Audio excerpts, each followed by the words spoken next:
Hello, everybody. Ellie's about to serenade us through the start of this stream, I think.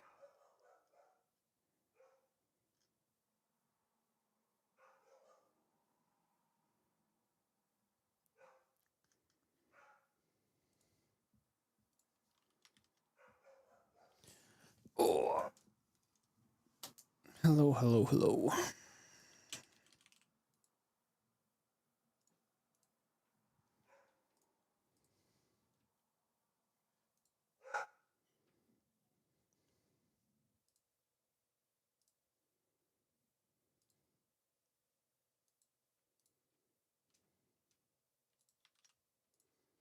Hope everyone's doing well. Hope everyone's having a good day. Thank you for joining us. Yeah, we're going to go down GG Machine for the first round. This seems like it makes a lot of sense to me. Looks like a good match to start us off on. How is everyone doing? Okay, good to see everyone. My last stream for a few days because obviously Home Story Cup is this coming weekend, so apologies in advance for not being here over the course of Home Story. But yeah, it should otherwise be a bunch of fun games coming up.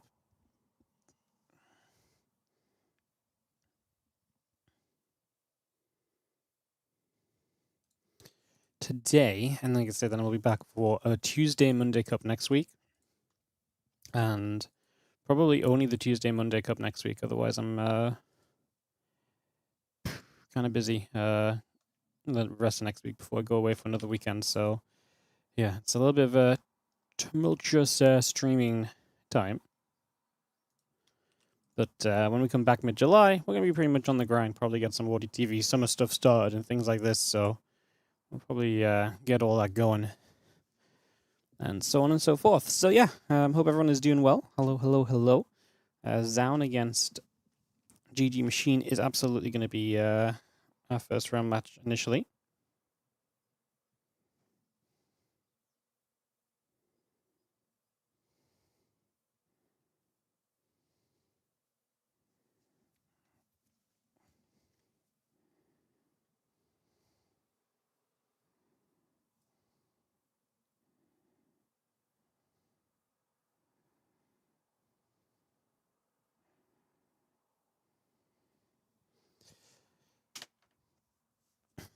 Potato Wizard on the 100 stream watch streak. Hell yeah, beautiful stuff. Hell yeah, 100. Beautiful. Love to see it. You love to see it. Again, hope everyone is doing great. Hello, hello, hello.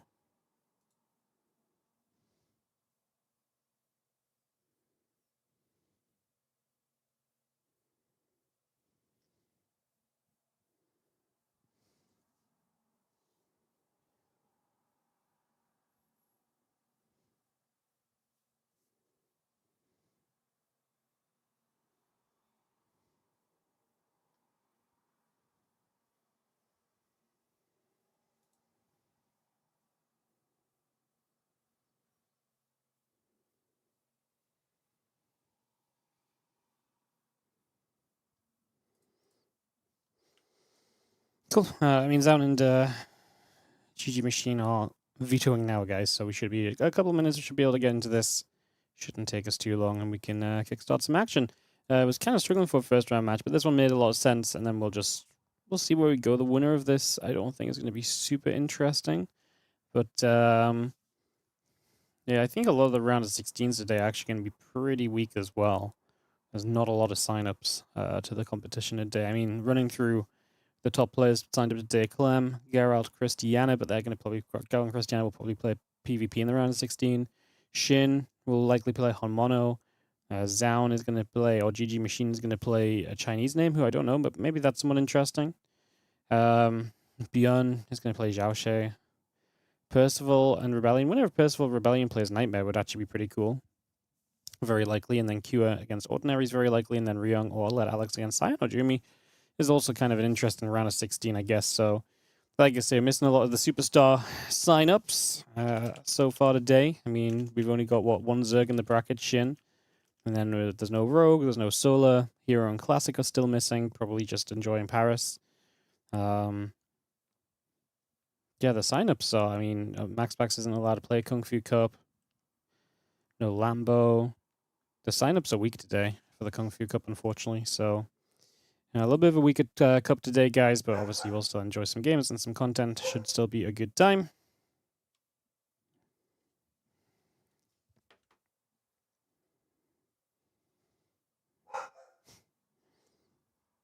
Ellie's yapping away.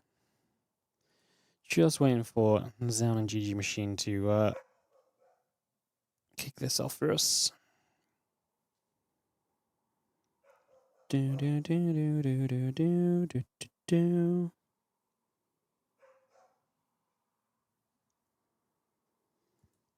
Watching eagerly for this lobby coming up. We'll be good to go soon, guys. I will give you guys some music so you don't just have me singing you guys the music. Always a vast improvement. Oh, he's trying to sing to you guys as well, apparently.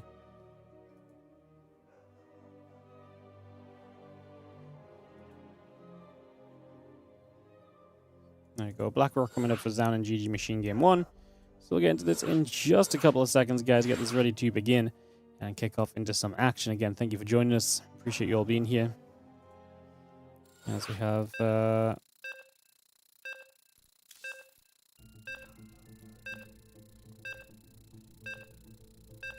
this first game kicking off. So Zown and GG Machine getting ready to go.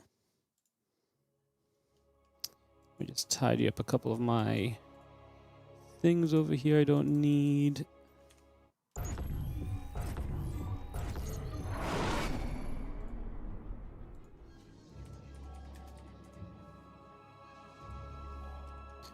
Alrighty, so we have got ourselves on the top right side of the map to start things off. We're going to kick this off with the red Protoss player representing onside. This is Zown in a best-of-3 opening round of the Kung Fu Cup, not the WardiTV Mondays. Let me just edit the graphics for a second.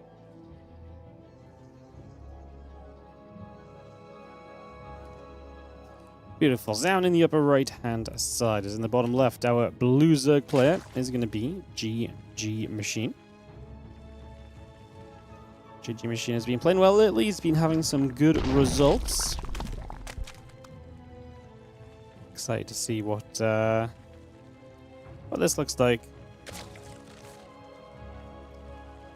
Obviously playing on new patch, which was patched again just last night. Honestly, I really hope for the sake of chaos they drop a patch like mid-home story cup. I know it's very unlikely to happen. They like to patch and update on Mondays, but man, it would be beautiful if they just dropped a mid-home story cup patch, wouldn't it? Just to add like complete and utter chaos into the entire situation that this patch has going on right now. But yeah, patch last night, some more band-aid fixes to fix the 8-worker economy. Making a lot of kind of another example of just the patch process being completely backwards right now, unfortunately, I think is the reality of this. Making Reapers build slower, stuff like this, things which like just makes the early game even worse. It makes the start of the game even slower and even less interesting than the 8-worker start already made it. So pretty much a patch which is still not going anywhere in any sort of actual direction. It's just kind of throwing darts at a dartboard and seeing what we do next. But yeah, well, I'm a little bit worried because usually what does happen is we get the patch that goes live, and then a week later we get a hotfix, and that's in the past has pretty much just been it in terms of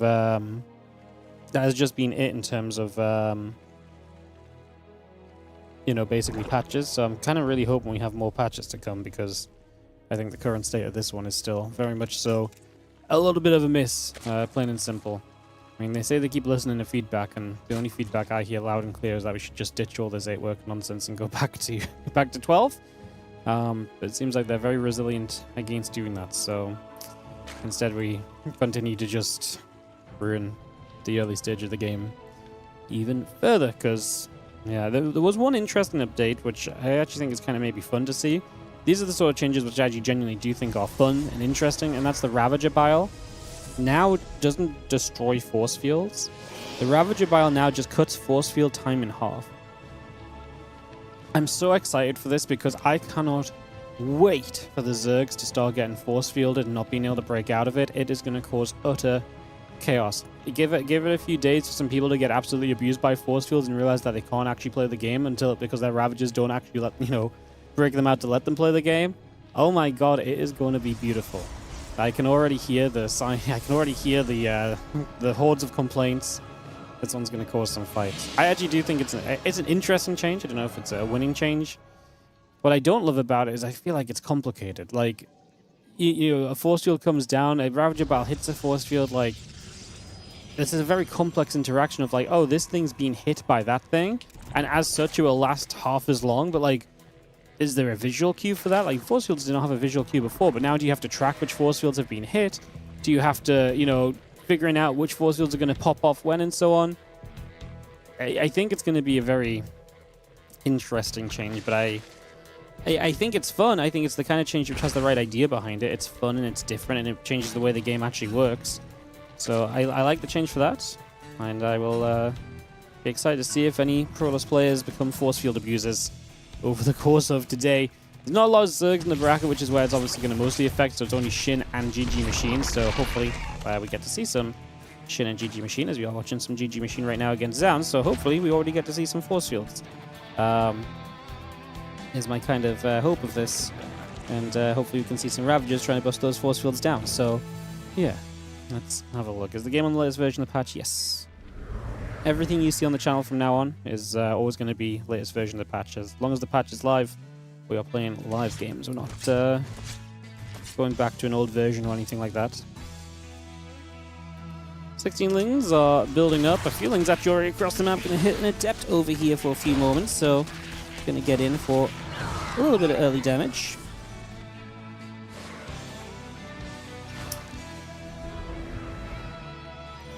Just having that Balin Nest on the way through, and the Evolution Chamber building as well, so a few little bits and bobs on the way up at the moment. Getting that settled. Getting ready to roll.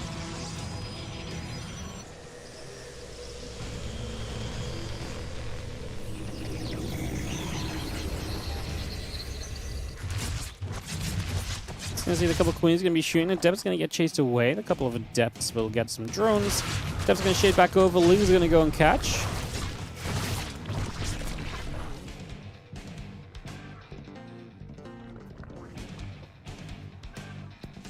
Oracle's pulling back over.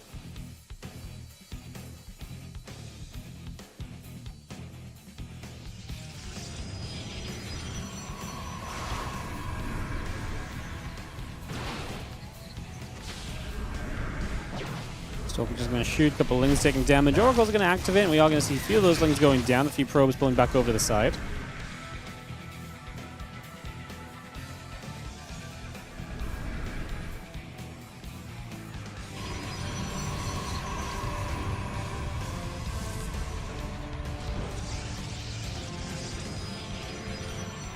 Another red starting as well. Hydra Den is going to be on the way. Things looking pretty regular here. Zaun doing what he was doing kind of pre-patch as well, which is to go into this fast mothership core. I don't think that's too surprising. Sorry, mothership core. Fast fleet picking for the mothership. Mothership core. Yeah, going into the fast mothership is his plan along with ground units initially.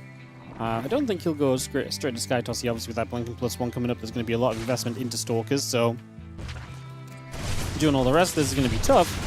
Unless you have some Zealots hitting in the front. Observer was chilling in the main, as you see a few Banes crashing through, and GG Machine will clean this up. So these Zealots of Zaun will not really achieve much of anything just initially. He is investing his gateways into warp gates as well. I mean, GG Machine is about to hit melee upgrade, and then he's going to have a lot of Lingbane Hydra to try and get aggressive with.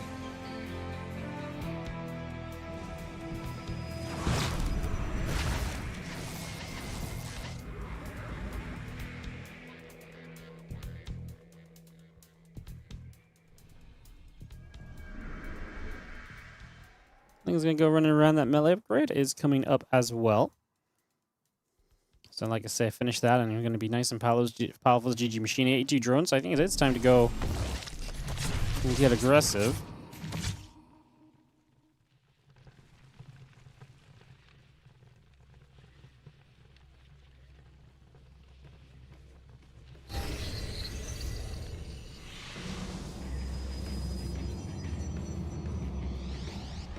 can see a few more High Templar gathering around. A few Stalkers going to join up. This Oracle back up the right-hand side.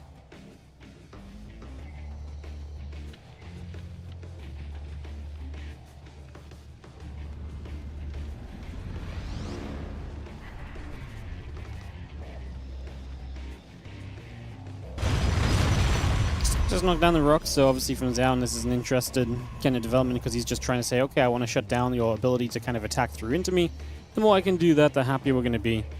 As you have this Oracle heading around down the bottom as well. The rest of the Ling Hydra still gathering up together. Just going to get the Oracle to take that grab.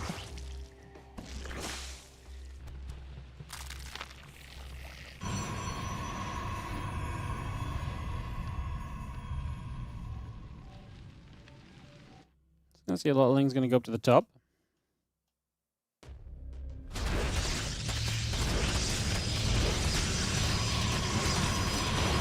It's going to wrap around this. Next is in some trouble. I wonder if we could have already clicked on this. Not going to get the chance to just yet. A bunch of the Ling Hydra around that right side coming back over and getting ready for potentially a shove into this base perhaps. Still think this Archon morphing sound is absolutely ridiculous. I don't know why Archons are blowing a horn when they finish morphing in. This is yeah, I just don't understand why the Archons are making a morphin in sound. It's just so, I don't know. Maybe it would be fine if it wasn't as off-putting. It's a very weird sound to add. We are going to knock down this set of rocks. Obviously we are playing against Storms here. This GG machine maxed out, and he is doing this well because now he's going to pincer between the two bases. So if we attack back in on this right-hand side, I mean, Zaun just pulled over to the left to deal with this. He is counterattacked with a few zealots to the bottom right. GG machine is actually pulling away to go deal with that, and so he doesn't really achieve much here at all. Loses drones, pulls back to deal with the zealots, and is then after going to spend some time getting back in position, but this gives you more time to gather energy on the High Templar, more time to prepare your defense here, and GG machine, I think, has had a lot of time wasted so far.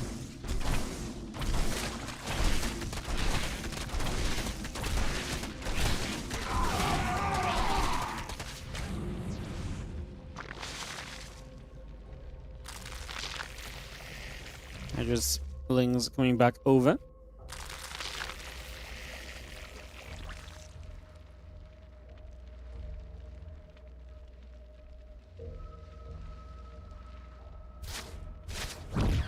I see the Hydra's doing a little grab.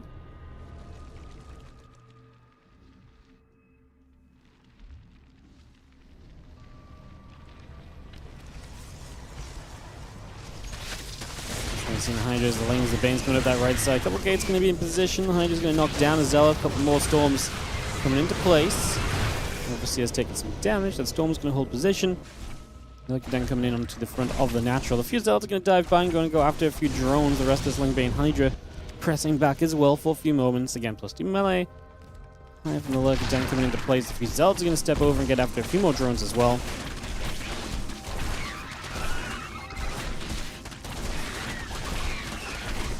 GG machine ready to go for a bit of a larger fight in over here. High Templars going to get hit. As we do see GG machine looking for a big shove towards the top side. The few Lings chasing after some other Zealots. I mean, again, we're fighting against what I think is, at this point, really kind of the mega army of the Protoss. We got all the Storms available. We are starting to move in towards air units.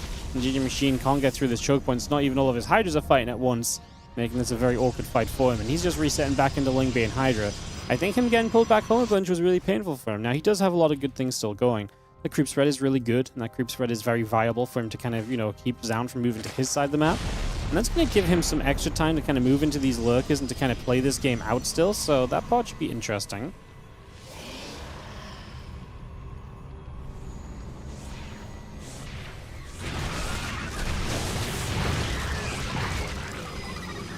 Storm coming down, the Ling Hydra coming back over to the left side.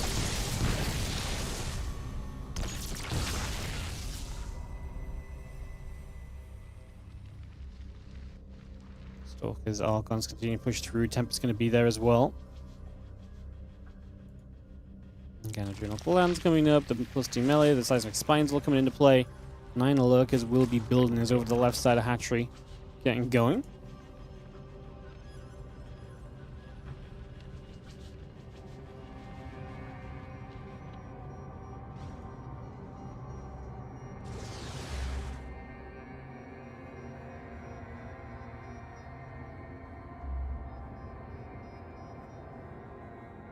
Again, the rest of the Lings is going to be gathering, feeling it's going to run to the top left side.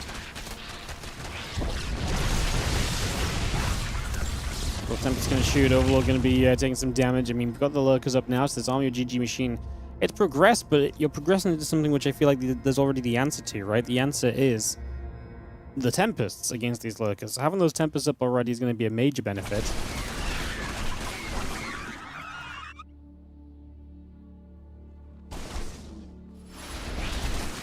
Just these Lings running in after these, running around after these, fitting them back into the Spine Crawls to help them take this fight. That should help. Still going to be a little tough. We have to drop some transfusions on the defense. We are going to get there in the end, though. Still not a bad cleanup. But, of course, Zaun has taken a lot of time to get himself fully set up in this game. 15 minutes deep. Okay, this is... Anitis is the main. That part is nice. And if there's no response to this, this could be actually pretty deadly. Zaun is killing rocks and stuff. And, yeah, he is not dealing with this Nidus at all. He warps in a Zealot. He's pretty much maxed out, though, so he's going to have to run back into this main base. A couple more Zealots get him off. The Lurkers are going to pop out. Start a burrow. Now you're going to have to fight into the Lurkers. The Zealots try to get the Nidus, knowing that if you can deny the Nidus, you deny the exit path of these Lurkers. As we are going to see the Stalkers just blinking through onto this. We have detection, right? Yeah, we do. There's an observer that shows up. How well do these Lurkers find themselves doing overall? A couple more Zealots going down at the end. This next Nidus goes down. This really feels like an opportunity where GG Machine should have been swinging around the left or so, no? Like this entire army of Zaun walked over to the right side. This feels like a huge moment for him to send it elsewhere and hit the multi-prong, which really would have, you know, powered him up here quite a bit.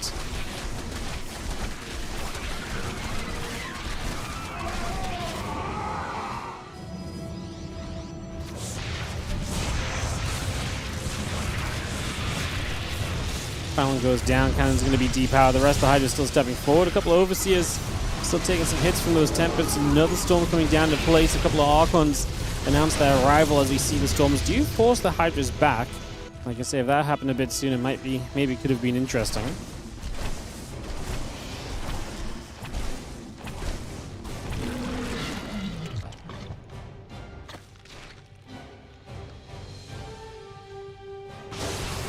Storm coming down. The Ling's going to run through. Archon gets caught. A couple of these cannons going to get caught as well, so they start to drop. Hydra's still taking a bunch of damage, going to lunge away over to the sides. A couple more Storms going into place.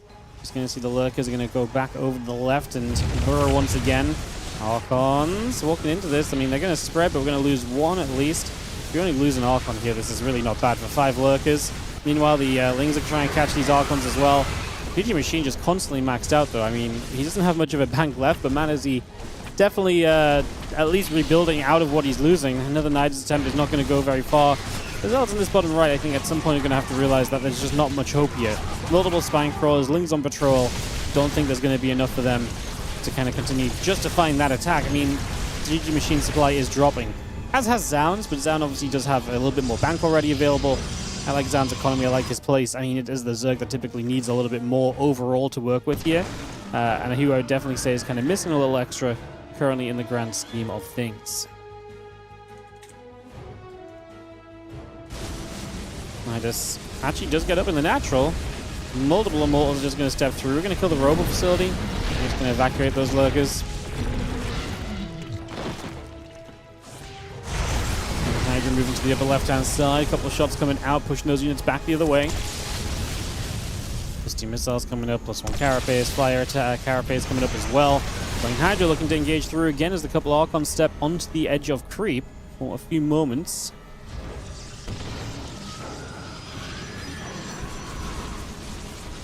He's still just gathering together. A few of these Lurkers are out once more. I mean, credit to GG Machine. He's harassing the entire way through this, but I do just still think he runs out of steam here before this is all done and dusted.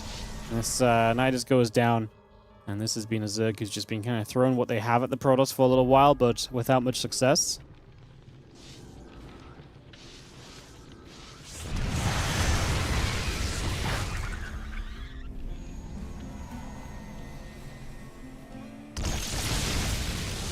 Couple more Tempest shots coming through. Hydra's getting hit.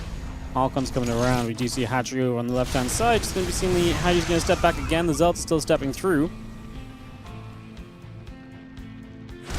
We are, I think, really seeing more than likely, though, a pretty rapid arrival towards the end of this game. Don't think we've got much more to really play around with here. More Archons coming by, a bit more damage being done.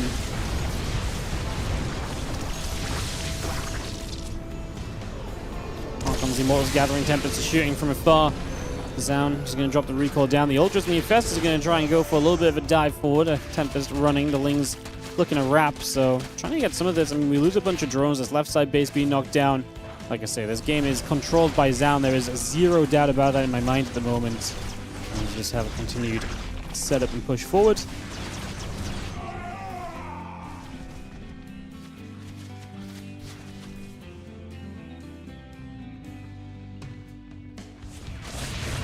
And can this push actually see some success? This is what we needed to see a bit more of earlier.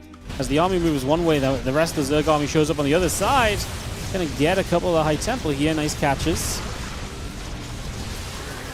I mean, nice fungal into the Ultras, but again, just you're losing too much as GG Machine and Zaun. I mean, to be fair, I think the Machine just kind of, again, the attack timing he went for did fail, right? At the end of the day, the attack timing he wanted to move into did not succeed.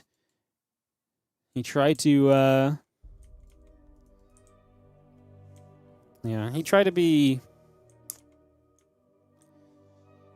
aggressive, and then bottom right, we had the push in, and we had that situation play out, and just the Zealots dragging him back, and just so much wasted time, just going to be way too pricey.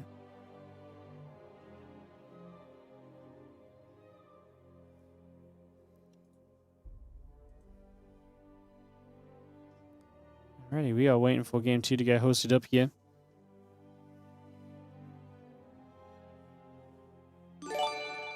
Hey, what's up, Junebird? Thank you so much for the 31-month resub on the Prime. Appreciate you.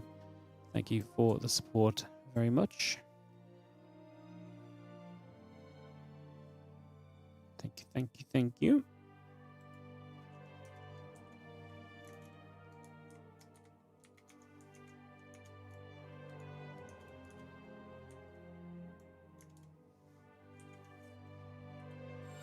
Load an entire lobby here for game 2, or not, because they started before we were ready. Hello? No.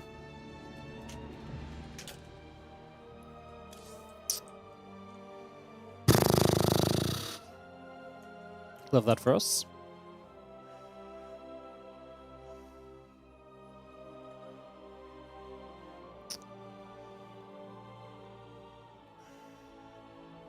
Throw the lobby link down. Instantly start the game before anyone joins. Cool.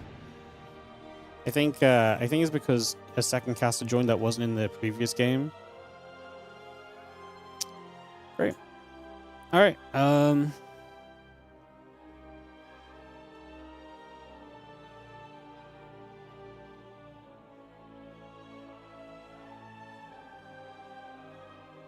Yeah, I guess we got to find a new series, guys.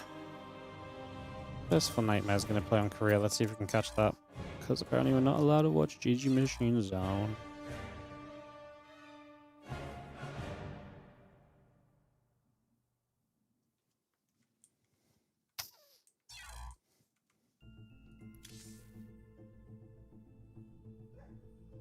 No, I can't log into Korea.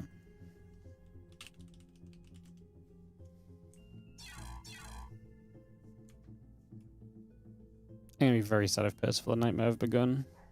That would be very unfortunate. They have. Cool. Yeah, I love that for us.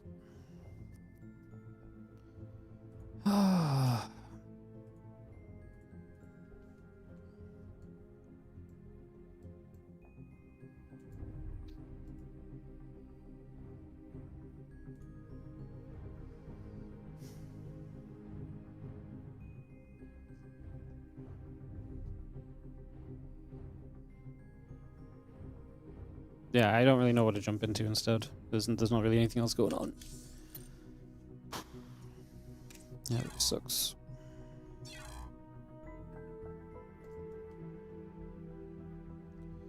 Unlucky sometimes.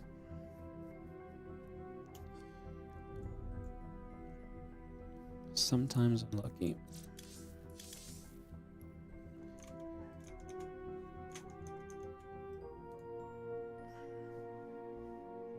I even left the previous game on the countdown because someone wasn't in the lobby. Alas, they cannot do the same for me. Good guys always finish last, apparently.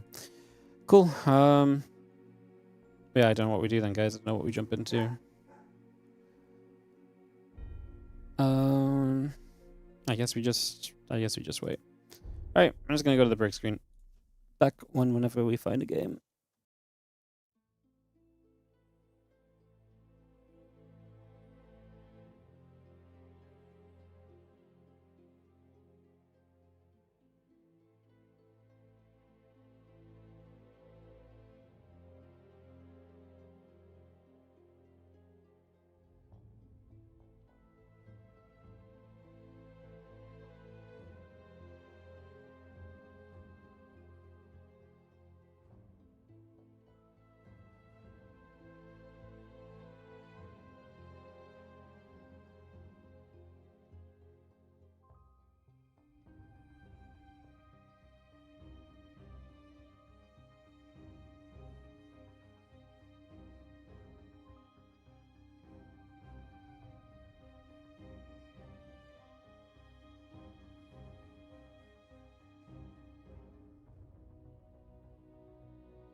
Still waiting for the game, guys, but fun little question from the YouTube chat, which I think we can talk about. Well, I mean, it's just a patch question, but do we think the new patch is enough with the lava?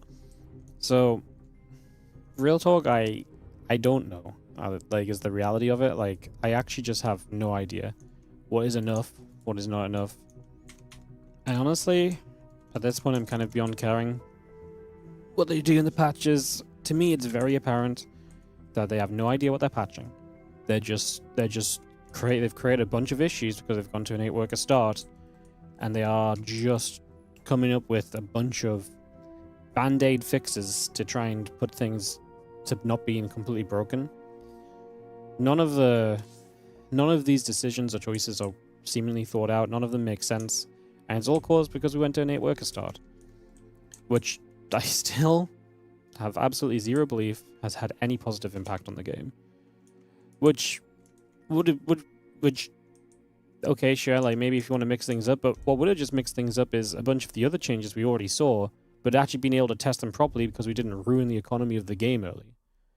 So, yeah, I honestly, I don't really care what they do in the patches anymore. I'm just going to cast the games and let it be what it is, because I don't think the patches are worth having in-depth discussion over at this point. Like I say, it's pretty apparent that they're just half made up on the spot, basically. So, yeah. Yeah, they honestly just seem half made up on the spot. I mean, they keep saying they're listening to feedback, but I really feel as though the best feedback I've continuously seen has been the 8-worker start is causing all of these problems. Like, all of the issues that we're having is all from the 8-worker start. Like, if they put half the amount of time they put into fixing the 8-worker start problems by just not having the 8-worker start, we could have actually had some fun updates. That probably would have busted balance a little bit. But it's not like we didn't bust balance doing this anyway, right? But at least it would have been fun to try some new things. I just think it's a massively... Considering we get so few patches, you know, we get like a patch a year, basically. I think it's a massively wasted opportunity to actually truly freshen up the game. So, yeah. Is the Zerg lava thing going to be enough? Yeah, I don't know. Does it matter? Not really. Most people are not enjoying playing the game in this state, so we just play with what it is. If it's broken, it's broken, and we just deal with it. Zerg are OP now. Cool, good for them. Go win some tournaments.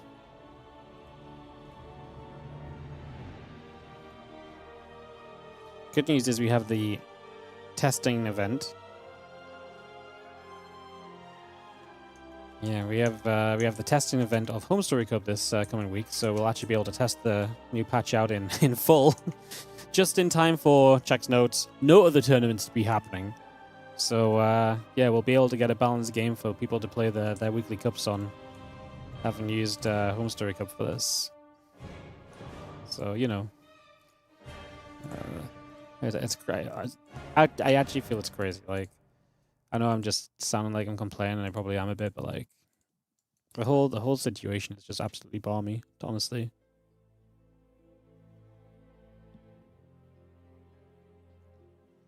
I think they have more data and probably some AI help. Sounds a bit off to say they're clueless. But I mean, what have they done that's actually progressed them towards their initial goal of adding variety to the game? Like, to me, I feel like what they've achieved is they've slowed down the start of the game, and they've had to patch a bunch of things to try and fix that. And we've not really seen anything else other than that really be apparent, because we're too busy trying to fix all the problems that have been created because of the worker start. I think this is my biggest issue with the whole thing. I shouldn't have started talking about the patch. This is my biggest issue with the whole thing, is that we're just freaking... all of the patches and things now are going into actually just trying to fix the economy, which we screwed up, instead of actually trying to make the game fun and interesting. Has the game been fun for Zerg? Yeah, we buffed we gave Zerg a buff while trying to fix the economy, and Zerg's been more fun to play. I like that. But we could have made Zerg more fun to play in a different way too, you know? Yeah. Anyways, we're waiting for a game, guys. Like I say, Zaun and GG Machine start game 2 without us. I'm not really waiting for them. I'm honestly waiting for anything, but Roddy is covering the other match that started up. Percival and Nightmare already in game. Yeah, I don't even know what we're going to go into, to be honest. We're going to be stuck in downtime for a while here, which is just unlucky. So, sorry. A little unfortunate.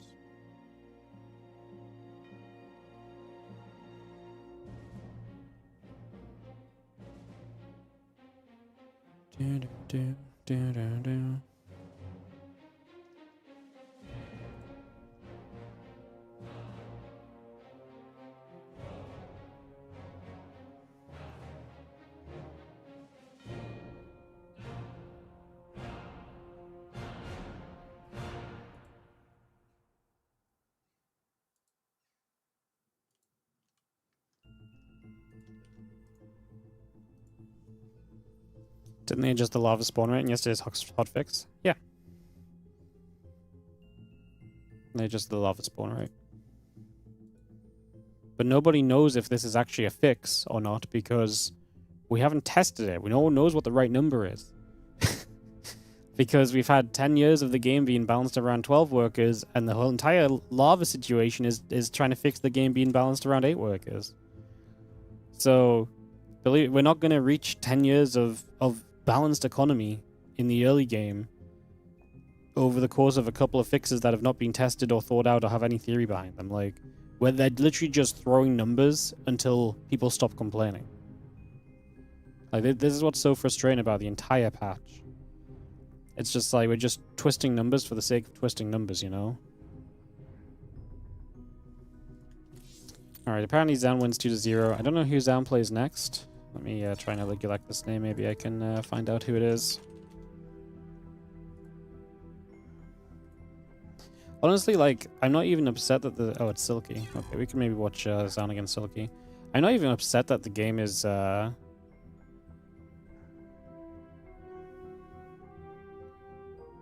I'm not even upset that the game is necessarily unbalanced. Because I actually had fun watching Zerg win the WardiTV event and stuff. Like, I'm all for the difference and seeing different people do well, and maybe a patch being a bit stronger to Zerg and believing in it needs time to figure out. I just think we're focusing so many efforts on the completely wrong thing, which is the 8-worker start, basically. Like, I think they just said, let's throw an 8-worker start down, and now we've spent 3 weeks trying to fix the remnants of an 8-worker start. I don't think anyone actually even knows how screwed or unscrewed Protoss is with the gateway changes, because the entire thing that has been broken is the economy of the game. Which is a shame, because the warp gate changes would have been really cool to actually see what they would have done. And at the end of the day, I don't even know if the warp gate changes are making that much of a difference in some of the matchups. And they're definitely not making a difference where they need to make a difference, it feels like. So yeah. Kind of like fiddling a bit with new build orders and stuff. I mean, don't get me wrong, I do agree, like, new stuff is fun, but this is my genuine question to people, to, you know, please answer, like, this genuine question. Is it really that fun to play with new build orders when the new build orders are just the old build orders at, like, different times? Because, like, Terran are basically just doing their old build orders. It's just, you know, the timing of the barracks and the depot and the gas is a bit different. Like, I mean, maybe some early aggression things are going to be different. It's just the vast majority of games I watch are just the same build as we used to see, you know?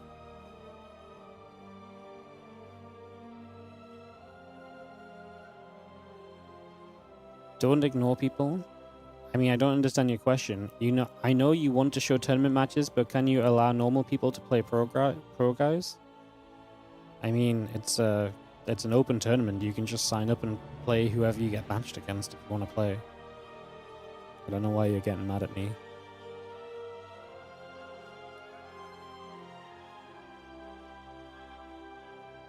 If it's the same build orders, then no. There's no advantage to 8 vs 12 change. Hopefully that won't last. But I mean,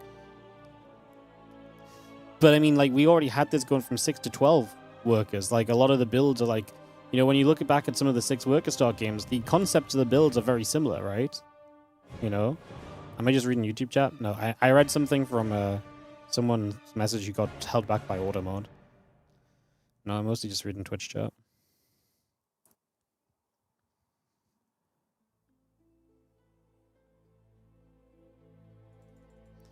Alright, we're going to wait for Zan and Silky. Hopefully we actually get in game this time. We'll be back into some games, guys. Sorry for the downtime. Just got screwed by players being impatient, unfortunately. Sometimes, never lucky. I only read paid people? I don't know what you're on about, like... I literally read a comment from someone who is not subbed or anything, like, a minute ago. And like I said, I don't really understand what your question is. Which is why I didn't read it out, because it just came out as nonsense to me. And you're just swearing about normal people playing pros. Like, if you want to play the tournament, there's a sign-up page. Go play the tournament. I don't know what you're asking of me. I don't get it.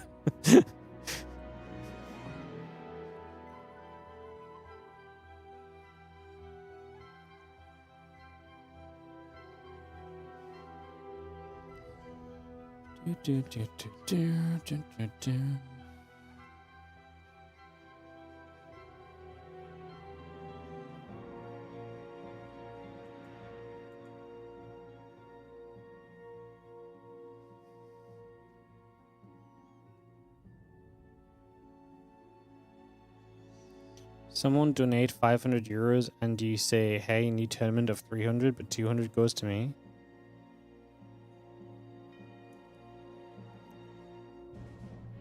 I mean, look, I'm trying to read your comments, but you're making no sense.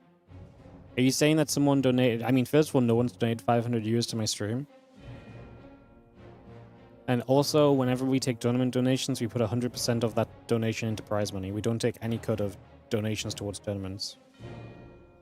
So you're just talking nonsense. So I do not know what you want me to say or do. I don't know how to help you here. I don't know what you want me to say about this.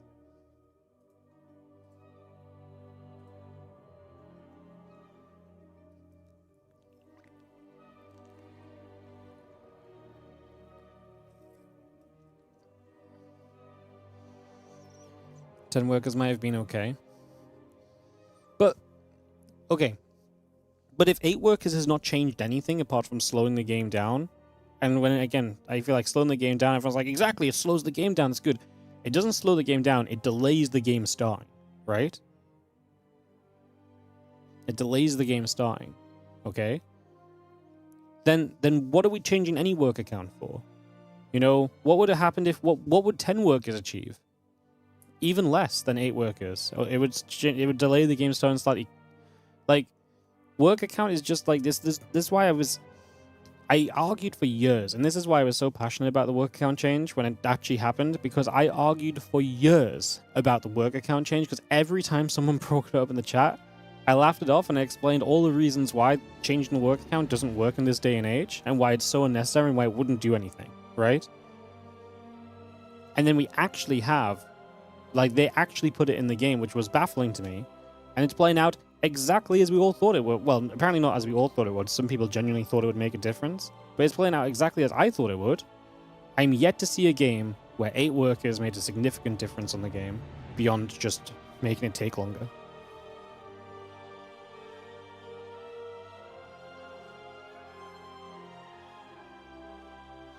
If we go to a 16 work account, would it just speed up to the same game, just faster to get started?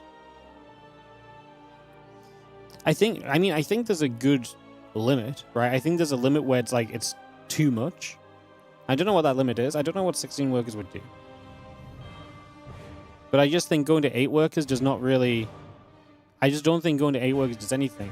The problem with adding more and more workers past 12 is you're going to get to a point where you just have more money than you can spend, right? You're going to get to a point where it's like, oh, I can just build 2 barracks, so every game you're going to build 2 barracks, you know? Or, oh, I can always build a barracks and then straight away my expansion or something, you know? Then choice gets taken out of the game. 12 workers, kind of the same as 8 workers, is still in this kind of ballpark where it's like, you do decide what to build. Like, you know, you don't just be like, okay, I've got the money for everything.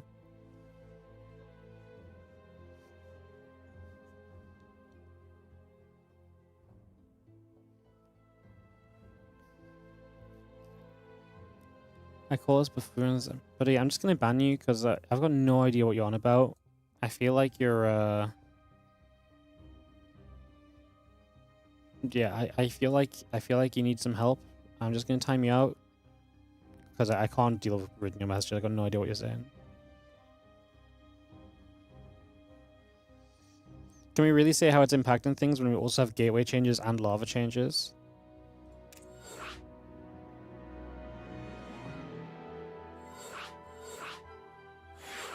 Sorry, just making sure we get in the game. Yeah, no, of course you can. I mean, because you can look at the game. The gateway and the lava changes are not changing. Okay, because first of all, the lava changes are also... The lava changes are specifically a band-aid fix to going to 8 workers, right? So the lava change is just a byproduct of 8 workers. So in a way, yes, but the problem is it's like... You know, they're trying to band-aid the first 2 or 3 minutes of the game with something that's affecting the entire game, right? and doing it like too much. But I mean, you can just see like in TVP, even with the gateway changes, like, or in any matchup, you can just see that the game just starts slower. And if you're not seeing build orders significantly change, despite the fact we've also changed gateway counts and all of this, then I feel like it's just obvious that the 8 worker start is not achieving anything.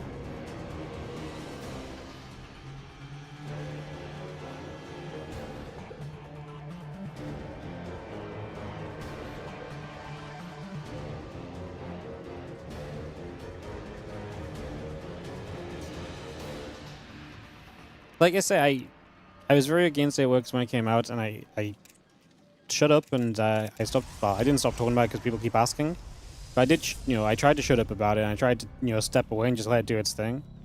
But I've still yet to see games where 8 workers are significantly changing anything,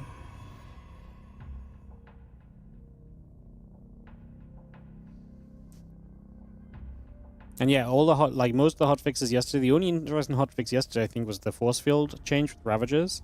Like, that's an actual interesting change. The rest of it is just tweaking numbers to fix the 8 worker start. But the best part is, like, they're taking away aggressive options from the 8 worker start as well. Like, it's crazy. I don't know.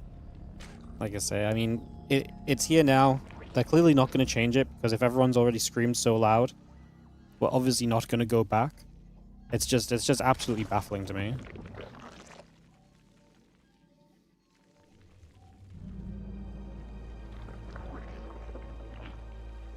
So yeah, it's crazy.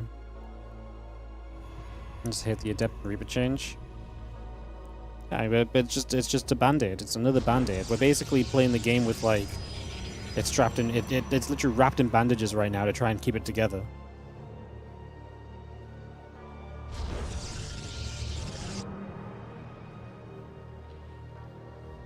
Was it to give the masses time at the start to breathe? I mean, no. Their reasoning for it was to increase build variety. That was the one thing they said originally. That is why they changed it.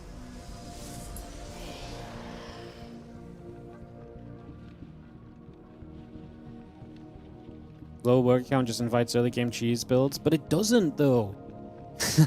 That's the thing, it doesn't even do this. The problem is actually, since we had a lower worker count start, the game has become even more figured out, right? And because the game is more figured out, earlier cheeses have always been kind of a dying breed. But what happens now is if you cheese early into an extremely figured out game, you die even harder because you have less way to recover from it. You need to do even more damage. And these cheeses are not significantly stronger because of the 8 worker start. I think in ZVZ it is. Like, for example, like Tenpool is quite dangerous against Hatch First. So it is fair to say that in that scenario, yes. But it has not increased the amount of cheeses we're seeing. People do not want to play one base because one base is way too committed.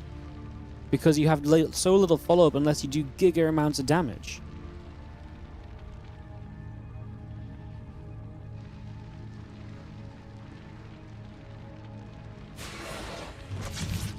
Like I say, things have definitely changed in ZVZ in a mirror matchup, and that makes sense, right? But in the non-mirrors, we're not really seeing this like aggressive build order variety change that people thought we would see with lower worker counts. Because the lack of cheese and early game aggression is not due to worker counts, it's map size, it's map design. It's people figuring out the game well enough. I mean, don't get me wrong, sometimes you will see one base attacks hit and they're going to be, deadly. However, you're going to see one base attacks hit and they're going to be deadly, and they're going to be so much more coin flippy, right?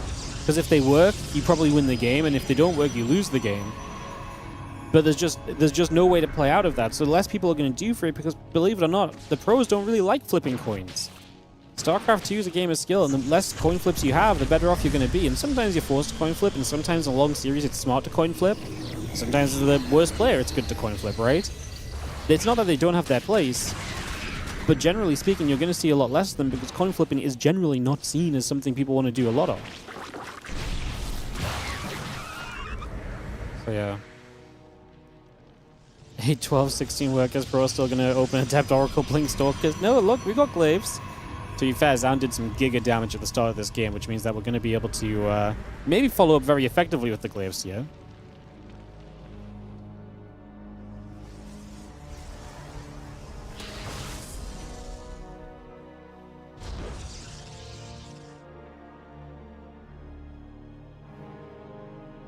I was happy with 12 workers, but with 10 you get a slight delay and it opens up when you can go into gas at 12, some early aggro or continue building workers.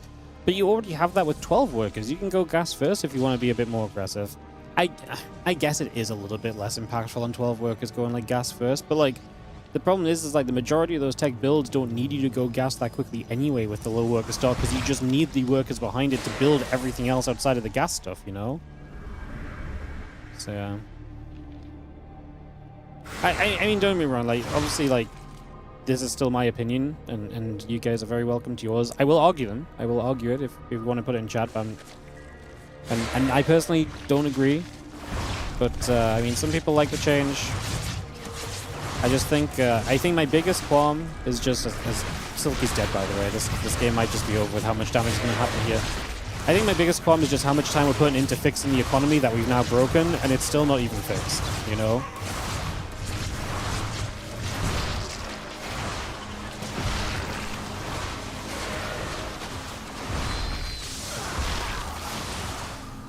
This game is kind of over, guys. Too many drones dead early into a Glaives that we were a little bit late to prepare for because of the early damage. We're not going to see like a GG right now. Maybe saying it's over is a little bit aggressive on my side, but this is a really good starting point for Zaun. It's a great foundation block for him to build on. He's still got an Oracle overhead. That said, okay, Silky is going to get a Hydra Den up. He is replenishing drones, and Zaun will have to play into the +1 and Blink, which is obviously delayed because he played Glaives initially. Gonna see our Adept stepping forward, getting rid of a couple of creep teamers, Roach, a couple more drones, continuing to go down, and just see the workers continue to pull back away into the back of the natural.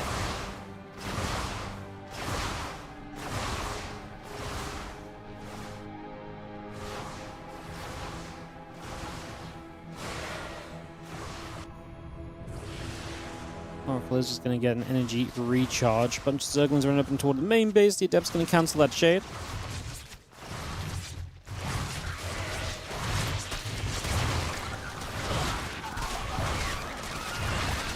I'm just stepping through, and again the Adept still coming over. Just going to bring those back into another mineral line here. 5 workers going down.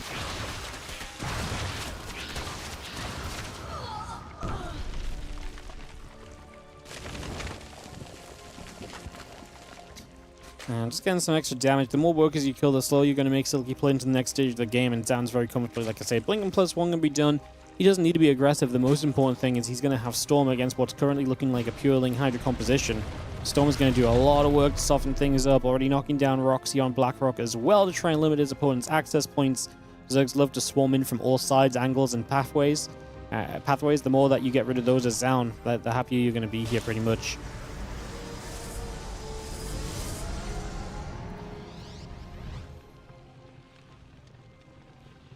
Look, then, the Zerglings and the Hydra still building through, +1 missiles, and the Muscular Augments coming up as well.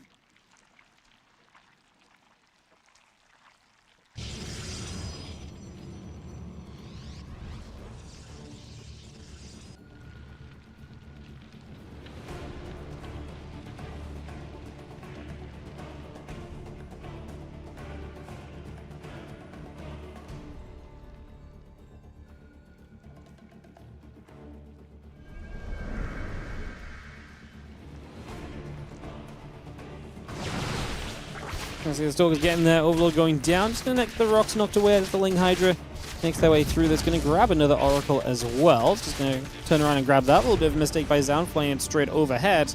Going to pull back to the bottom left here. A few more Stalkers warping in, the High Templar gathering together. We're going to have Silky attempting a bit of a push. A bunch of Lurkers are on their way, but they're not upgraded, right? We do not even have a Hive. We don't even have an Infestation Pit. So these Lurkers are going to be some of the worst Lurkers you've seen, because they're going to be...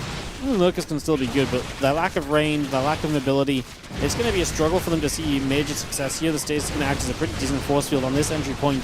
Scripts that Silky now basically has to work around the bottom right-hand side.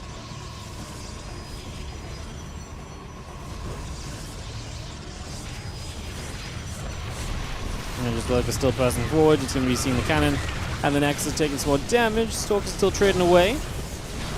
Lurk is obviously able to get into a good choke point here. And that at least is going to make it difficult to attack into. The Storms are slowly working their way through. There's a couple more Storms in these Hydras, and they're just going to be dead on their own. Yeah, I think we defend with this base alive as Zaun, as he blinks on through. And this looks like a comfortable defense for him. Not sure if this Storm was necessary. Softens up the feelings, but doesn't matter. GG gets called, and that will be that. And that will be a game going that way. You agree 12 was fine talking about... Okay, yeah. No, I mean, like I say, everyone has different opinions on it as well. Like I say, I'm very outspoken about mine, I guess, but... I don't know, like... I think it's fascinating to talk about because I'm genuinely in a constant state of trying to figure out, like... I'm still looking for the arguments / the games that convince me otherwise, and I'd love to see it. I'd love to enjoy this, I'd love to enjoy this patch more than I am. I'm still yet to see it. But that doesn't mean it won't happen, you know? That doesn't mean it won't happen. I'm just like, the reason I talk about it so much is like, I'm looking for someone to convince me. I'm looking for someone to prove that these changes have been a step in a good direction, basically. And like I say, I'm still looking for that. Metal League players like the slower start. Yeah, I mean, I try to see this. I got in a big argument with someone on day one about the slower start being better for players and people getting overwhelmed too quickly. But I still just think it's like,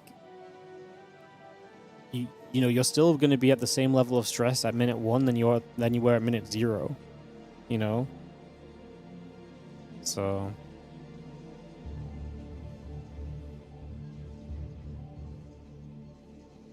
Curious how the mind change will affect high-level TVZ. Or TVP as well.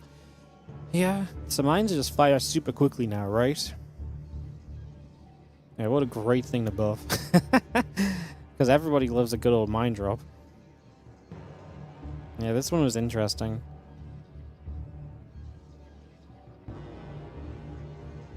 I think it's, I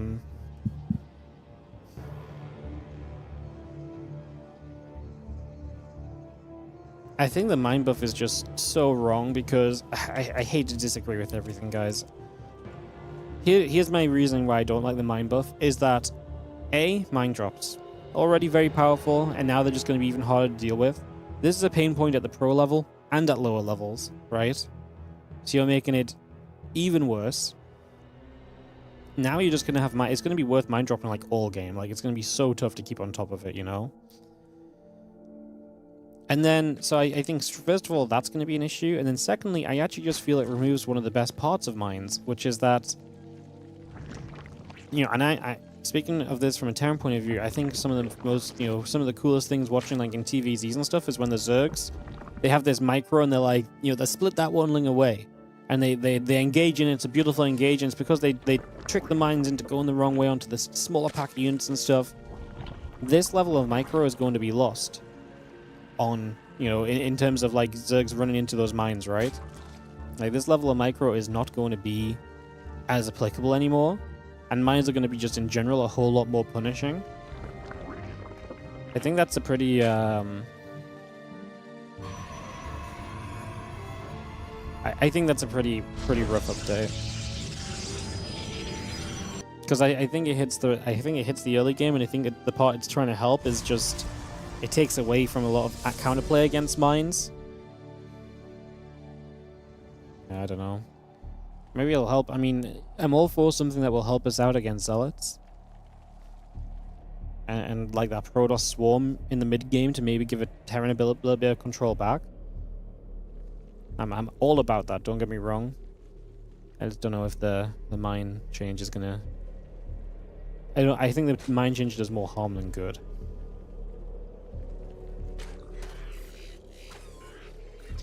Guys, don't insult people in chat. You're just gonna insult people. I'm just gonna ban. Don't need to be aggressive. Should have put it on drilling claws. I think that would have been a better sense, but don't... I mean, drilling claws Drill and close mines would be nuts when they, like, you just burrow super quick and then they shoot super quick as well. Jesus. I mean, I guess they're already going to do that, but yeah, maybe that would have helped through the early stages. I would say, I guess they want mines to be a bit more useful against the first early, like, bit of zealot pressure, but, like, zealot pressure doesn't really happen in PvT. I don't know, like, mines are much more of like, okay, I've got 3 bases, we go from there. So many more of the openings are going to be, you know, tank-focused anyway to survive on 2 bases with and so on, against Stalkers. Against a lot of the Zerg aggression tanks are going to be just so much better most of the time. So the mine, it is interesting to kind of put to basically buff mine drops and not really have an impact on the other phases. What's my take on the gas guys that changed? Yeah, they reduced the amount of gas per base, right? To 2k. I'm not sure. What was it? Did they change gases before when they redid the economy already?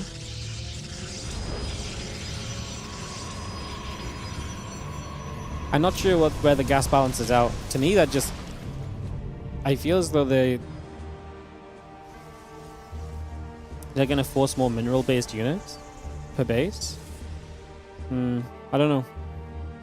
That's one I have to see play out, I guess, a bit more. I think that one's harder to straight theorycraft on, because I think there's a lot of complications to that, yes.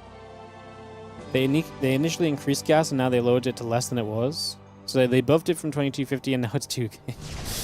Okay, so basically, they increased minerals per base, and they've decreased gas per base.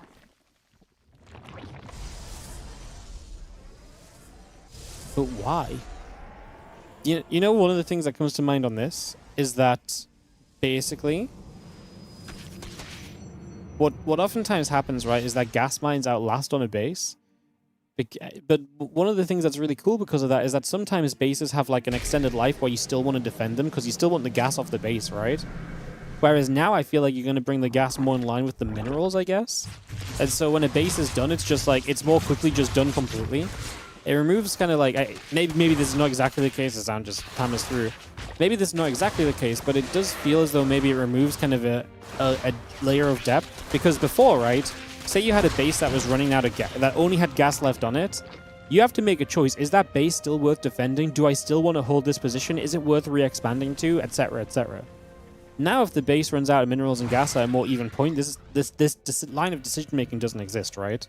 This line of like questions of, oh, is this worth it? Is that, you know, is that something I want to do? Doesn't really work too much. That may be a very minor thing in the grand scheme of things, but that's the kind of thing that comes to my mind initially.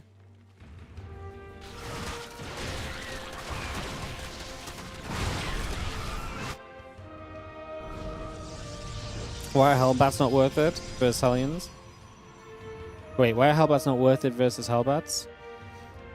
Hellbats in general are tough to use because they get blown up by Banes, and you can just not engage into them until you get a favorable fight, basically. They're also slow and clunky, and they get in the way of the bio, if the bio wants to then stim forward or chase.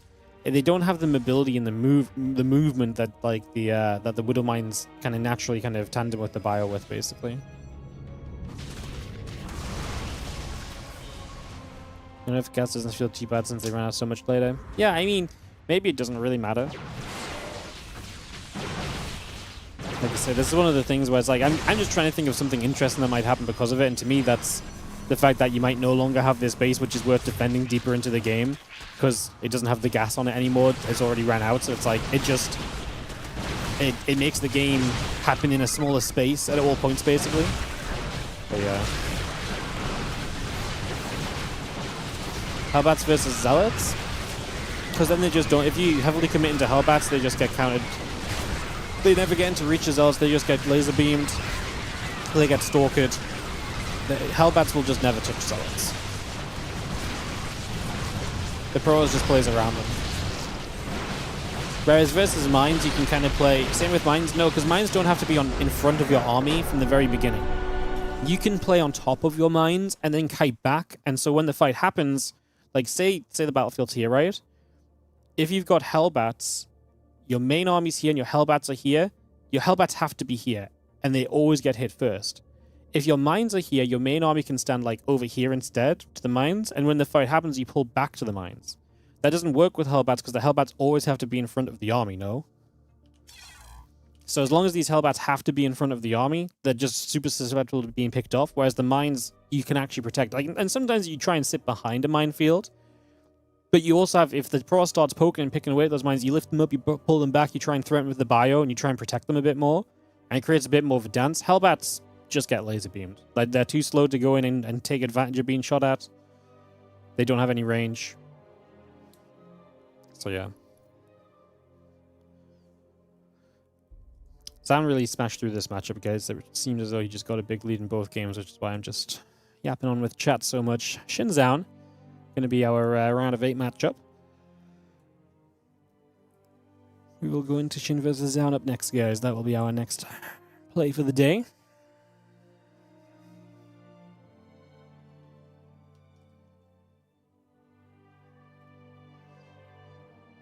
"12 working macros, snowballs too fast."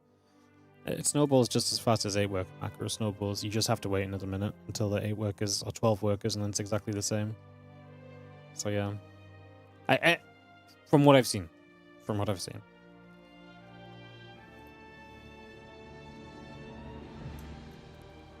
like, people were not forced. Like, 12 worker start. People talk about 12 worker starts as though it's like. I feel like people talk about 12 worker starts as though it's like, the moment you start get into the game, it's like, we have to build a command center. Like, I just have so many minerals, there's no choice but to build a command center. And this is not true, right? So many builds take double gas. So many, we do have one base builds. Like, yes, do you get minerals fairly quickly to build a CC if you want to? Yes. Is that exactly the same with an 8 worker start? Absolutely. You also just decide to go 1 gas and just build a CC after the barracks or something, Like, in that regard, the game is not different. It does not slow down people from expanding or macroing on stuff.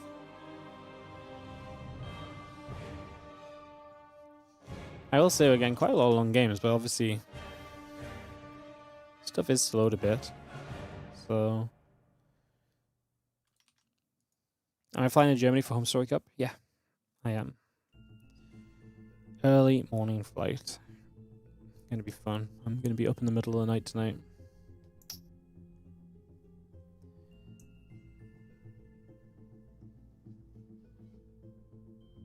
Zan ran through that, yeah. I mean, he did giga damage at the start of both games. I think both of them were pretty well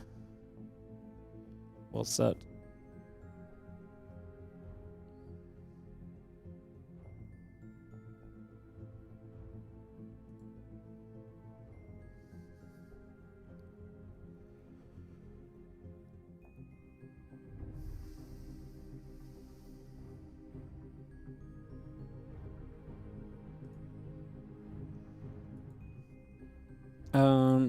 So yeah, we're gonna wait for SHIN Zan.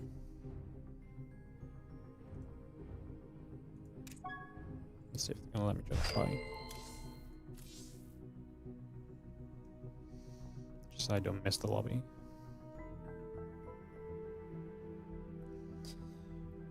We're gonna be starting this game up on Sanctuary, it seems, or the series up on Sanctuary, then Blackrock for map 2.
Zan is asking SHIN if he'll play PvP to make the matchup fair.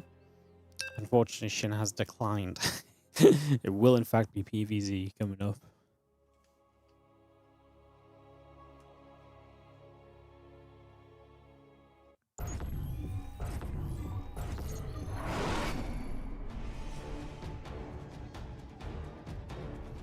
In the top right hand side, our Red Pearl's play to kick off this PVZ is going to be Zaun from onside.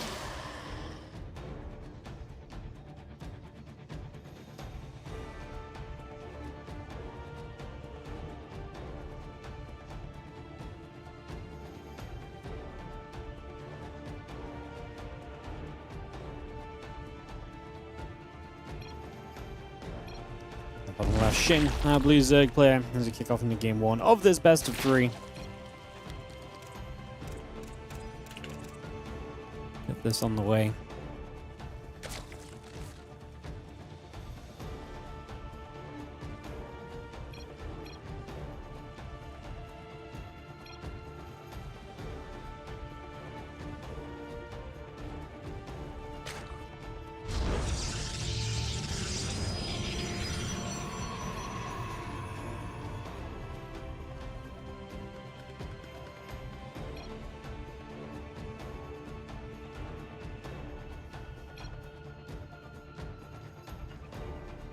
Bit of chatting in this early stage.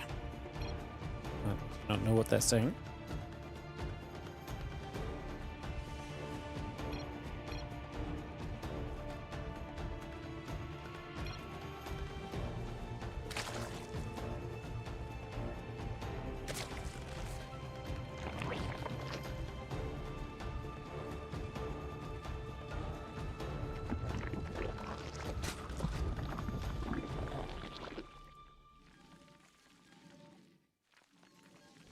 Probe just gonna nibble through. There's an extract coming up. Hatch gas pool coming into play.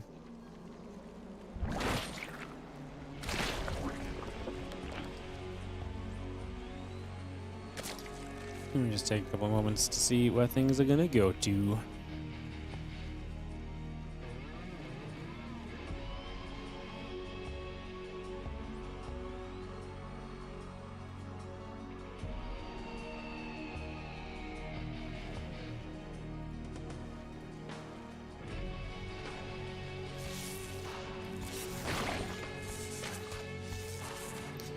See the drone coming about. Probe gonna get nibbled the other way for a couple of moments. Just gonna get pushed out that side.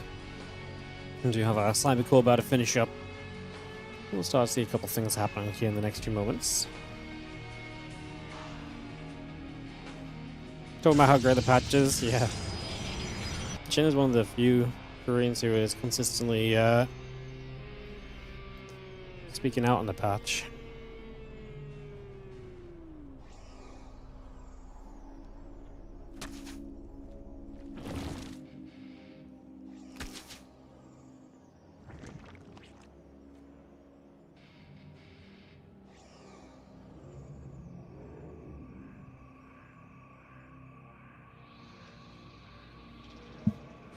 Press depth to move down, and we'll start poking away at this hatchery.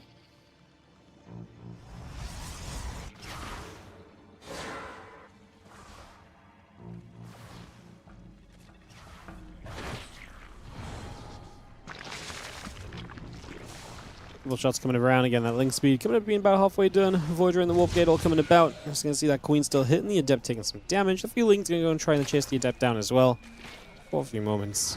So far.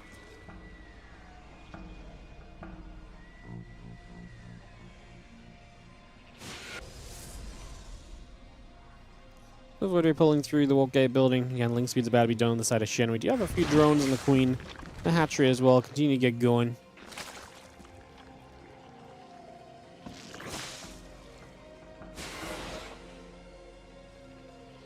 Man, early game PVZ really is a really is an experience. Go on Voyager though. I mean, to be fair, obviously going Voyager first means you don't have the Oracle harass, so it's a bit slow to see things happen. But we actually step forward and get, you know, an overload straight away. And Zaun now going to go into the Twilight Council. We'll see what he wants to build, see if he wants to go Glaze or if he's just happy with Blink.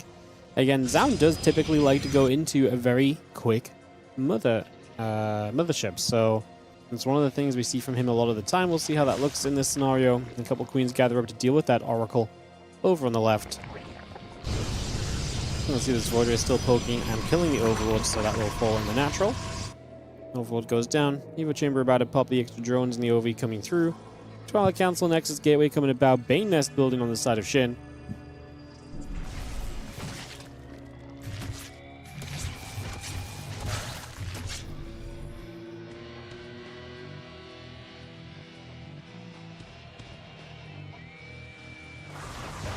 A couple of devs just going to hit that. Ling going to be going down. Ling's melee upgrade. The Baneling Nest is about halfway through. As that Voidray sits into the main base. Queen and the Void will start to fight each other, so engagement will begin. Spore Crawler gets to hit back a little bit as well. Again, Baneling Nest is about to finish up here. That Hatchery is coming through. Here, Depths is going to get a Zergling, so the Queens step forward to go after the Oracle as well.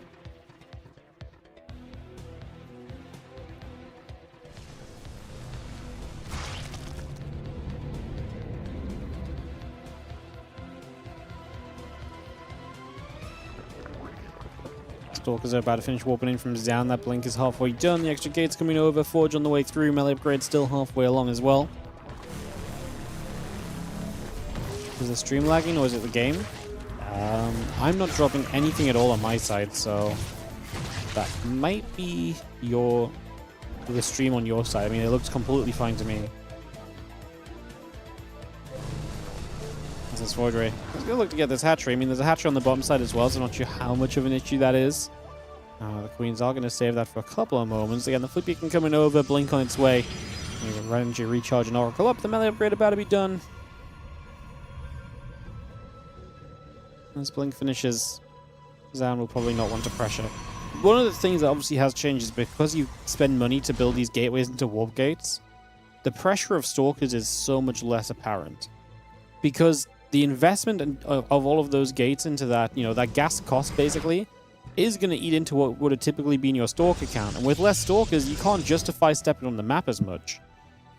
Which really takes away from these aggressive pokes that the Protoss could do before, and now the Protoss just have to sit back a whole lot more defensively. Unfortunately for us, that means that on top of, the early game, which takes a bit longer for stuff to happen, we also have less inclination for the Protoss to be out on the map and doing things as early. So, again, really makes this matchup take a little while to get stirring, but we're running with the Lings. We see a bit of action. Going to try and camp out a fourth location as Voidray finds another position to try and make itself useful on as well.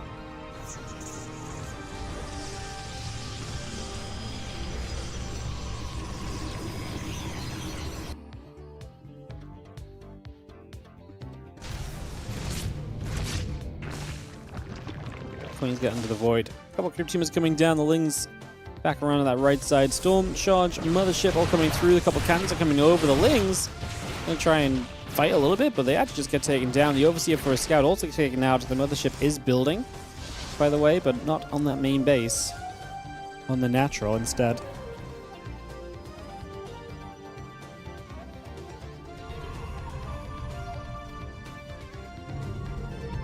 A bunch of Lings heading down the bottom right. Storm will finish soon. Again, +1 charge still coming up. The Mothership is about to finish. 2 more High Templar coming in. Just getting morphed here. Oracle drops a little Revelation down. And a couple creep teamers at the front. Is Voidray going to activate to push the Zerglings back over to that right side?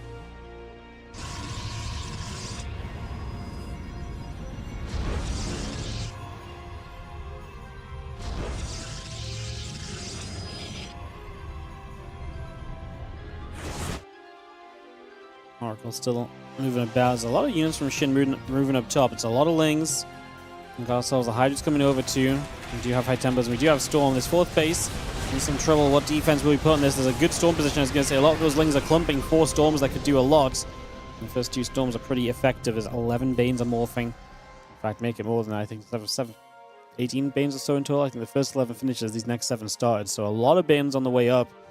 As SHIN gets ready to maybe make a bust onto these positions. Will the defensive zone pay off here? That Mothership is obviously out. That's a big deal. That's a big positive.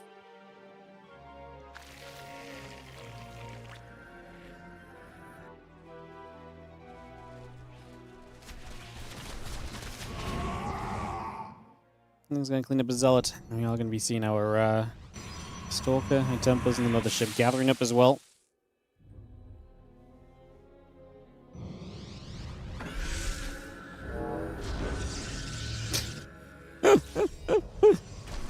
You know what the Archon sound reminds me of? The brrr. It reminds me of the Wardy Void Ray sound. It's got a similar vibe. It's a nice taste one catch on the right side. How are we doing on the top? Ling's getting stormed. I think we've got to go with the 4th base though. Time Warp comes down, going to protect us from a bunch of Banes that we're getting close to the High Templar, but yeah, the 4th base is going to go down. That is going to be falling as the Hydras, the Banes continue to step through. A bunch of these Zealots going down as well. We step back away from this. A couple more units going down. The Banes are still crashing into this mineral line. 6 workers dropping at the moment. These Zealots going to turn onto the Spore Crawler, going to turn onto this hatchery. These Stalkers still putting some more pressure out as well for a little further, a little bit longer over the next few moments.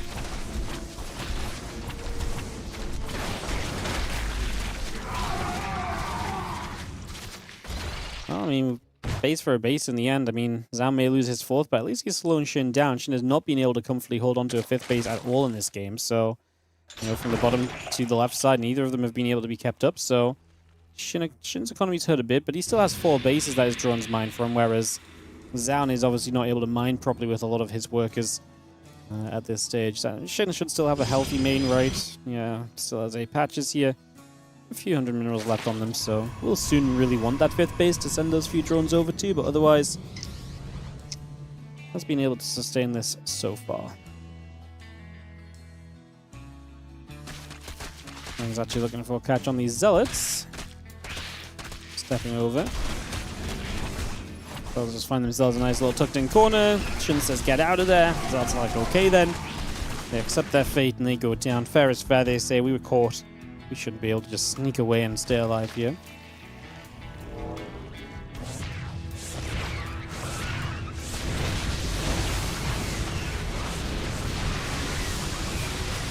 Storm's dropping down, a few Banes going to come rolling up and hit a bunch of these units. Ling's Hydras continue to fight, a couple of Zealots continue to drop.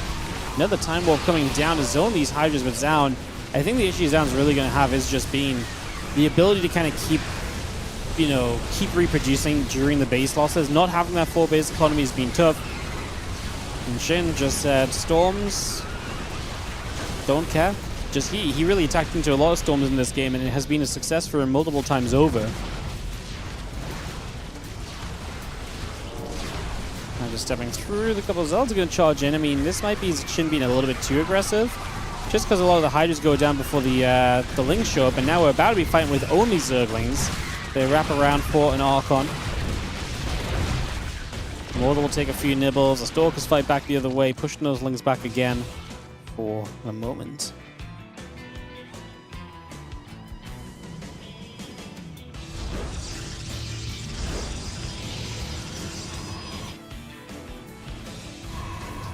More Hydras coming through. Again, Hive, Lings, the Carapace upgrade coming about. Still got the +1 air weapons and the +3 ground attack from Zaun building into place, but Shin is now comfortably holding base 5 and 6 as well. And I think that's a big difference. Before, at least, there was a little bit more value kind of being put on the other side. At least Zaun was slowing Shin a bit as well. Now Zaun loses a base and Shin keeps the other bases alive, makes this so that Shin is going to be building up very comfortably, mining heavily in his favor right now.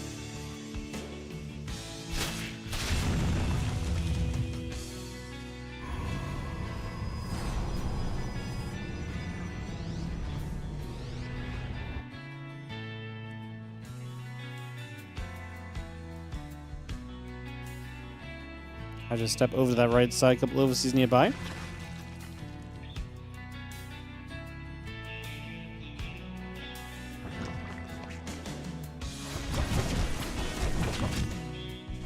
couple Zealots going to get turned away, those Spine Crawlers going to go poking.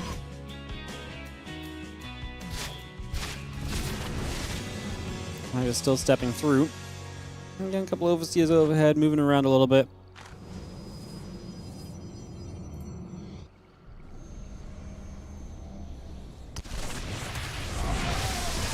The gas nerf to toss.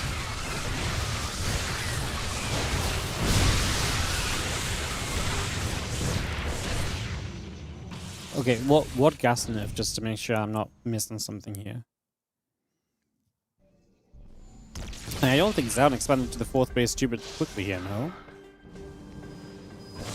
The original attempt of a 4th base, I think, was a very reasonable time. He was defending his 4th base with Storm.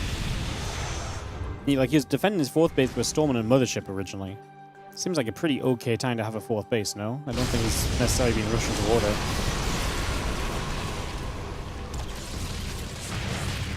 There's Bane's gonna come crashing through on the left side. Zaun is continuing to survive, by the way. SHIN is throwing a lot of stuff at him, but is not actually breaking through. And then the more that this happens, the more we might be able to question a little bit whether SHIN is making the right choices here. He's actually gonna have to slow this down a little bit.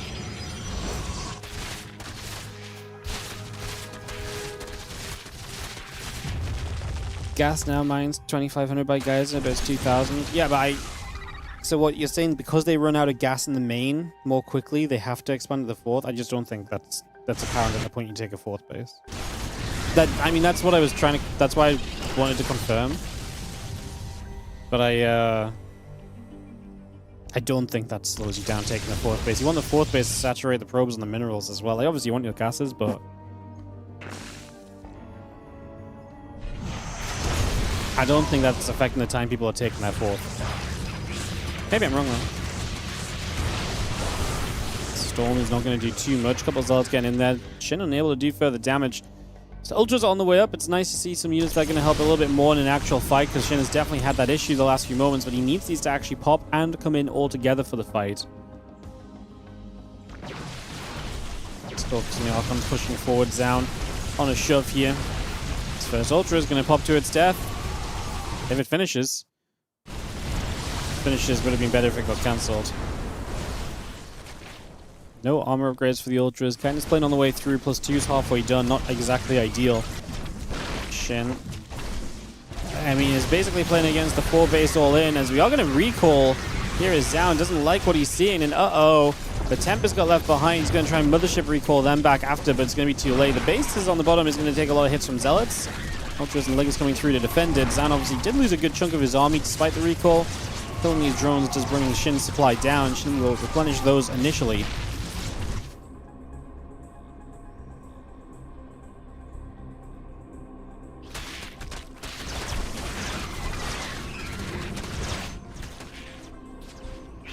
I mean, I can understand the... So I think logically speaking, the gas change is bad for Protoss, right? Based on the other things. Because what... You know, we basically increase minerals per base. So you're basically saying it's okay to just camp for longer on each base. But by reducing the gas, if you're a gas-heavy race, then yeah, it probably does push you to the 4th base sooner. The reality is people are still expanding to the 4th base pretty quickly anyway, though. So maybe if people were actually playing to the intention of what the patch originally did, unfortunately the patch failed at everything it tried to do. So then it's not. Then I just don't really feel like it's a factor.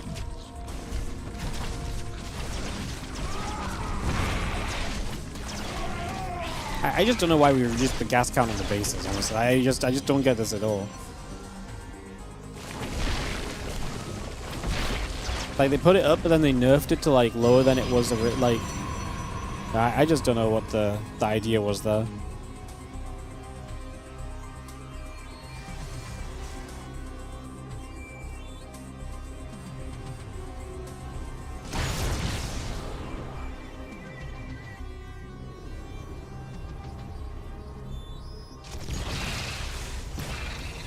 Shots coming through.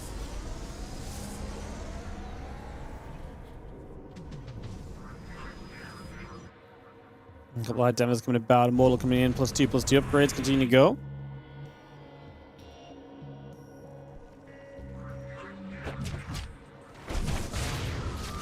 And they're going to shoot. A couple of cannons taking some damage.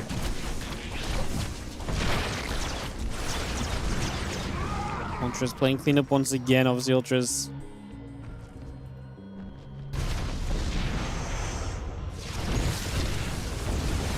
Around.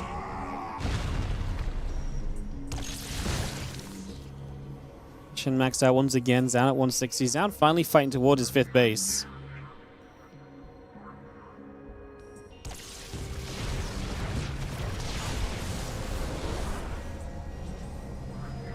+2 air weapons, +2 armor on the grounds. I mean, SHIN, like I say, maxed out. Comfortably holds his position at the moment.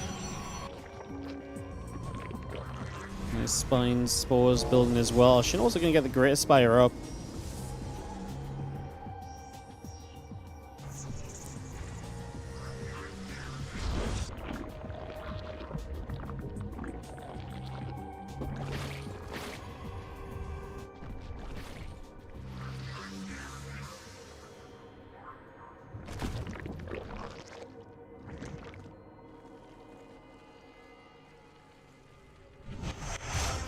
I'm just going to get behind the mineral line, going to go after a bunch of probes. 7 workers going down, 8 workers, 9 workers. Nice little position from these hiders. Actually going to do well for themselves, but can't necessarily stick around too long. SHIN building a bit of a bank behind this now. I'm afraid that SHIN's army is going to melt, which is why I think we may be making a Great Spire, but we got to free up some supply to go Corruptors and Broodlords, right?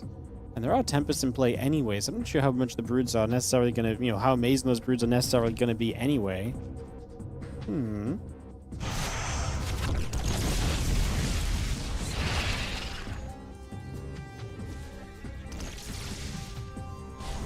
Probes gathering, a couple of Tempests just going to be there. Little Archon gathering around. Still got our +3 armor upgrade coming through on Zaun's side, and a couple of Tempests will shoot at a Corruptor. Corruptor's going to make the dive forward, just looking for these Tempests while they're on their own. Going to get one. Again, still trying to deny the economy from the high ground. Zaun is going to be drained of cash soon. He needs this base to mine. Like, his 3rd base is mined out, the 4th base is hanging on. This is definitely a game where, mineral-wise, Zaun's been able to stay in it a lot longer because of those changes, right? If he'd been stuck on these 4 bases in a previous game, I think SHIN would have overran him already, so the mineral buff to the bases definitely doing what it's meant to do, which is, allow you to sit on less bases for longer in the game.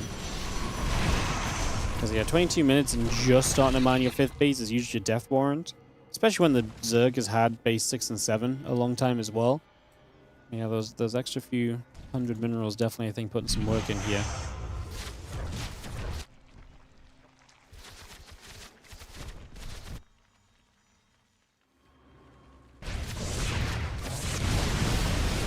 Archon's going to fire through, hatch going down already.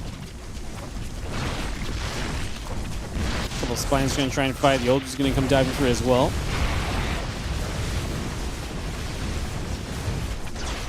Ultra's just going to go chomping through those Zealots. It's got 45 drones going down, so Zaun already, really hitting a lot of the economy of SHIN hard. SHIN counterattacking as well. I mean, SHIN maybe loses out more so in this base trick, because he actually had bases still to mine from. I guess he's going to remove the last base of Zaun, so Zaun has basically 0 income. However, I mean, SHIN also has money in the bank, but if he loses too many bases, that's not going to matter. He's not going to be able to build enough up that, you can use that money.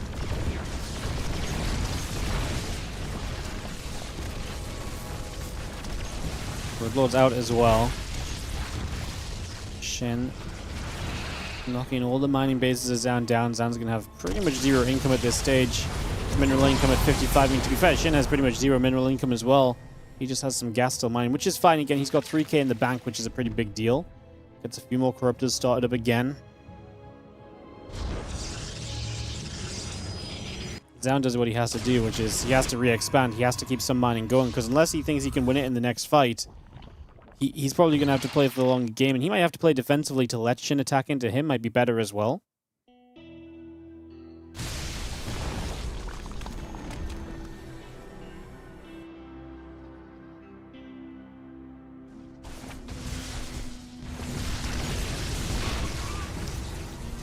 Shove back over on the left.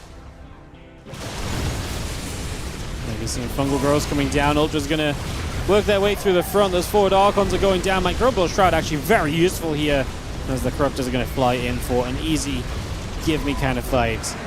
SHIN going to take the 1-0 victory.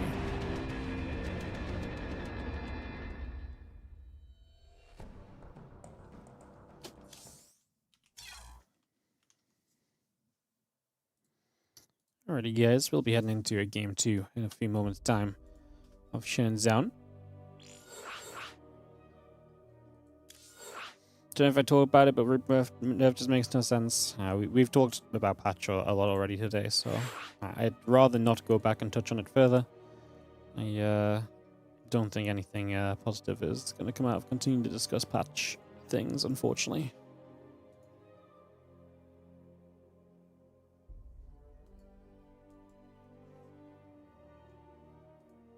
That's quite a game. Number 1. Felt like kind of a weird one. I felt like SHIN was in control the whole time. I don't know if Zaun ever really... I think Zaun had a couple moments, but he couldn't ever really get on the map because SHIN always threatened the counterattack. And Zaun didn't have enough to deal with being counterattacked himself and also like succeeding across the map, I think, eventually.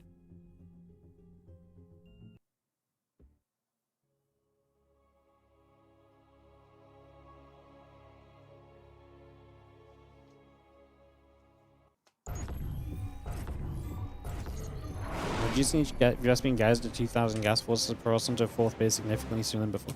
I mean, what time does your gas mine out now in the main versus what time does the cross usually take a 4th? I just don't think any 4th base is being taken because we're running out of gas. It's not like people were taking their 4th base before when there was only like 500 gas left in the main or something. Like, gas in the main base usually lasts for minutes after the 4th base is already taken.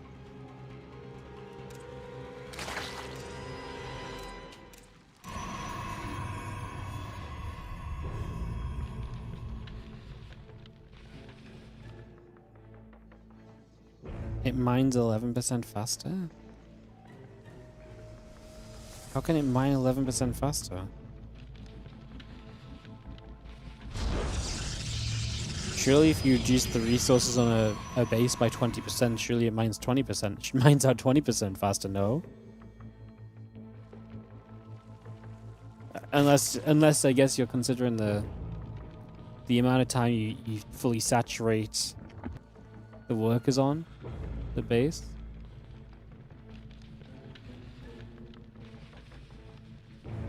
Compared to 2250, okay. Okay, compared to 2250.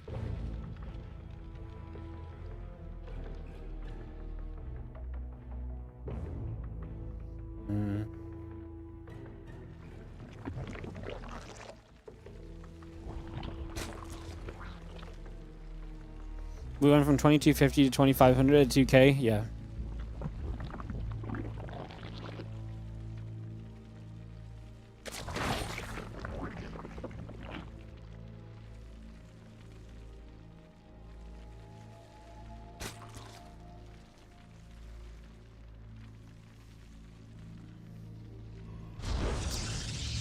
Sorry guys, SHIN's up 1-0 as it's reading chat. There's no reason to look at the game screen for the first 5 minutes of a PvZ, so...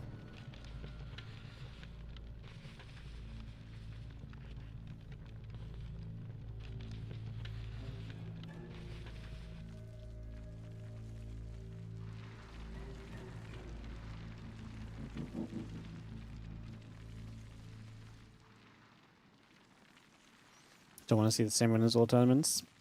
Unfortunately, the way that StarCraft 2 works, the best players usually win. So, yeah.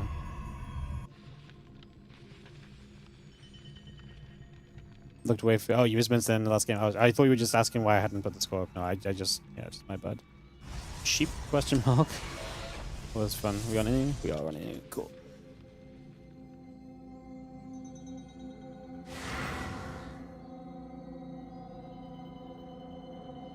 Run more ads. I mentioned this the other day. Full transparency, we do run more ads now. Well, it's weird because beforehand we would usually only run like a minute or 2 minutes between maps, unless it had been a very long game. Now, pretty much because game length is so. There's less risk to running longer ads between games because if it overlaps the start of the game, there's a higher chance nothing happens. So there's less risk there. But also because each game is inherently longer. We are forced more so to kind of run more ads per map because the average map length is longer. So nowadays you will kind of get hit with 3 minutes of ads between games a bit more frequently, guys. It just makes sense.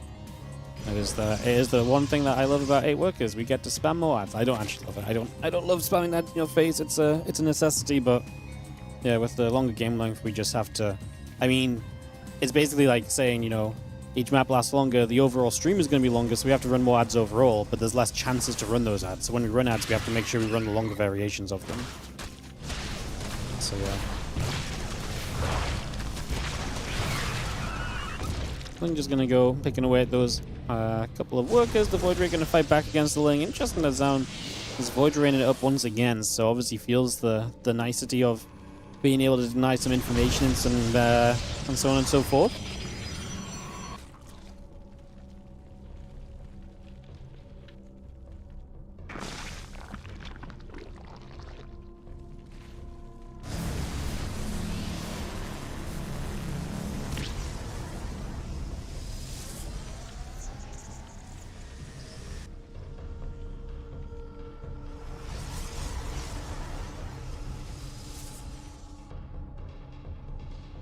Love you, Wardy. Appreciate you guys in the chat as well. Thanks for watching. If you're on the YouTube today, please take a second to scroll down and hit the like button. Maybe throw a sub in as well if you're not already subscribed to the channel. I appreciate it was a bit of a patch discussion heavy start to the stream. I mean, obviously it's hot on the fingertips of everybody, hot on the lips because it's been another update.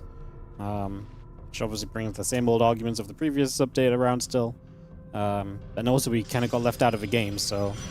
But yeah, also just the fact that these early minutes of the game are just very slow and uninteresting nowadays means that we do just have more time to talk to chat, and that means we talk about the hot topics, and right now the hot topic is indeed the patch. So, yeah, sick of hearing patch talk. I apologize. It's just going to be the way of things probably for another week or two at the very least. Oh, you're just here for the Patreon segments, the 8 worker starts being possible? That's true! But the best part of PvZ is that PvZ is actually allows us to plug the Patreon until like the 7-minute mark, so we're not even too late. If you guys want to support the tournaments, patreon.com/WardiTV, where 100% of prize, 100% of any pledge goes directly into tournament prize pool. Sport today, players need paying more than ever before. They have to play extra minutes of the game just to win the same tournaments as in the past, guys. So help make it worthwhile for them. Increase the prize money by supporting the Patreon. And it's patreon.com/WardiTV, brought to you by the 8 worker start, as the Adept is going to hold out nicely and just push those Lings back. And Zaun is going to go into his 4th base. So Zaun's going to take a 4th now. The main base gas has 1330 and 1170 on it. Do not feel like this is forced by the gas in the main. We're a good many minutes away from the main base gas mining now.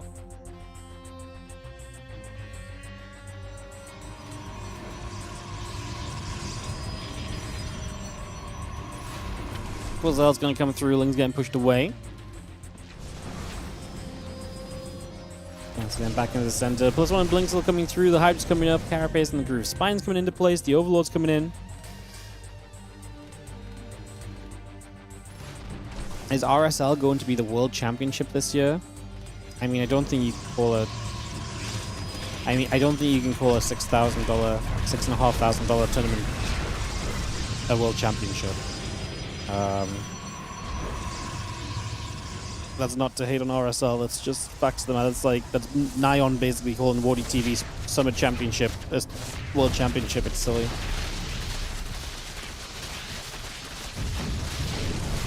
A World Championship in StarCraft 2 is a much bigger prize pool event as Hydra Ling just gonna straight up walk in and kill this base.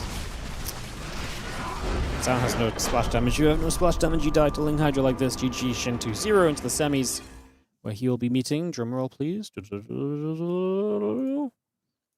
Clem? Yes, he'll be meeting Clem. Percival 2-1 over Beyond moves into the semis as well. Gonna be a Terran from the bottom of the bracket, by the way, guys. Unless Ordinary beats Cure, then Ryung, then Percival. So, yeah, Clem versus Shin and TVT on the bottom side. I don't know what they're going to do first in terms of casting. I guess we hop on to NA and see if we're just going to be allowed to start Clem Shin or not. But yeah, I don't think any tournament should be a World Championship with $10,000, $20,000 prize pool even. Like, that's just not a World Championship in StarCraft 2. It's just a tournament. A World Championship is something that has a detailed qualifying process that anyone can try and qualify for, and has the best of the best players playing offline. The entire final stage of the tournament being played offline, I think, for a significant increase of money compared to community tournaments that are happening throughout the year. 50k. Yeah, maybe 50k could be the new normal for a World Championship. It's not amazing, right? But like, I mean, if that's what StarCraft 2 becomes, I'm not saying that the prize pool has to stay the same as it stayed in years before for World Championships. I just think you can't call a $7,000 6. I don't know what RSL is, 6.5, 7. You can't call a tournament of this size. $6,458, 10 million Korean won. You can't call a $6,500 tournament a World Championship. You know, you just cannot. You just cannot. Like we run a $5,000 tournament every 2 months. You know, like it's not the same. So yeah, it's at BlizzCon. The final series of RSL is at BlizzCon. It's not really. I mean, it's just not a world championship. At the end of the day, it's just not a world championship. I don't really have much more to say on it. Again, it's not RSL hate, because I'm sure someone's going to try and paint me in a dumb light or something, but it's not RSL hate or anything, it's just not a world championship. Just isn't. I mean, the show matches at BlizzCon are for a higher prize pool than the RSL finals. You might be able to say worldwide, yeah, but every tournament in StarCraft 2 at this point is basically worldwide. You can't have a world championship play over the difference of $640. That's the difference in first and second place. $640. Like, the first and second place finishes of RSL are literally playing for like a third of the cost of their flights, more than likely. Like, it's the whole thing's kind of crazy, honestly. I don't get me wrong, it's cool. It's just I've said this in the past, but I think in the world, in the state of StarCraft 2 right now, we should be sensible with crowdfunded money, but I think this is personally a little bit of a bonkers one.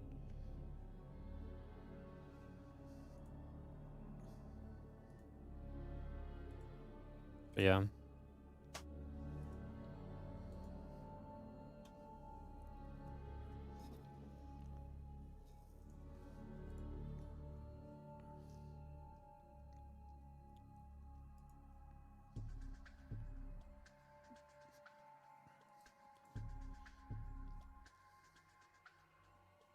I'm trying to figure out if Clem SHIN are starting or what the deal is.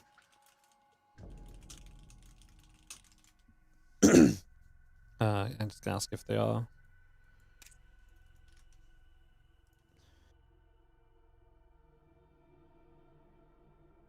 Starting or waiting.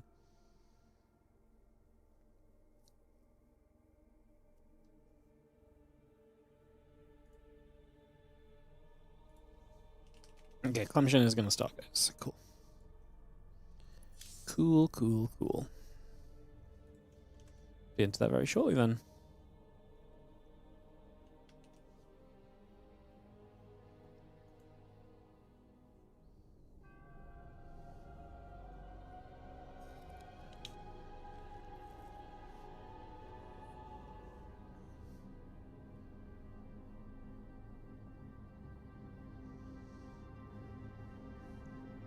I'm not going to call it dead, but you can't imagine a new crop of players at this point. I mean, there's still up-and-comers like GG Machine, Shameless, and so on. Led Alex. Like, there are new players who are playing the game and coming up and being very good, but... yeah, I mean... the reality is, it's like the current crop of pro players came up over a very long period, and these guys are still in that growth period, you know? You don't get better at StarCraft 2. You don't get to that level of StarCraft 2 in a couple of years. So... Wardy, if TOS reaches the finals of Home Story Cup, you're donating £50 for WardiTV Mondays right away. This is the most low courage bet of all time. Come on.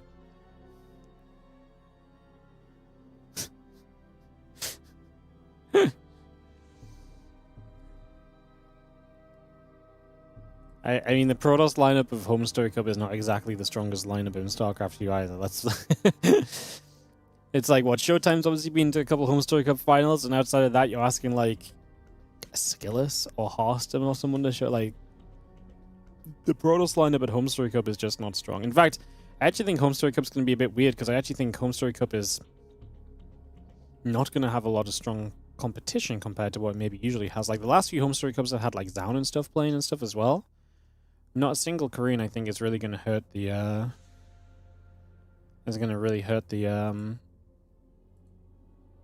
the way it works, honestly.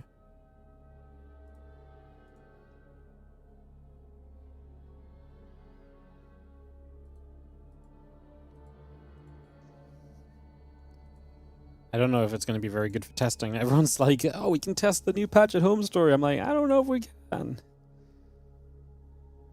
Weird how none of the Maestro guys are there. Yeah, because it just got organized badly, I think. Well, not necessarily got organized badly.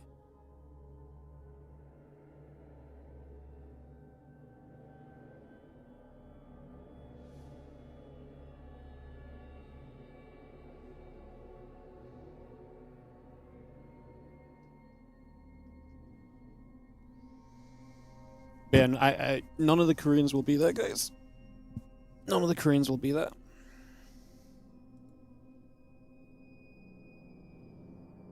I really thought Maestros being the weekend it was would allow the top players of Maestros to attend Home Story, but the players who attended Maestros didn't have interest in that, I think. The thing is they still have to stay in Europe for an extra, like, 5 days, because they play on Saturday, so they have to stay in Europe Sunday, Monday, Tuesday, Wednesday, Thursday, basically. So they have to stick around for 5 days. That's not like Home Story Cup is a crazy price, but it's 10k, right? First place 3.5. It's not bad. It's just I don't think, and you have to play against like Cyril and Clem and stuff. I think there's a good reason why they're not eager to necessarily send it.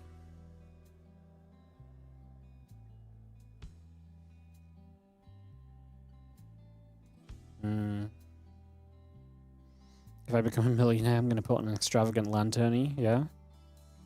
Do it.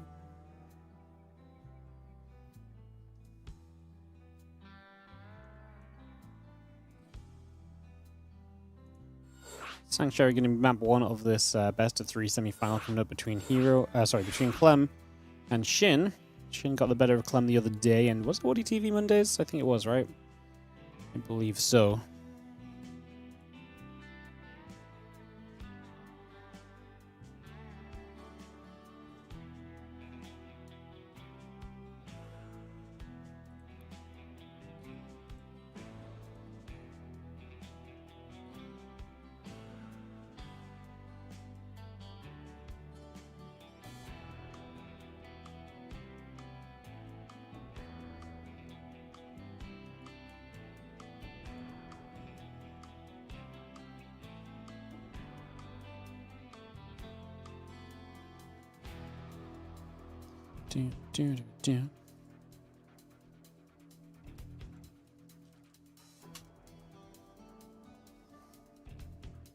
Watch Cyril lose the first 70 phases.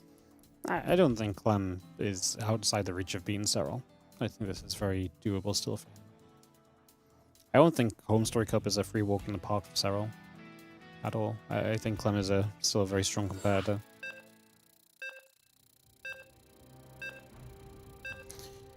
Also, I actually think that the amount of Zergs in Home Story might be dangerous for Cyril, because I think ZVZ is actually in a very volatile position. So I think ZVZ actually could be quite a danger to any of the top players, top Zergs. I think ZVZ is very dangerous at the moment. I could see Lambo beating Cyril, for example. I think there's a lot of possibility for some upsets there.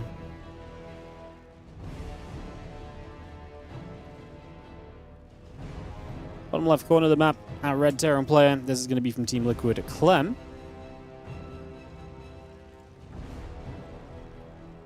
In the top right-hand side, the Blue Zerg player. This is SHIN.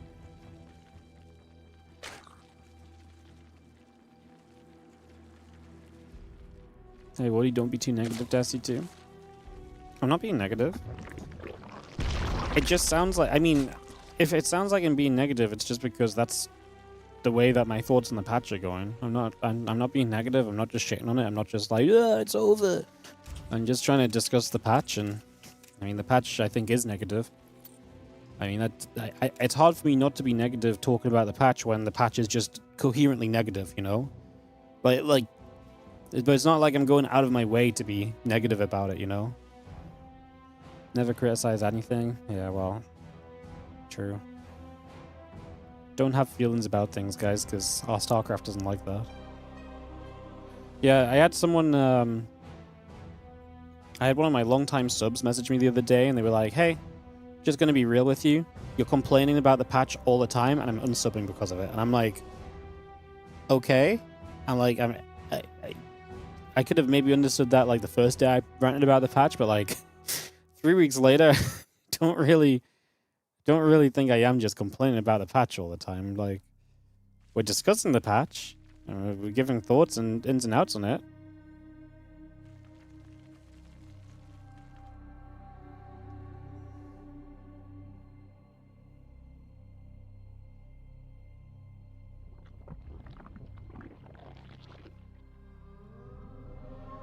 So yeah.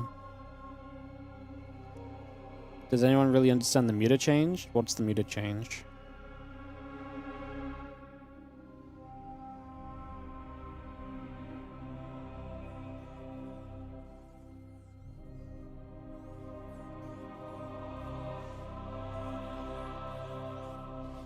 Everyone likes that? I mean, so like, yeah, I mean, some people like it. I mean, I'm not trying to say that everyone is against it, but everyone's allowed their own opinions, right? I'm also allowed to kind of discuss the way I feel like, which is that I think it is bad, you know?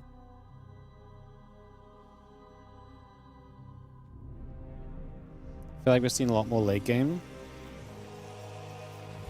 I don't think we're seeing a lot more late game at all. I think the game was already trending to a lot of late game anyway.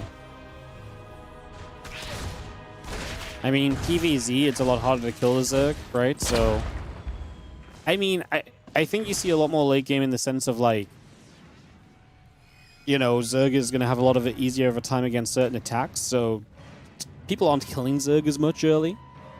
But I don't think that games are generally trending late game more than they were before. I think late game was already pretty heavily favored in SC2 with the way that the maps and so work, so...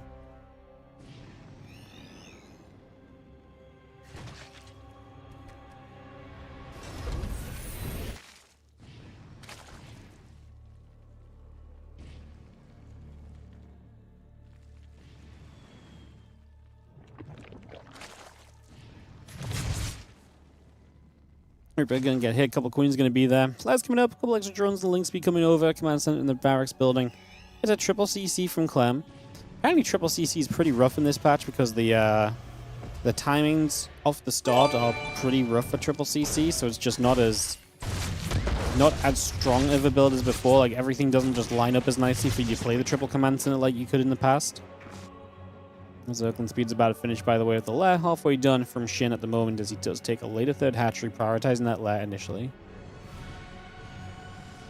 What's up? Oh, no. 34-month resub. This sub ends here, thanks to endless patch whining. Sad. Thank you so much for 34 months. Appreciate you. If it is your last sub, if that's a real message, then sorry to see you go. Couple queens, couple lings is going to be there. Reaper and the Hellions come back around.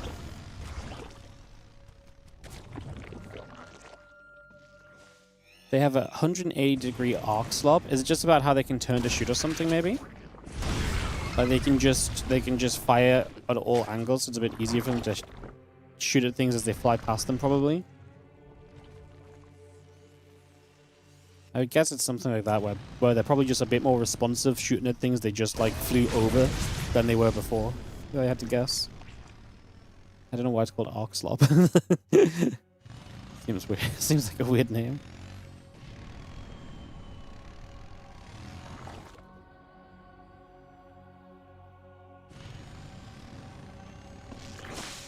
Feelings gather around, hanging Gruspines, Carapace upgrade coming about. Just going to be seeing the Queen of the Lings and the drones coming through. Stimpack, Medivacs, Marines. All in production from Clem. He will be looking to apply some pressure here shortly.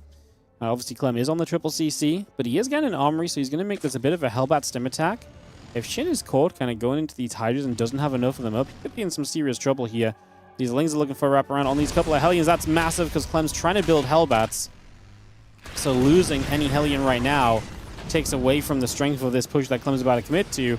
Even this is going to mean that the Medivac stops to heal the Hellbats a little bit, which is some of the Medivac energy gone early. You can see SHIN's not ready for this, though. He's running up the natural ramp. He's going to lose multiple Queens that do not have the transfusion energy necessary to deal with this. So Hydra's going down, Queen's going down, the Hellbats working their way nicely against those Lings, and Clem doing some pretty serious work early.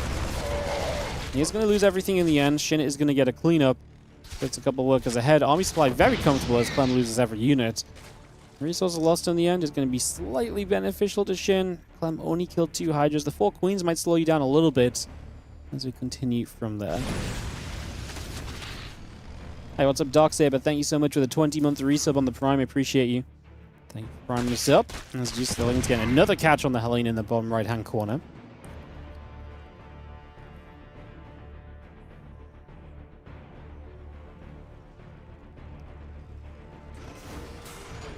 Helene moves in the Hellbats, so that will help you to play defense. I don't think SHIN did enough to walk across the map and punish Clem for losing a bunch of units. I don't think Clem did enough where it's like, okay, he's loving this position in the game. He is ahead on a lot of... Okay, he's ahead on SCVs, but that's because SHIN is decidedly committing to a Ling Hydra attack here. Now, if Clem has a lower tank count because he's been building Hellions for longer, built an armory, for example, right?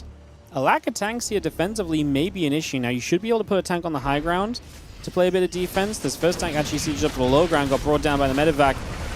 I just don't know if I love this for SHIN at all. He's attacking pre-+1 missiles. I mean, +1 missiles an age away. But he's attacking before Hydra speed especially, which is going to be the ability to kind of get those Hydras up close and personal. SHIN has a carapace upgrade. Does he have enough Hydras to truly attack into this? I think if he's going to go, it has to go now. Because I don't think he can just sit here while the... I don't think he can sit here with like an extra siege tank already in play. I think he has to break this while there's only 1 tank available. And he's going to put some more pressure on the orbital. That's seemingly about it. SHIN is moving on. He's going to go into drones and infestation pit, but this was a commitment to a ton of units that did not achieve anything. The only thing I can think of is maybe SHIN thought that there was going to be another round from Clem coming, and so he's prepping those units to deal with the second wave, but that never happened. So as far as this ends up playing out, this was basically SHIN just builds a bunch of units, does not really do too much with them, and hence could have been on a much stronger economy. Instead, now his economy is going to be held back to 65 drones. Actually needs to get those overlords finished, stay out of supply block. He's going to try and build the Hive and Lurker Den. I actually think Clem's going to have a strong time or two in this game still. Especially because SHIN still needs to find time to add some more drones into this, and his economy has not been as strong as it maybe should have been throughout. So Clem pushing forward is likely going to give some opportunity.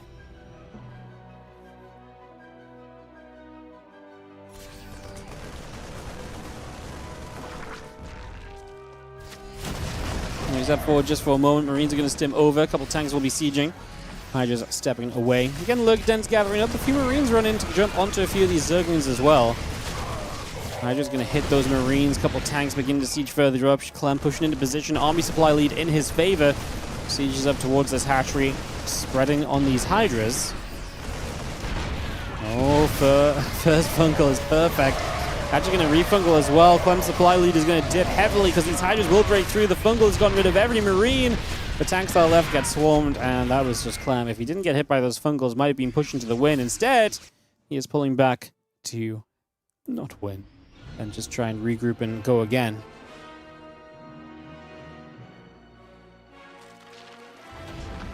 Tank gonna load back up. Marines are stepping forward. Ling's going to run through. The Hydras want to run into this as well. Tank shot is good onto a couple of Hydras already. Lurkers getting picked away at. The Marines are still going to gather forward. Just going to have this consistent pressure coming through for the moment. Tank is going to unsiege, going to reposition.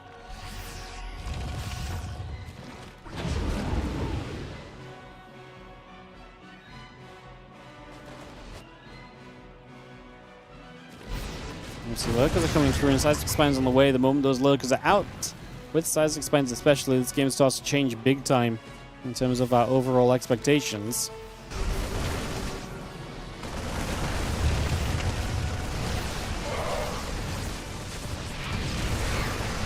Nice fungals.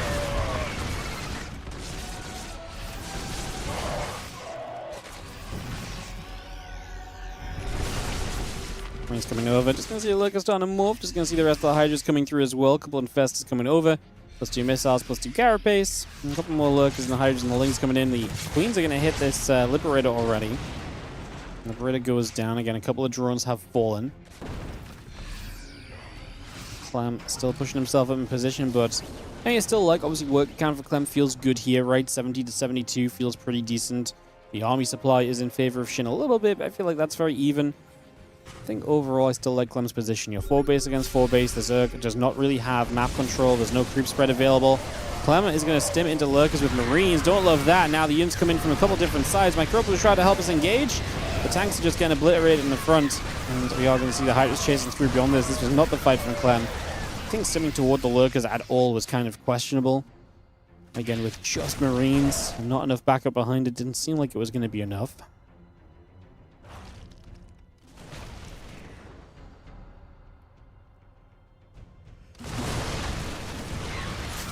Things run over that right side. Bio Army is going to continue to pull away a few moments. And just pushing up. A couple of infests going to be there. Nice Bungle going to land onto a couple of those ghosts as well.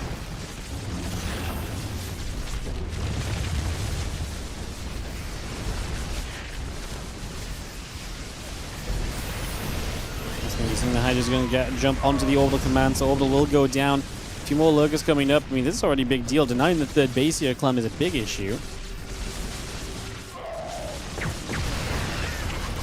Hydra's still stepping further forward. Another tank gets sieged. The Hydra's going to take some shots again. Ghosts continue to hit the lurkers at the moment.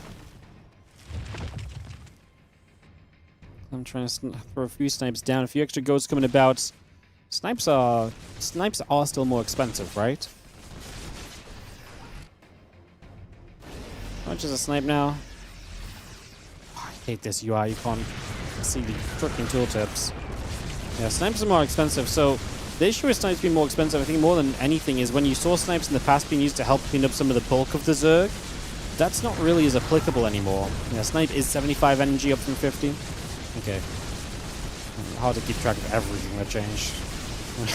We've not seen a lot of games actually get to ghosts as well, at least not in TVZ. As a couple of these ghosts will be nearby. Clem is desperately holding on to that position, but this is feeling rough for Clem. All the control in the world before, now, especially as SHIN goes to 5th base and Clem sits on 3, it's going to be difficult. Lurkers are going to get pushed back. Clem is finally going to break out of this, holding on to the base that he had to hold. He cannot possibly lose this base and be okay in the game. Clem now supply block, losing some depots and so on. Gets out of it pretty quickly, but just having a rough time, especially, like I say, with SHIN going up to 5 bases. The comfort level in this game for SHIN has got to be going up. Clem's building a Raven. I'm super intrigued what we're building a Raven at this point for. Is this actually just... I mean, there's no creep on the map. So what are we looking to do with the Raven here? Are we just looking for an anti-armor missile against the Hydras?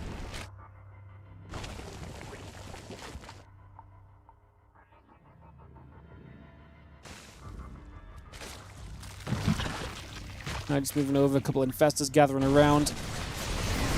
And he's going to take a stim, a couple of snipes going off already. Still pushing through this. Bio going to attack, a couple more, another queen going down. The lings are still getting cleaned up. Jumping further toward this hatchery. The couple of Banes want to come over as well. 2 more Banes on the left side. No Bane speed, by the way. Oh, SHIN. No Bane speed's kind of crazy. Clem is all in. Well, is he all in? He's rebuilding a command center. It did feel like he had to do something on his shove, but he's going to do more than something. He's winning this. The army supply count is incredible for him. And these fights have been much better from Clem. Obviously, having the ghosts out makes it a little bit easier for him to work with. Bio gets there. Hatchery gets taken out. Just going to be seeing the Infestor trying to burrow through underground. 3/3 upgrades plus 2 vehicle weapons continue to come up as well.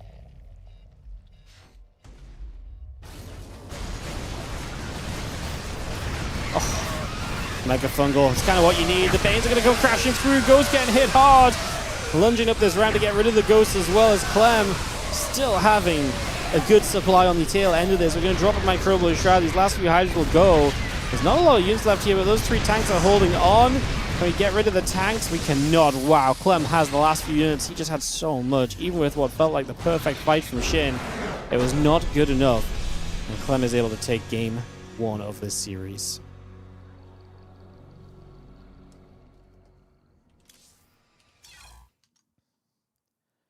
Alright, game 2 in a second then, guys. We'll have to run some ads, but we'll be back with a second game of Clem SHIN momentarily. Bottom portion of the bracket, by the way, is going to be Percival against either Kua or Ryung, so it is guaranteed TVT in semi-final number 2. And then the winner of that will play the winner of this series in the finals of today's Kung Fu Cup. Just to remind you all where we're at, where we're going, and what the current setup of things is looking like.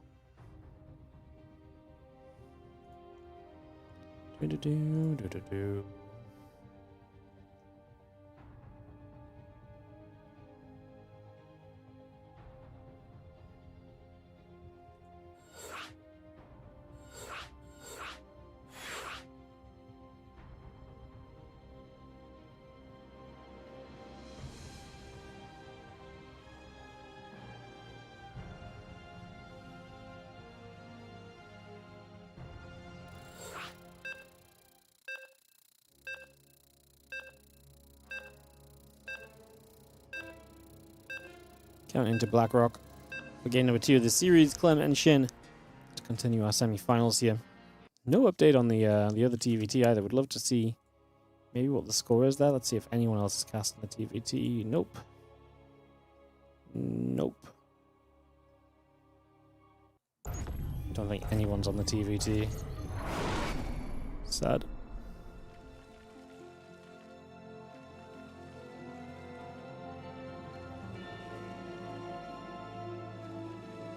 Top right hand side, our blue Zerg player down a map is going to be SHIN as he takes on the red Terran in the bottom left. And it's going to be Team Liquid's Clem.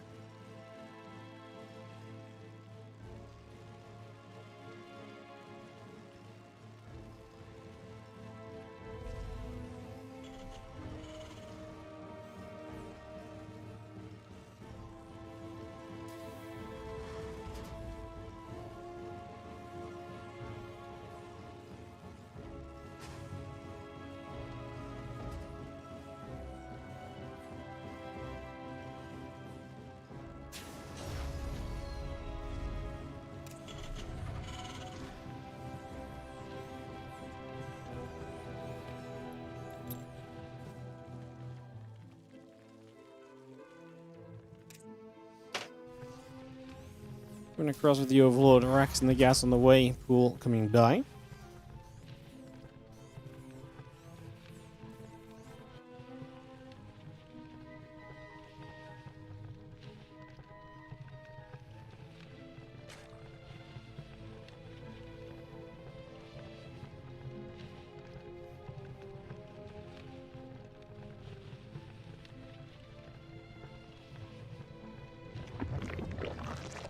Entry onto the low ground is pulled first from SHIN, so we'll see if that does anything for him here.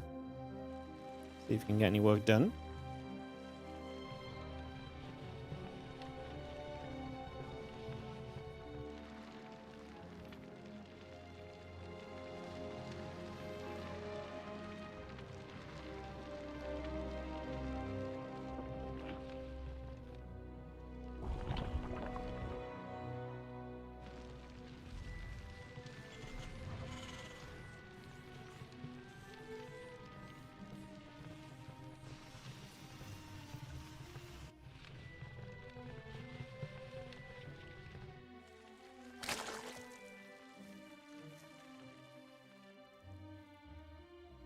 And Festus indirectly got nerfs and snipes go off anyway now.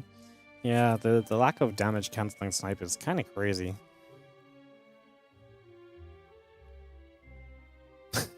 Ghosts were already pretty good, man. Like, I feel like this is such a benefit.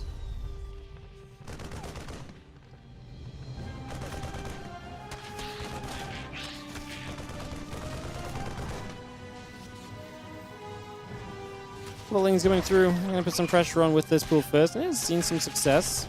Comes Reaper, going to turn back home, and is now going to get here as the Marine will be helping to figure this out. Obviously, Reaper into Marines helps us a lot. If this was Reaper straight to the reactor, this could have been a big issue.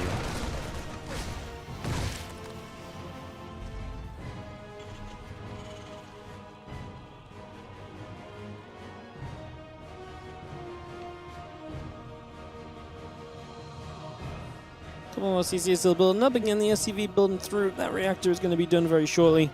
Yeah, link speed's about halfway done.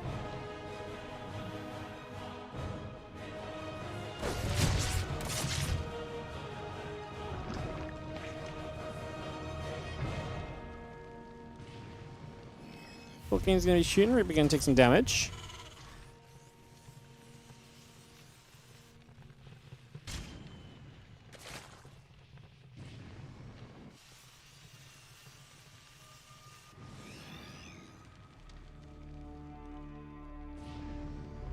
Reaper gets back towards the top again. Hatchery on that third base going through. A bunch of links. The links be coming over. A couple of barracks all building. CC finishing as well. So Clem is going to triple CC into a big bio play. A lot of barracks to set us up in these early stages, and we'll be working from there.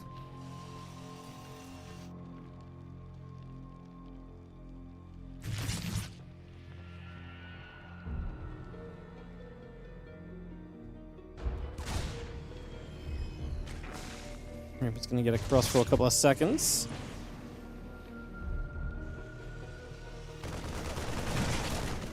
And Ling's going to run by. Oh, this is a nice catch.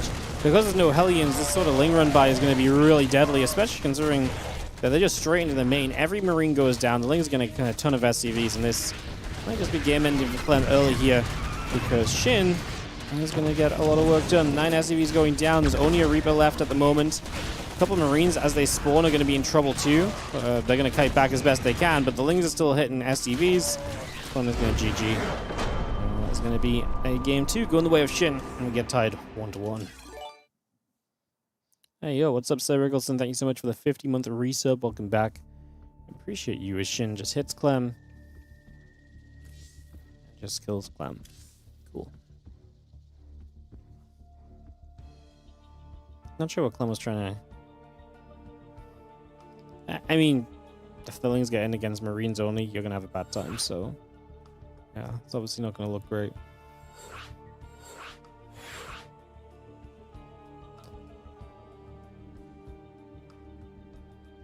Alright guys, game number 3, Clem and SHIN getting tied up. And heading to a final map of this semi-final. Get this started in just a handful of moments, guys, so yeah, getting this ready to kick off.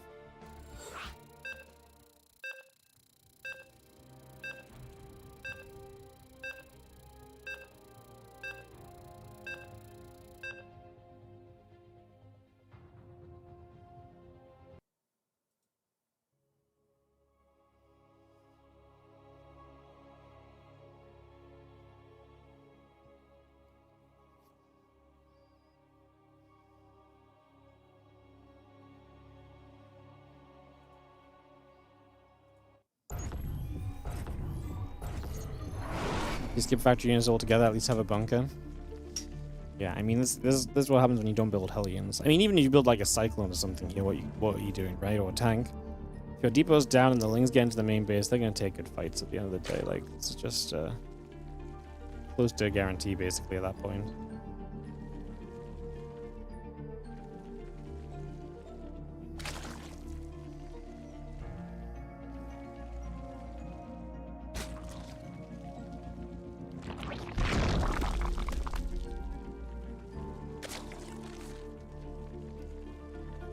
In the bottom right, Clem in the upper left, game number 3 of this series.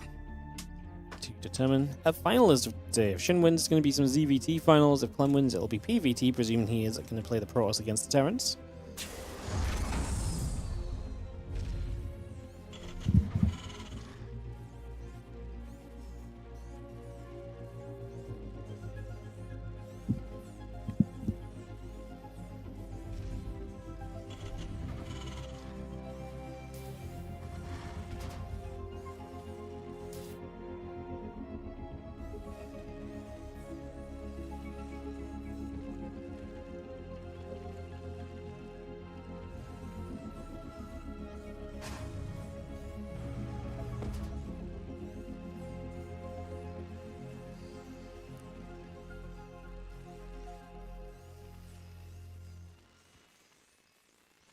You mean Zerg, you love this patch?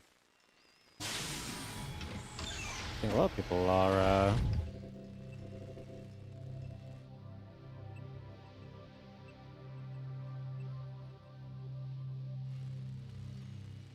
I mean, a lot of people still loving the patch. As negative as a lot of the community outcry is, there are a fair amount of people who are enjoying them as well.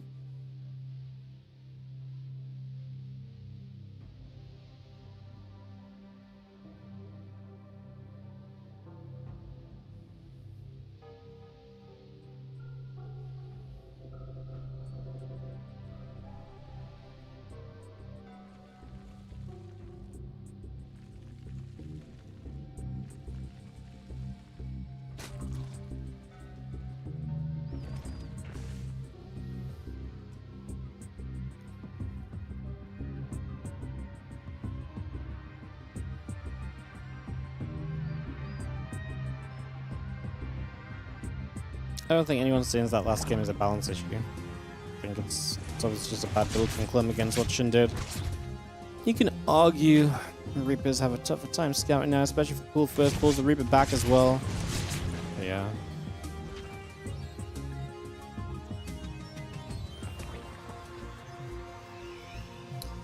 If it comes about, again, factor in the CC, still coming into place, taking a few moments.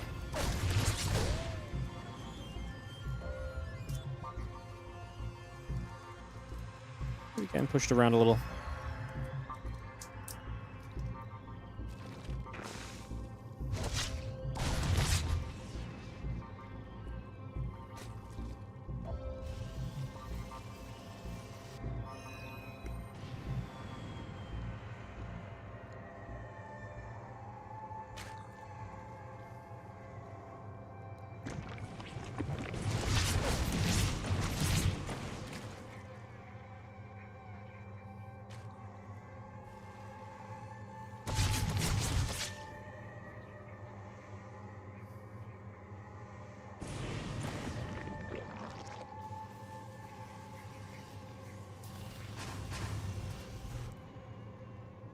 Another drone coming through. The hatchery coming about. A few extra drones on the way.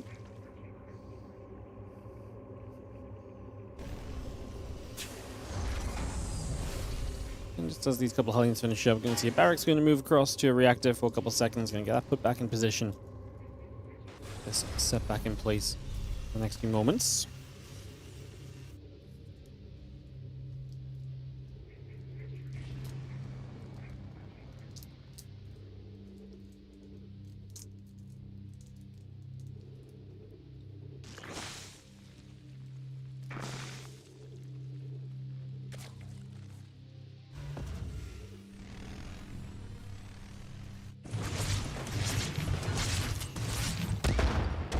Ripper commits to the hop in, wants to see if there's a lair or anything. He is going to be able to see the gas count. Can he figure out roaches are going to be coming up in good numbers here? Clem on his way to the stim in the medevac, so the 211-esque build here.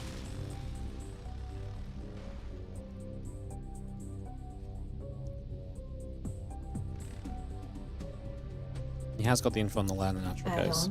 Complete. Hasn't seen the roach run in the back. Doesn't know about the lair. Start the tank, and if he has engineering base, he obviously has access to turrets too, which I think covers you against everything. Turrets against mutas, tanks against roaches, or if it's fast hydras, tanks against hydras too. I think this is a good across the board setup. We'll see how aggressive SHIN wants to be. 53 drones currently, and pumping roaches, but this might just be his, you know, roach pump against the incoming Terran timing.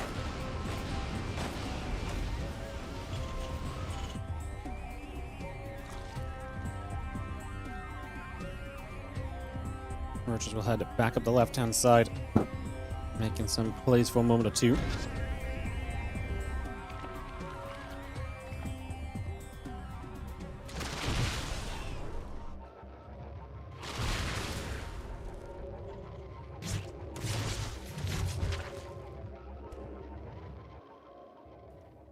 Brings medevac's coming back across.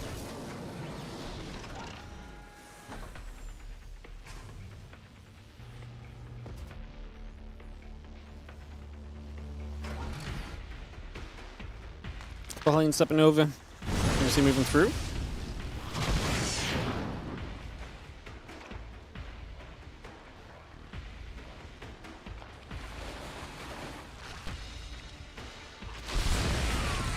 Gonna be seeing the roaches still stepping about. Just gonna be seeing the one on upgrades, the combat shield coming over.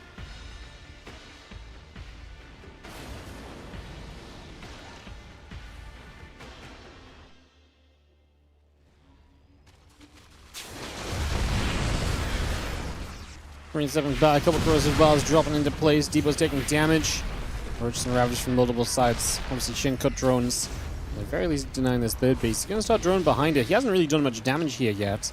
He should be able to get position on this third to drop some biles and to threaten, but obviously with those tanks tucked onto the high ground corner from the natural, it is going to make it kind of difficult to do too much. I think the defensive position of Clem is very good. The tanks really do. I mean, the map is actually beautiful for defending this third like this. It's funny because those SCVs feel separated from the rest of the army, and yet they're kind of okay right now. We're going to commit forward. Do we have high ground vision? We do. So the first tank will go down. Clem takes a stim into the Roach Ravager, however. Now 9 SCVs have fallen. SHIN has to run. The Ravager start getting eaten up alive. That's going to be expensive. The damage is good. The biles are very good here as well. Splits away with that tank, but losing every Ravager almost is going to be, like I say, a killer for SHIN.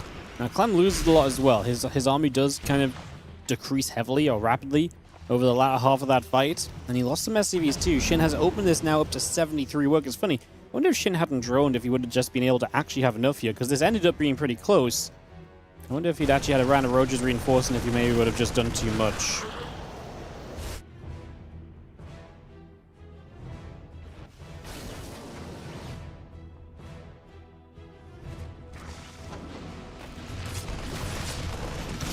He's unloading again. A few roaches are going to step over there. Just going to jump onto a few of those units.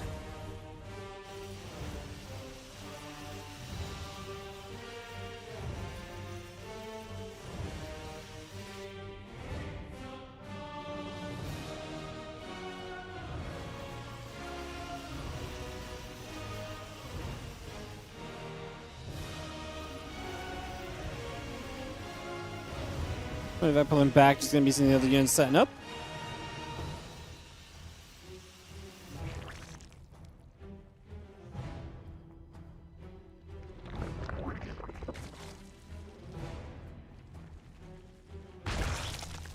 We're just going to regather hatchery building through. I'm just going to see the +2 missiles and carapace coming over. Link speed from Shin as well, so looking for a follow-up from this all. Heading now into the hive also.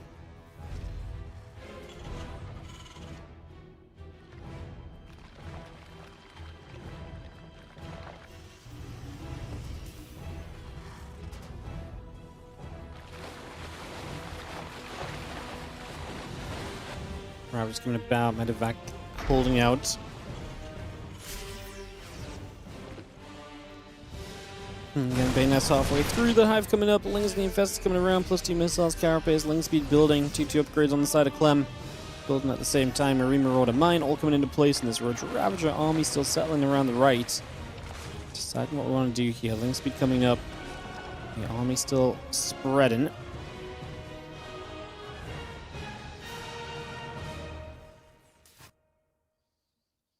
Ling's going to threaten to the other side again, +2 attack upgrade. Coming up on that engineering bay, we're going to get that finished here from Clem to give him an upgrade lead for a little bit.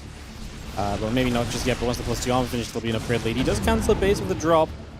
And Shin maxed, but unable to do much. Like I say, I think a lot of setup in the future here. That's going to be at least one dead met. No. Disgusting. Turning away from the spore crawlers like that, incredible. I didn't think that one medevac was going to die. Infestors are not going to love sacrificing themselves, and that's -2 fungals potentially already gone. It's a major loss. Shin is in a moment of just trying to hang on in here, because like I say, the Infestors should have bought him some time. Now they're not going to. He's on his way to Bane speed, and he wants to trade out a few units, but he kind of wanted to do that sort of slowly. He'll drop his Microbial Shroud to try and help him take this fight. This is not a good fight for Shin. That amount of tanks feels deadly. The Ravage is going to try and drop a few more biles in. This all happened too fast, especially with the lack of infestors, with a couple of them going down. Now the Lings are going to stream forward, but I think they're late to the party as well after dealing with that upper right drop. And Clem is just going to mass his way through this. A couple more biles. And Clem steps back, deals with it, and now gets ready to re-engage through. The money's already been spent. We are just going to spam roaches, which is really kind of an act of desperation. Ideally, he wants to be building some Lings and some Banes, but he doesn't have time to build Lings and morph Banes, so he just has to spam roaches and hope that it's enough to survive this. The buy showing up on the other side. Just going to see the roaches will arrive as well. The medevacs again loading, unloading, and repositioning once more. The roach is going to step through. The planetary fortress on the top coming into position. Another roach getting taken down. More roaches getting shot at. I'm just going to be seeing those roaches trying to wrap around this. Siege tank fire is good. Wood Lions trying to line up. GG says Shin. Clem takes the 2-1 victory and goes to the finals. No Zerg in the finals today, guys. Meanwhile, Kira and Ryung apparently are still playing, so we're going to have to wait for them before the winner plays Percival in the TVT. There will be some action on the Korean server for us, if nothing else.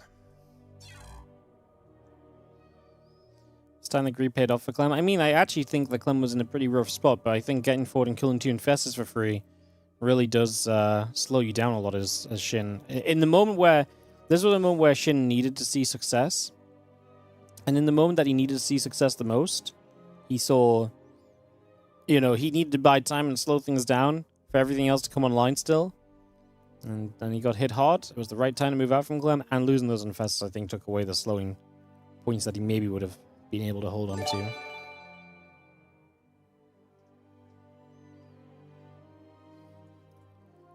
Well, thank you so much, Aryan, for the 26-month resub on the Prime. Appreciate you. Thank you so much. Appreciate you. Thank you for priming up the channel. If you guys are sitting on a Prime sub and want to support the stream, do consider dropping it. Helps us to keep on cranking out the StarCraft 2 content for you guys. You might be at a good sub count right now, but that never lasts forever, so support while you can. All the support goes a long way towards us being able to do more StarCraft 2 content in the future as well. Semi-final 2 and the finals coming up, guys. We're going to take a couple of moments. I'll be right back. Percival versus Cure or Young whenever they come out of game. No idea where they're at. They're 4 minutes in game, so it might be a bit of wait. So I'm going to be upbeat quickly. I'll see you guys soon.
Hello guys, Q versus Percival.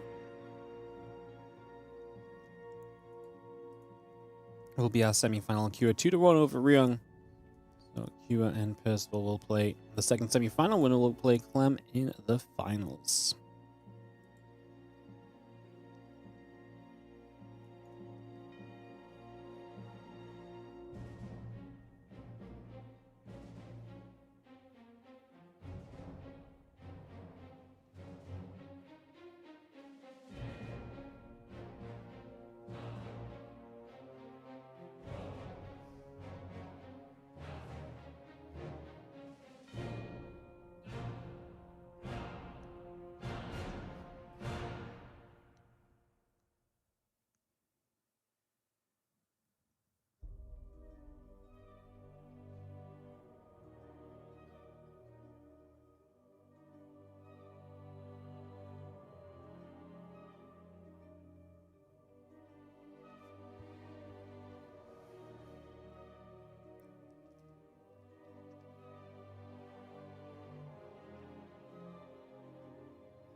Again, hello everyone, good to see you guys. I'm just waiting for this TVT to get going. Like I say, the other TVT just finished while we were in break, so might be a moment or so while Kua takes a couple moments and so on. No issues on that. Just wait for that to get sorted out.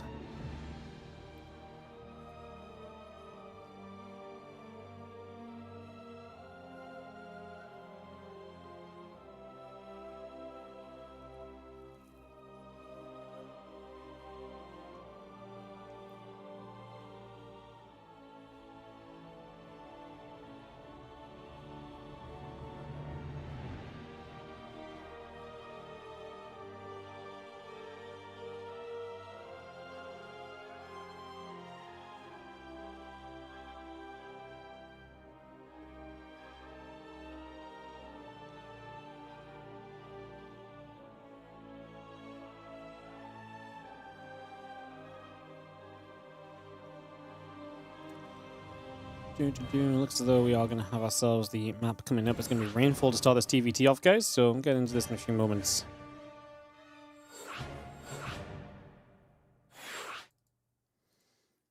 Am I pleased Bluebirds didn't abandon the game after the huge patch out doing consistent tweaks, or do you hope that they revert it all and stop messing around? I mean, I don't know. I mean, I'm not pleased because this was the baseline expectation. Like, they always put the patch out and then do a hot fix. The fact they've done one set of updates is very much so on par for a patch that they put out. It was the same last year when they patched the Storm. They hotfixed Storm a few days later as well. So, yeah. I mean, I'm not really pleased they're doing what is already bare minimum, but I mean, they have to expect to put a couple of fixes in considering how much they changed. So, I mean, am I pleased that they're changing things? I guess so. I already talked about it a lot earlier, but I don't think we're changing the right things at all, because I mean, my basic TLDR, or not to spend too much time on it, is that we're basically band-aiding fixes to the economy, and because we're band-aiding fixes to the economy every week, we don't actually know where the balance is at, because the economy is shifting more of the game than the actual updates to units are shifting the game, and as such, we're just wasting time band-aiding fixes to the economy, which never really needed a change in the first place. So I'm not really happy. I wish they'd just... I mean, I don't want them to revert at all. I actually think changing units and changing interactions is fun for the game. But I think they should revert the economy scenario and make some other unit changes would be, I think, ideal, realistically. Because right now we're fixing an economy that is only broken because we broke it, you know? It's like, hey bro, I fixed your favorite mug that was smashed. And it's like, okay, great, but it's only smashed because you threw it on the floor. He's like, yeah, but I fixed it, you know? Like, it's got a couple cracks in it. It leaks all the liquid out, but like, it still exists as a complete thing. It's like, but you're the one that threw on the floor or something still. Like, yeah, that's my kind of take on this entire set of changes right now.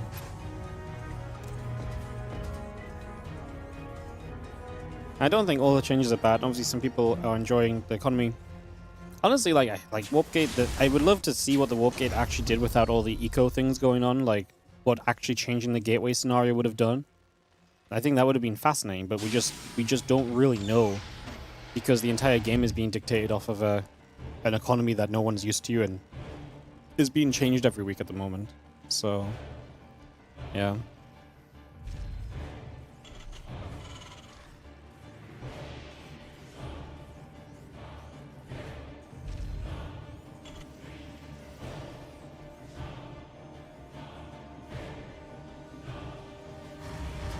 So yeah, no, I mean, like I say, I'm still happy. Obviously, I'm never going to be upset that they're patching, but like the current hotfixes is like the bare minimum we expect anyway. I would hope we get further, but I think it's all, considering we only get a certain amount of time spent on StarCraft every year, and presuming that that is still true, I do think it's being wasted on, like I say, fixing things that never needed fixing until we broke them in the first place. So, and one of the worst parts of this. Okay, you got me talking about the patch again. I think one of the worst parts of this is that a lot of people, when the 8 worker start got announced, a lot of people just said, well, if it's so bad, just revert it, right? But the more things we change to accommodate the 8 worker start, the less you can just flick the switch and revert it back to 12 workers, right? Because then you have to go through this entire process of fixing the economy again and doing all the things that fix the economy for 8 workers. So, yeah, you know, like one of the defenses of why don't we just try the 8 worker start is being undone every time we get a patch that continues to band-aid the 8 worker start that just isn't working. So I really just think we need to undo the 8 workers. But I think it's very clear that they don't want to, despite how much feedback they get about it. It's very clear it's just not wanted. So yeah, I don't think it's gonna happen. What changes have I liked in the past? Ooh, that's a fun question. Honestly, I'm usually a very big believer in any changes. Like, I like change. I actually think change is extremely healthy for the game. I think this patch was the first time I've ever really spoken up about not liking a patch, or not liking the direction of a patch, or the direction the game's going in. So, yeah. I don't know if there's like one thing that got patched that I'm like, oh yeah, that was great. I mean, at some point they fixed cyclones a bit. I mean, I was kind of negative when they changed the cyclone back to what the cyclone used to be, because I felt like they made the cyclone boring again, but like the cyclone's still kind of fine, so it's whatever. It's like one unit early game. I don't know, I like any change that pushes the game into something fresh and new usually. I just, like I say, I think a lot of the changes that have made that happen in this case have not been for the better, so... Getting rid of choose Stargate Void Ray meta? Yeah, sure. I mean, yes. I mean, anything that removes like a playstyle that was very, you know, abhorrent to watch and so on and was just boring. Absolutely, but... Yeah, I mean, like, if I had to pick out a specific change, I don't really know if there's one specific change where I'm like, yeah, I loved that. I just like change. As this drop mid into the main, I find that kind of weird from Percival. I don't know what he believed he was going to really get out of this, as he runs in and gets as much done as possible. Gets a couple of SCVs in the end, which is something on the tail end of a drop that looked like it was pretty doomed. And Percival is going to send his first Raven around the top side of the map here in this TVT against Kua. Semi-final number 2 of the day when it plays Clem in the finals.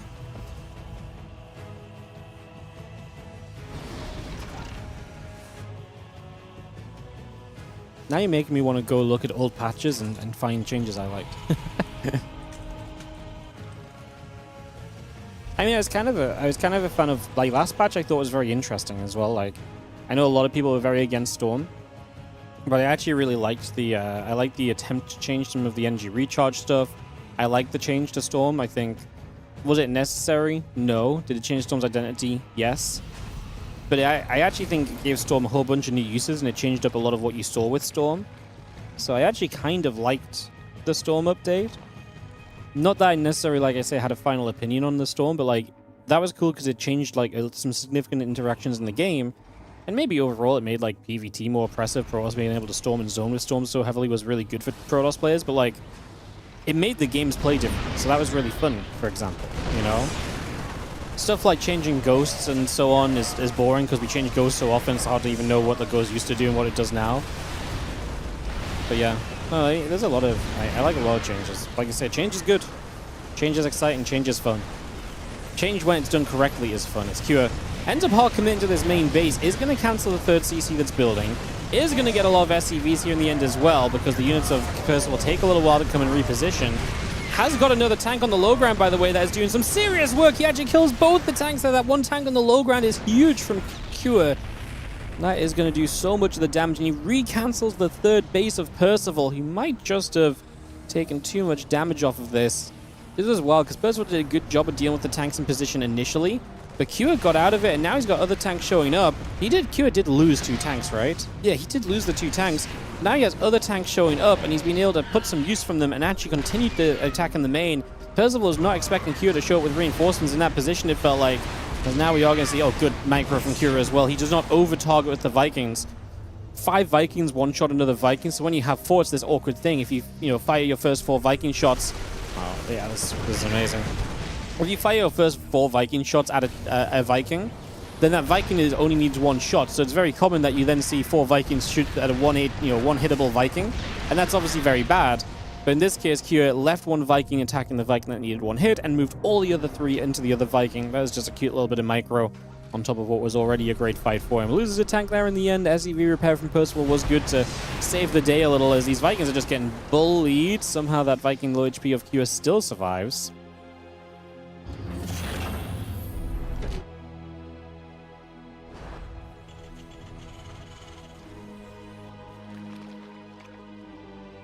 More Vikings back through the center. Again, 1-1 upgrades coming up. Combat shield is halfway done. Cure has got that stim pack.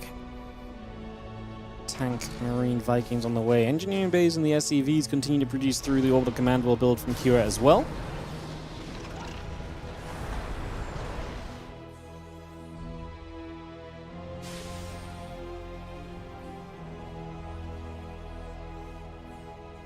If I can still gather around. +1 combat shield, +1 on the way. So Percival is going to be ahead on those upgrades. Obviously, the stim already done and everything.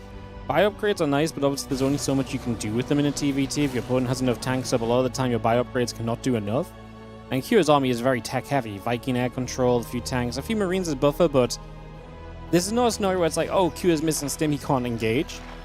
It's a scenario more so where it's like, oh, Percival has stim. Does that let him take a better fight? I think Cure is going to be okay in a fight if the tanks are sieged and the Vikings are there to help zone the medevacs from dropping on top, etc. He needs to be very good with his tank placement. Vikings counterattacking is pretty neat. They're actually not going to do a lot on the other side of the map right now. Tanks are going to cover the majority of this. Okay, Percival runs in. I was going to say, that feels as though Percival doesn't quite have belief in the fact that he's, got much of a chance. That felt like very desperate. And don't get me wrong, I think Percival needs to do a little bit of something, but running headfirst in with no scan and so on is very committed. We are going to lose a bunch of SCVs here, but Percival's just going to say GG. He does not believe he can do enough with the advantage of upgrades that he has to turn this game around. So he's going to give game 1 to Cure. I'm going to look at a game 2 in the next few moments. We'll just run some ads, guys. Again, we have to run ads pretty much between every series now, so we'll do that.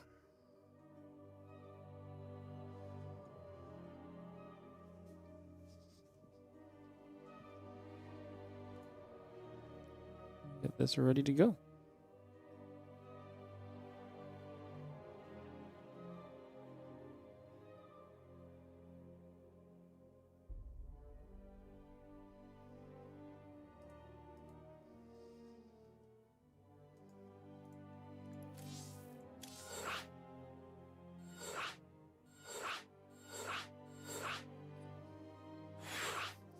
Lockdown for map number 2, Cure with the 1-0 lead. Into our second map in a few moments.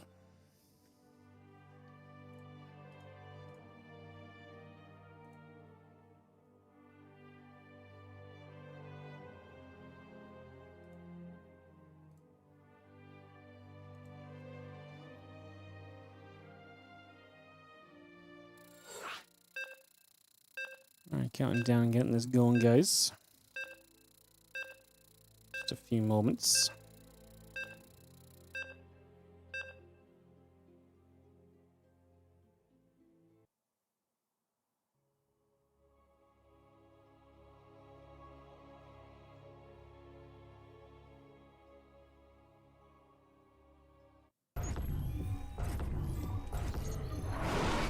Top right hand side is going to be a blue Terran player. This is going to be Percival, as he sits in the top right corner on lockdown. Down map, looking to bounce back, as we have in the bottom left, our red Terran, Team Liquid's Cure.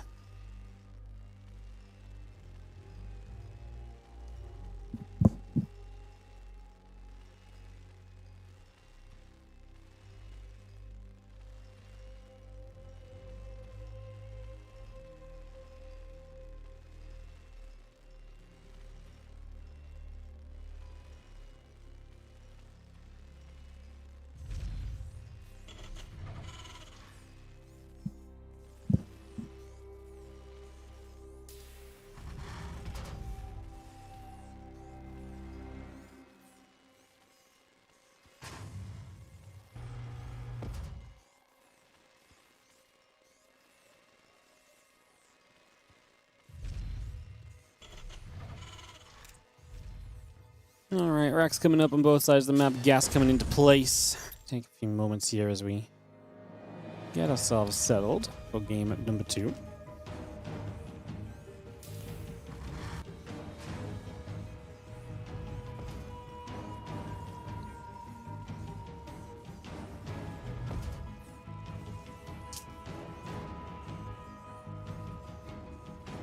Again, how's everyone doing? Thanks for joining us today for some Kung Fu Cup. Again, just a reminder, I am away tomorrow through Monday because of the Home Story Cup, so I'll not be here the next few days. When I return, we'll only be back for one Monday Cup, which will be on a Tuesday, and after that Tuesday, we'll be after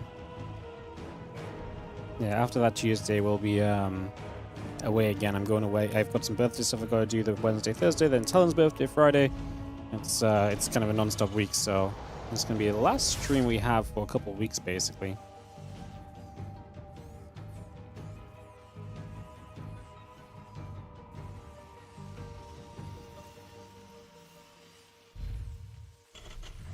Well, we have one stream next week, but yeah, we will be obviously back. About 2 weeks from now, we'll be back with a full grind and setting up some tournaments more than likely as well, I believe. I think we'll probably start getting the WardiTV Summer Cup on the way. Kind of depends if anyone else announces anything, so we'll just be looking to work around that a bit, but very likely we start looking toward that as well. Here it comes through. Reactor on the barracks. Take a few moments. Reactor on both sides of the map. Factory coming up into place.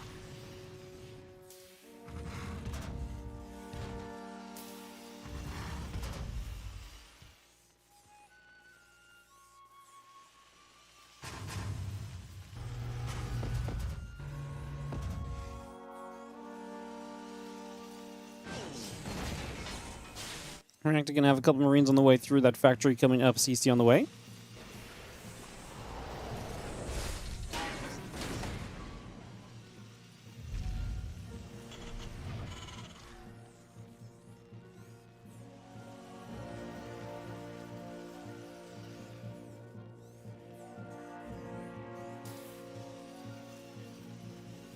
Marines gather up, a couple Marines building on the barracks. CC's going to lift the cycle and a couple Marines coming through. Reaper and the Hellion going to get to the natural. You're not going to see that orbital going to float down to the natural as well, so everyone expanding. TVT is one of the matchups that is pretty heavily hit, I think, by the 8-worker start in terms of just slowness. A matchup that typically relies on its first kind of medevac and so to really get going. Just makes that first kind of few minutes just waiting is just extend that little bit. So a bit slow going. In this case, not even going to see a medevac on the side of Cure. Will we see one from Percival? Probably not. Raven a piece, so I think it's going to be a few more minutes of just sitting around and waiting to see what will happen next.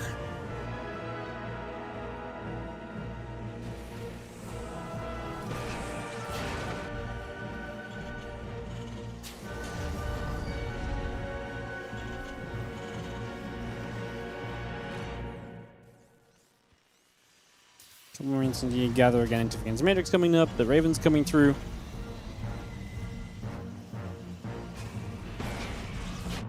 Wardy, what's the chance of trying to organize a Korean Old Goats tournament? Probably better asking someone else. I mean, I don't know what you would need to convince a lot of the old players to play. And I don't really have a way to contact the majority of them unless they still use their Discord and stuff. But a lot of the old Korean players who I would have had contact with, yeah, I would have,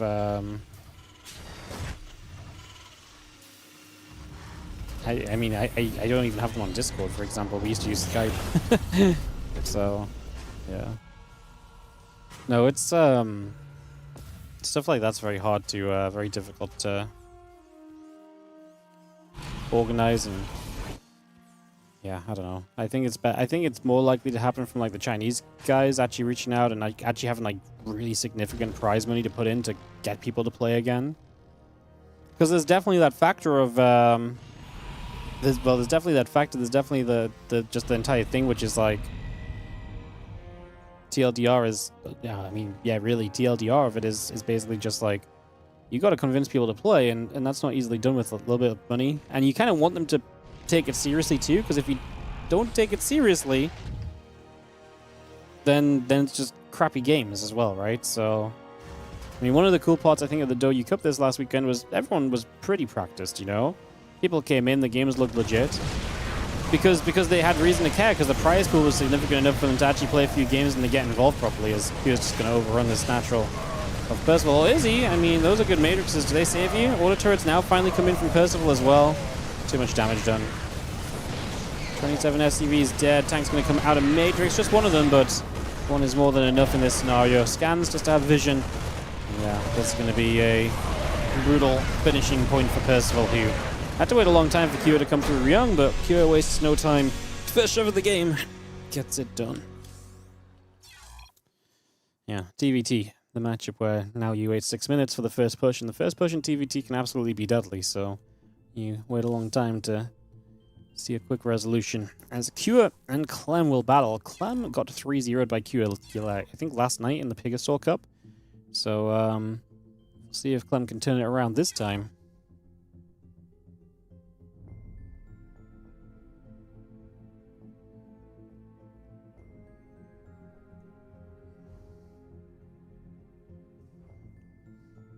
In the unit and building production, you feel Protoss lacks identity, which is why so many great towns like Niedmar and Clem can easily switch to Protoss. I mean, I don't think they easily switch to Protoss. I mean, I think, I mean, a lot of people that switch to Protoss, I mean, Clem didn't just one day wake up and be like, you know, I'm going to play some Protoss. Dude has like hundreds and thousands of games as Protoss still, you know? So, haven't played on the new patch yet. Any suggestions on how to approach it? Either watch people's guides or do your old builds, but just do your old builds based on time. Like, if at the next point you were going to build a hatchery or a command center, build the command center next. I love the old concepts are there. It's just the exact timings are a bit off. So yeah, either watch some videos or just. It depends what you're playing. Like at the end of the day, like Reaper expands are still Reaper expands, Gate expands are still Gate expands. ZVZ, yeah, okay, ZVZ is tricky because Tempool, ZVZ is maybe one of the most impacted. I would say if you feel scared, just play pool first, because if they Tempool, it's going to be a lot easier to deal with. Like Hatch first is not safe in ZVZ necessarily anymore, so you may want to just pool first and just play pool first and go from there. But yeah, I mean, then we're talking specifics I don't have. I think Lambo has a bunch of stuff up though. If you're looking for Zerg builds, Lambo's YouTube should be good.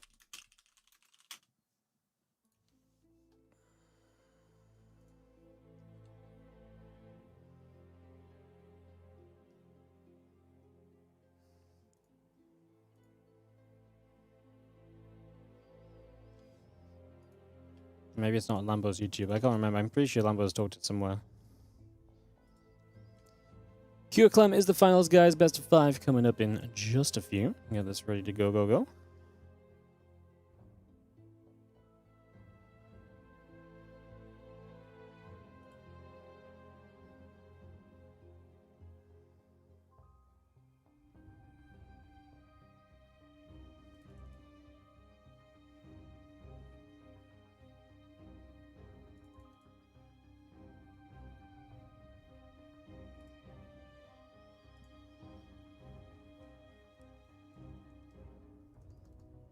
It's not an easy switch.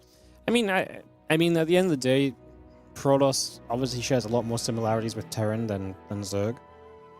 Right, because Zerg works in a very different way. Like the core macro mechanic of Zerg is very different to like Protoss, which in Terran, which is you build as Protoss and Terran, you build workers out of your main structures, you build units out of your production structures, whether that's tech structures or instead of queuing up barracks, you're just warping in. Like a lot of the core stuff from Protoss is very similar. That's why I do think Protoss and Terran are most interchangeable. I don't know if that means that Protoss necessarily lacks identity though. I mean, the thing is that Protoss used to play a lot more around the idea of they're going to play their big tech units and build their big tech units up.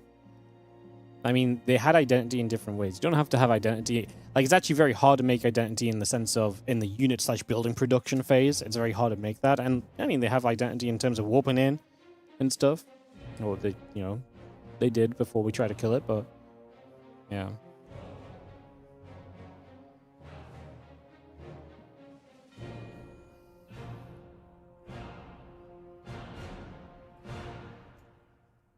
I think it's already very cool that Zerg is just so unique in the production sense that it really steps apart from the other races. That alone's already a pretty cool success of StarCraft.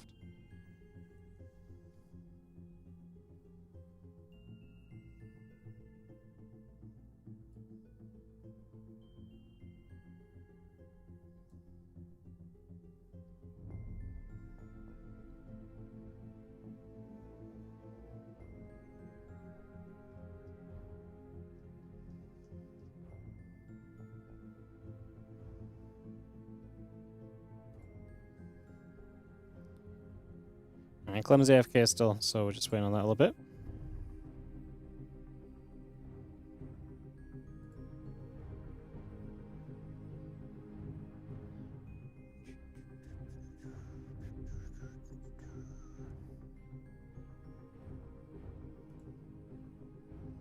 I'll be at Home Story Cup? Yes, I will be at Home Story Cup. And that's why I won't be here on stream for the next few days. Taking some time to cast Home Story, and then, like I say, it's going to be a pretty brutal couple of weeks. I guess I'm away the week after as well, so it'll be a little bit of a brutal couple of weeks on stream. Such.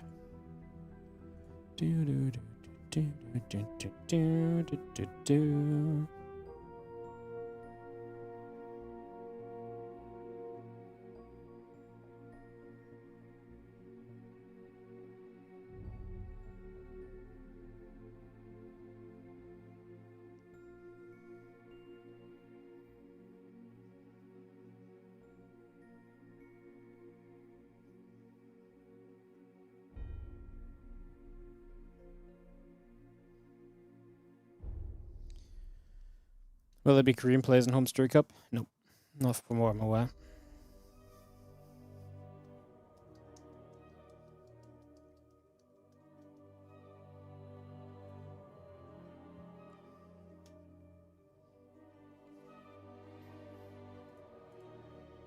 I think a lot of the Korean participation in Home Story Cup before was heavily backed up by teams paying for the players to travel, or Home Story even put some player flights and stuff into their budget. It's not possible anymore, I think.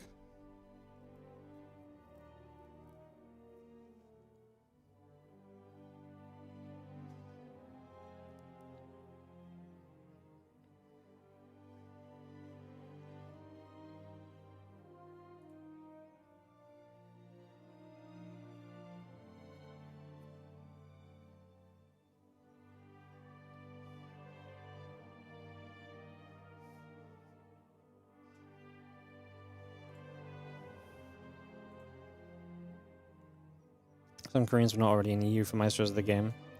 Yeah, but I don't think they wanted to stay around for Home Story. Would be my guess. I think the wrong Koreans qualified for getting them to come to Home Story Cup. Maru went to one Home Story, right? But yeah, I don't think Maru's the kind of guy who liked Home Story that much. I don't think Hero and Classic are not really Home Story Cup goers either, you know? So I think they're just like, okay, we go to Paris and we just go home. Especially because you were playing... Especially because now you would have had to play new patch as well. So yeah. 5 players still not announced. Yeah, it's not fully updated on Wikipedia. But Like I say, from what I know, there will not be Koreans there. Take that as you wish.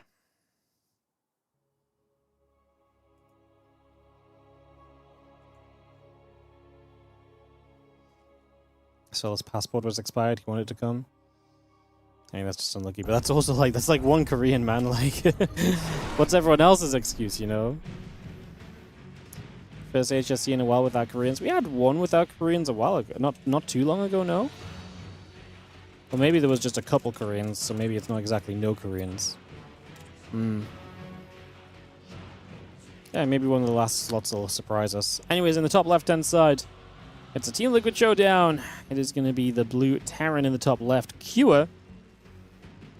He is playing into a TVP here. Is in the bottom right corner of the map. The red Protoss player will be Clem, his teammate, as we get this ready to go.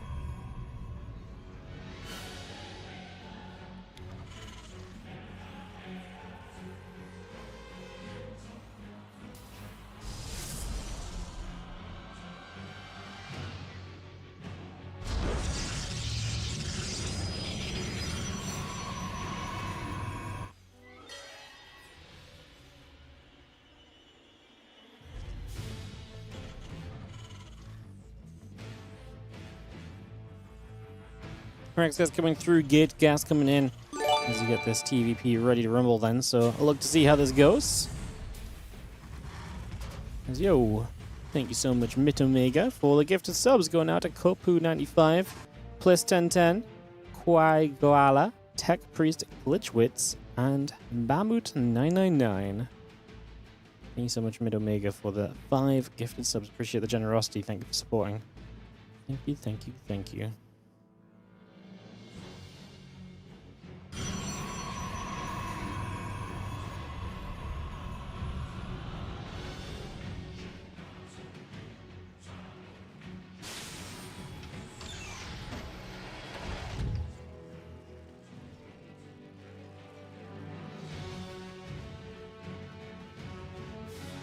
Wasn't there a fun story of my passport expiring?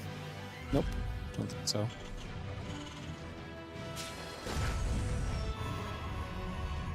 And my passport, I had the China thing, but I told that the other day. I can't just tell that again. Even with these 4 minutes of downtime at the start, there's only so many times I can retell old stories. Still blows your mind how Clem switches races in the same tournament. Yeah, it's like a new era of StarCraft 2 where like certain players off race in certain matchups is actually like a thing. Crazy.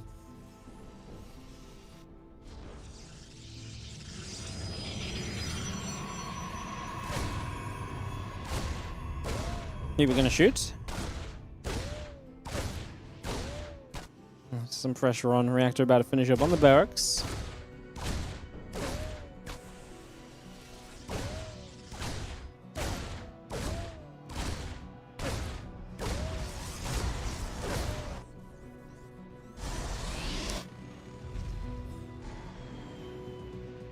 Old stories with WardiTV had side chat. I mean, just because it's one of this, it's like a story which is like, you know, this is a good story for like we are waiting for a game to start and it's going to be like 10 plus minutes. Not like, you know, this game is going to start after stuff happens very soon sort of situation, you know. Here we're going to reactor out 2 more Reapers, so we are going to be on the 3 Reapers with a lone Hellion. As Clem starts his Twilight Council up. He's going to drop the gateway in the part of the wall as well. We'll see what happens here as we get settled early, but it is... TVP does seem to be very similar early. One of the things is obviously pros have a few less units because you're committing to a... you're kind of committing to a... shots from the doubt, I'm going to take some damage. You're kind of committing to the warp gates, and you have to commit to the warp gates as the same kind of situation, so it's a few less units because you're building the warp gates up. Otherwise, the general consensus of what's being done is pretty similar.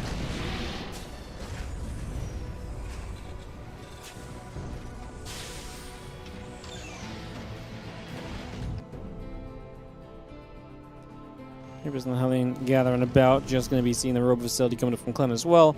As Q heads into his extra racks, the stim pack as well. Continue to get that on the go.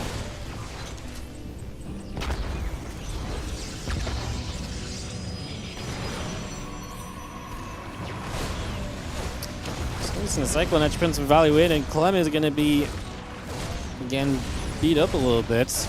A couple more Stalkers going to try and step back over, but this was good trades, and obviously we still have the Cyclone with health enough to contest. Now that there's a bit more hurt, Kua backs away, but that's just value for Kua. One Reaper dead, Sentry and an Adept killed. Some damage on the Stalkers. And Clem having to put some defense out for a little while. Kua going to fall back home to his stim pack that's about halfway done. Combat shield now starting to set up for a big stim combat combined push. And the few Marines and tanks continuing in as well. We still have that blink building up also.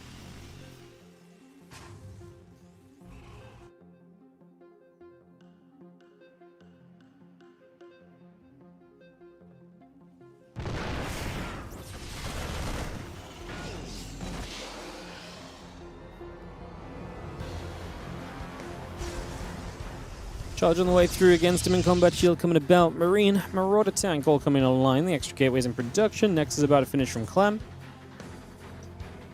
Charge is continuing up. Sentry and a few probes on the way out as well.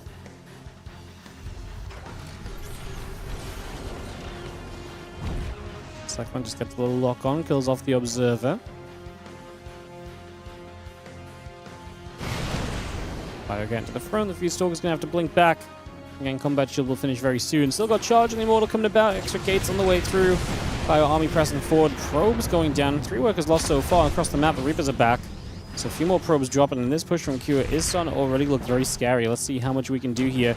Stalker's trying to catch the tanks in the back. Gets a bit of damage done. Kua. Is he not going to go? He is. He collects together for a moment. But that gives Clem a bit more time. I think time is... It's typically still, you know, of the essence here as the Terran if you want to succeed, although Kua supply blocked as well behind it. And I guess that's not going to change what he's already got pushing with. Oh, he's waiting for the boys, I see. He's decided to bring the boys with him. All right.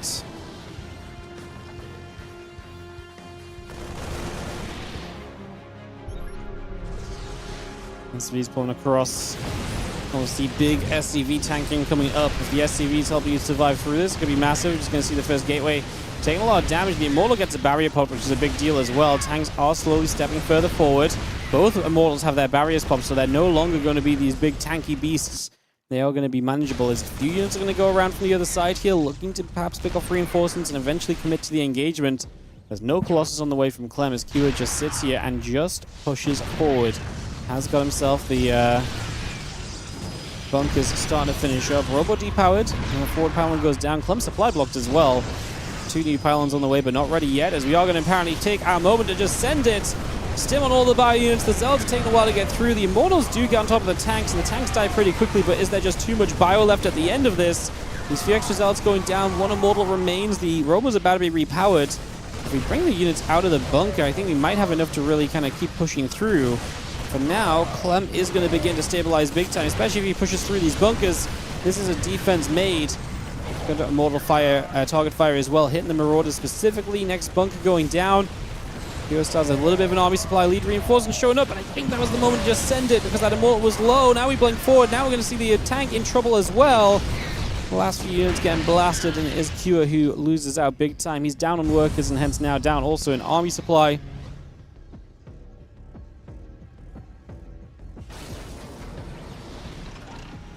It is going to be, I think, a defense enough to see Clem through to a win in this game. Well, Kua's going to agree. I was like, what's Kua's angle to get back in this game? As I was saying this, I'm like, am I like digging myself a hole to be laughed at later? And Kua's like, no, Wardy, I got you. You're right. Clem is taking himself to a win in this game. GG. And Clem puts out a sick hold. Good patience. Few units doing a little bit of work on the backside. Eventually gets through, gets those tanks pretty quickly as well, and is able to minimize the amount of damage that Kua is able to get done.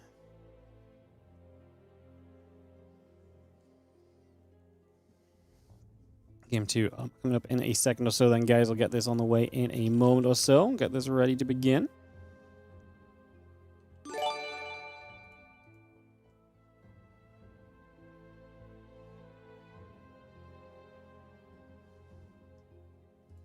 And thank you, Dayback Jangi, for the 10-month resub on the Prime. Thank you for priming us up. Much appreciated.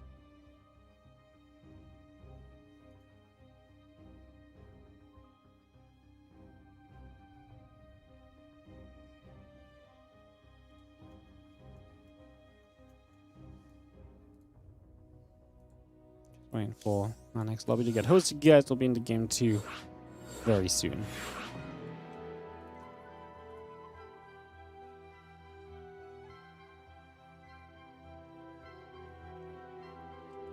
Do do do do do do do do do.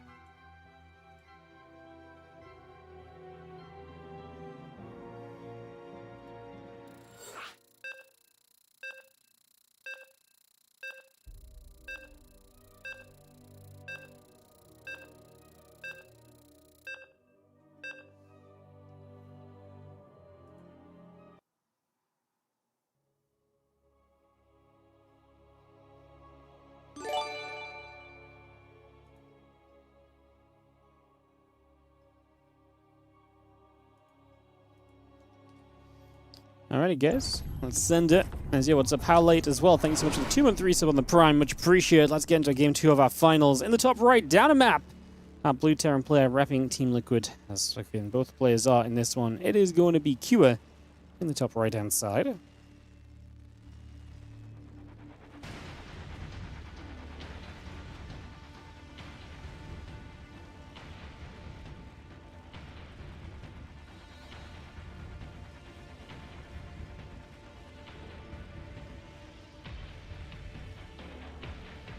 Bottom left.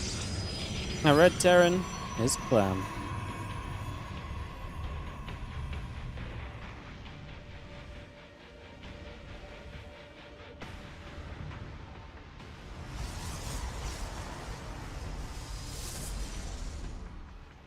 But he's a Protoss, not a Terran.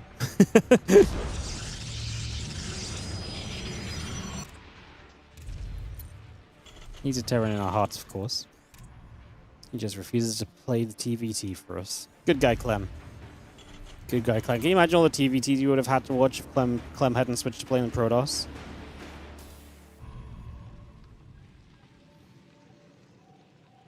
Can you imagine the difference that would have made?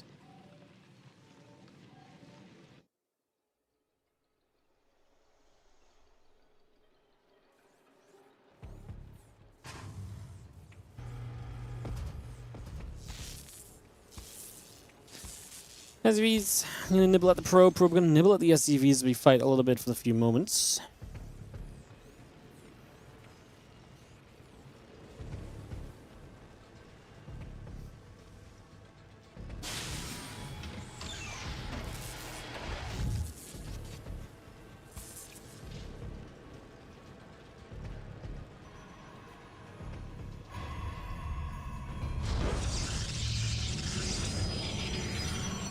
It's going to be having our probe moving out again. Reaper about halfway done. Factory on its way.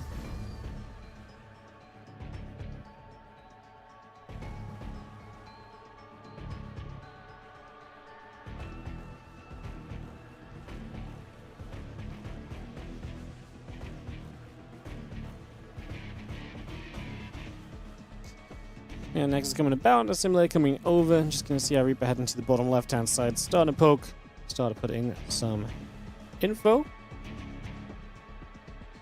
Try to see what's going on.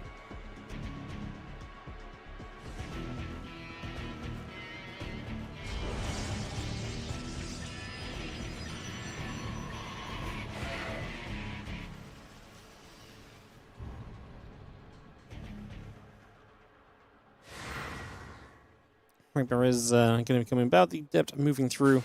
The Reaper just heading home as the Adept comes across to poke a bit from Clem.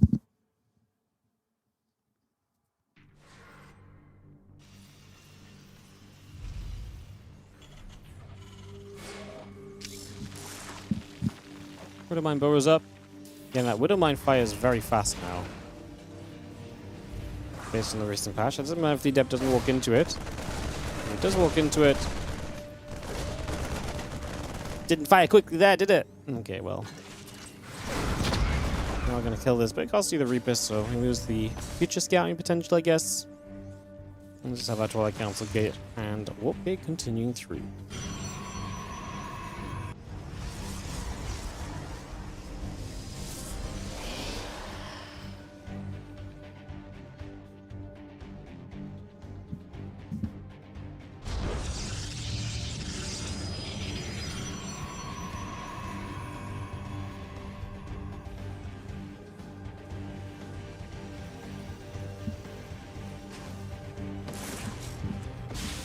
Command Center's going to finish. We do have the rudder mine and a few Marines going to start stepping out for a few moments again. Tank and a couple Marines coming over.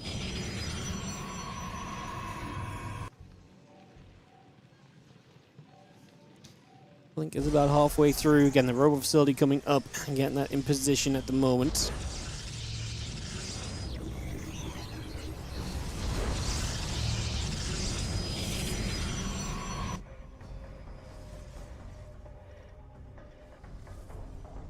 Back moving out down to the south.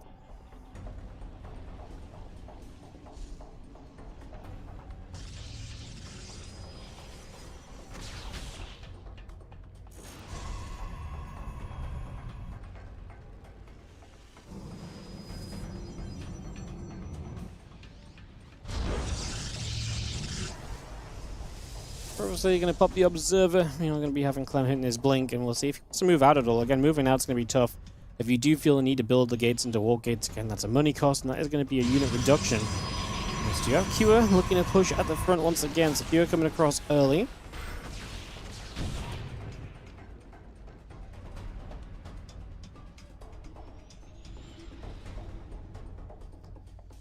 Helps give it an idea of what's going on.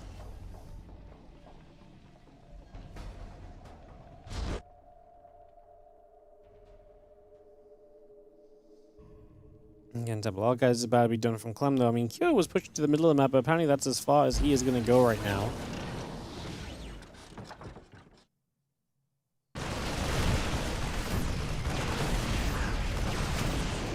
Tanks pushing through, Marines and the Viking coming over. Zealot Stalkers continue to kite back. Another tank in a siege.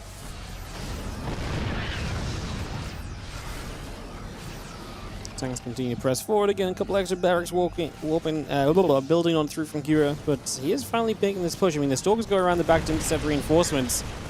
Kira is going to start hitting this gateway wall off at the front. A Marine going down. The siege tank is going to follow. All those batteries going down. We do kill off a tank, which is nice. But obviously, you're given a lot of time for setting up here. One of the tanks going to leapfrog a bit closer to the front. Clem has another Immortal on the way right now. I guess what's kind of interesting here is these attacks are early enough from the Terran. The Pros doesn't have any splash damage really on the way. I guess you build Temple Archives, right? But then what do you do with the Temple Archives right now? You can't afford to research into Storm. An Archon probably doesn't do much for you for how expensive it is versus just kind of getting your warp-ins onto more kind of gateway forces. As this Immortal pops, apparently this is going to be the go time. Clem decides to go and try and break on through. Stalkers blink in. Tanks fall pretty quickly. Still an Immortal left in the back. Stalkers now start to kite backward against the Marines. It's obviously a very good fight for them typically, as this is going to be a cleanup from Clem. Obviously, didn't pull the SCVs or anything this time around. Also, resources lost coming out of this. Clem starts up Storm immediately. Resources lost is actually very even. One of the big things about this is obviously Clem doesn't have a third base, so he is not quite on that kind of economic lead that a Pros player would typically have in a lot of these scenarios.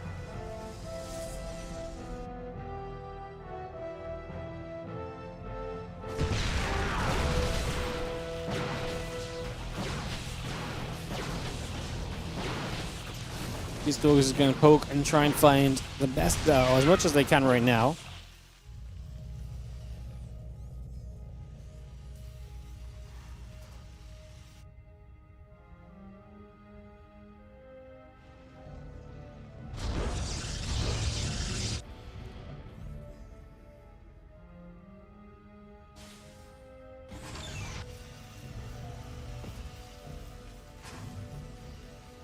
Impact combat shield, and that +1 still building. Storm is finishing up in a moment or two.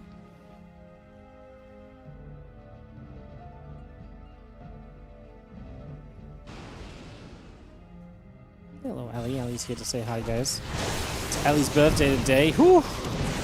It's also stormy weather. And it's Ellie's birthday today. She's having a good time, aren't you? Yeah. I'm working though, babes. So, I can't give you any more look right now. Just gonna see this medevac continue to pull back up the left-hand side, so getting back out of there a little bit.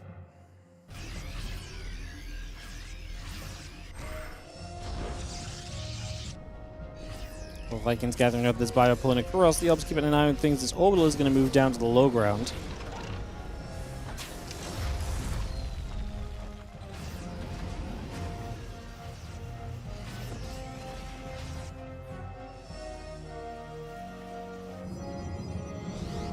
Prism warps in a bunch more Zealots. The High Templars get to be an Archon. Are you guys ready for the wah? Are you ready for it? Wah. I don't know why. This sound is never going to not be funny for me. I don't know why. Clem storming his way forward. Prism does go down to the Widowmine shot. So that Widowmine does get a connection. The rest of this army, though, is working as the SCVs are clearing up. And Kira doesn't have the army to really fight through this any longer. This one looks decided. Just going to see this army still pushing through. A couple of Widowmines trying to be burrowed up. I'm going to drop a storm in toward everything else here again. Just going to see a little bit of a blink out against that mine. One mine left. Other than that, Clem is pushing his way to a 2-0 lead in his best of 5.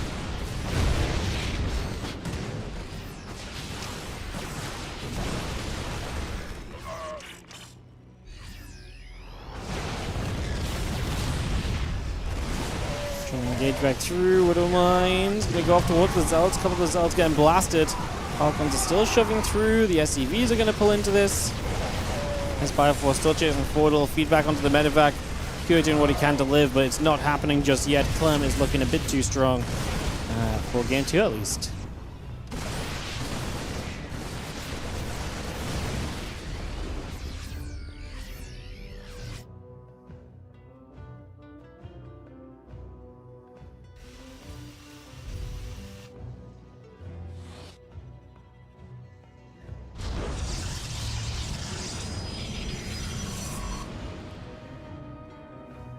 High Templars.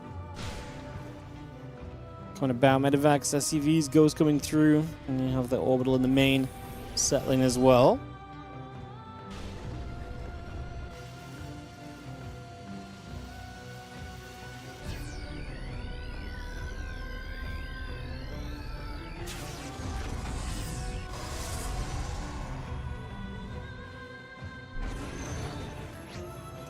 And dropping the main recall is going to be forced, so we drop a recall down. Get those units back into that main base already. I didn't read the patch notes regarding the sound. The sound got nerfed. Well, it doesn't feel like it though. It's still freaking whomping the like stupid loud. No. I mean, like you can nerf it, but like it still sounds dumb. I can't help this.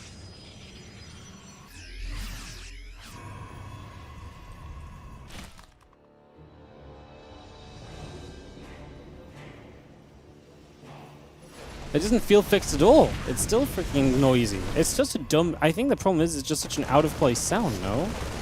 Maybe that's just me. Maybe I'm just complaining for the sake of complaining on that one. It actually just feels as like... Whoa.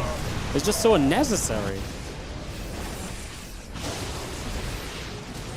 I think the problem is it's so bassy that it's just like so noticeable compared to everything else in the game.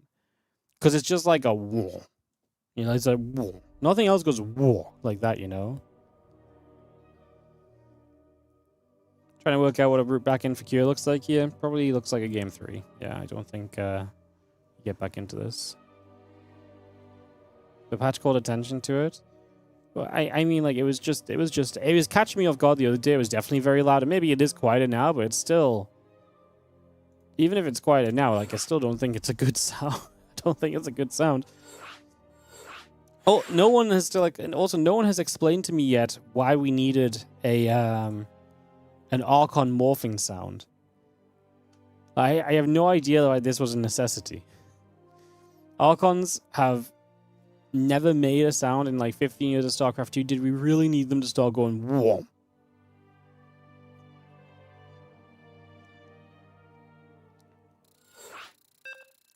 Why not? Because it sounds ridiculous. That's why not.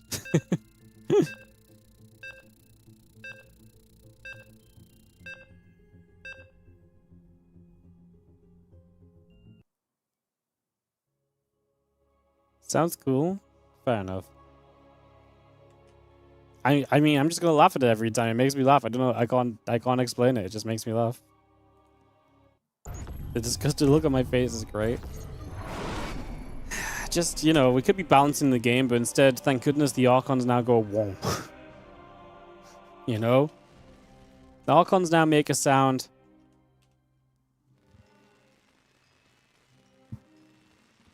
Day saved.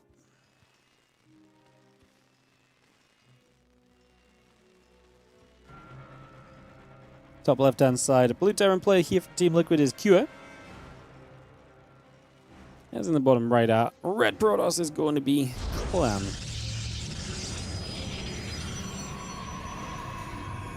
Does an Immortal make a sound when an Immortal spawns out of the Robo Facility or Colossus?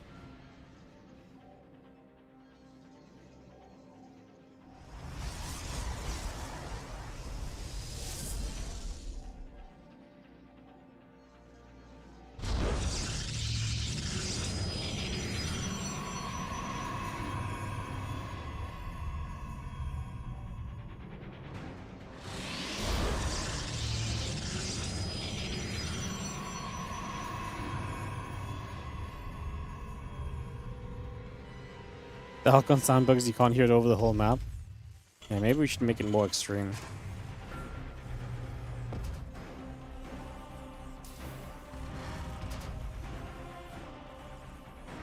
I mean, okay, the thing is if those units do make sounds, they fit much more so into the rest of the game, though. Like, my whole point with the Archons is it just sounds so out of place.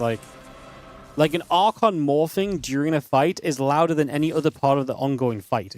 It's what it still sounds like to me, you know?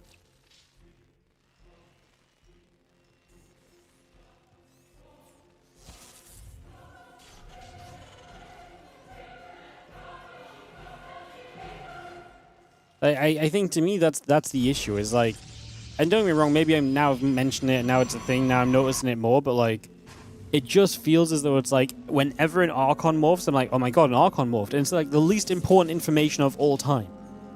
You know? Maybe it just needs to be quieter and we'll be fine. I don't know. I'm not a sound guy, I guess.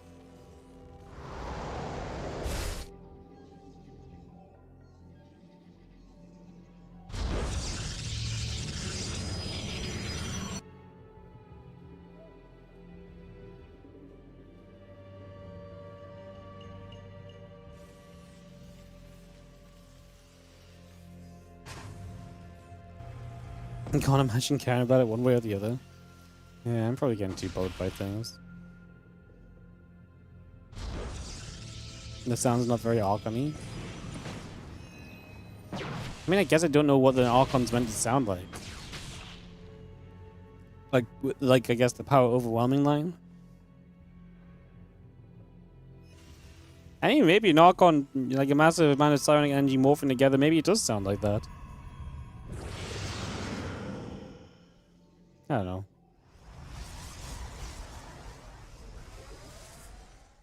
Is this on the hotfix? Yep. This is live.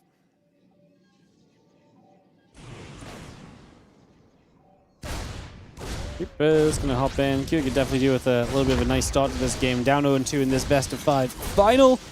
Last chance for him to start getting some wins on the board. He 3-0'd Clem last night in the pick cup, but has not been able to replicate that in the slightest yet today. Unfortunately.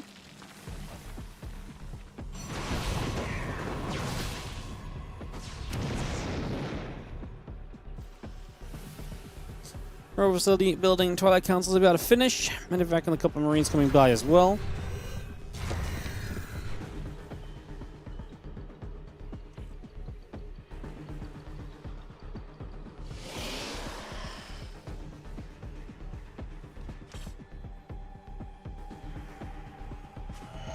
The map intros from my source sound like a horror movie. Yeah, they were also just a bit loud. I actually don't think they would have been so bad if they weren't so loud. Because they were so loud, they were just kind of creepy.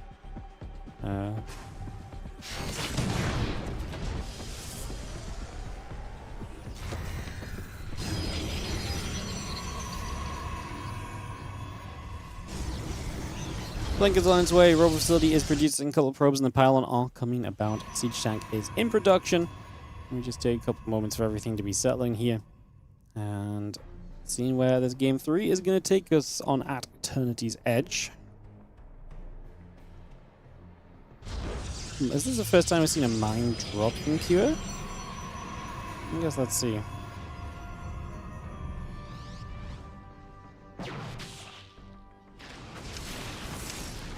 Obviously, burrows the same. Just fire a bit more quickly now.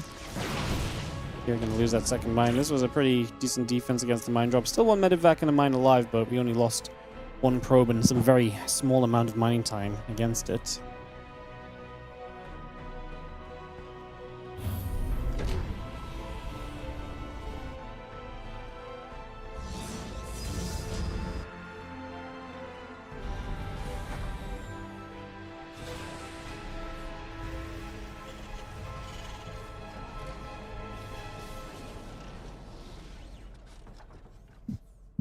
Reactor, engineering bay, barracks going through, tank and the marine coming about.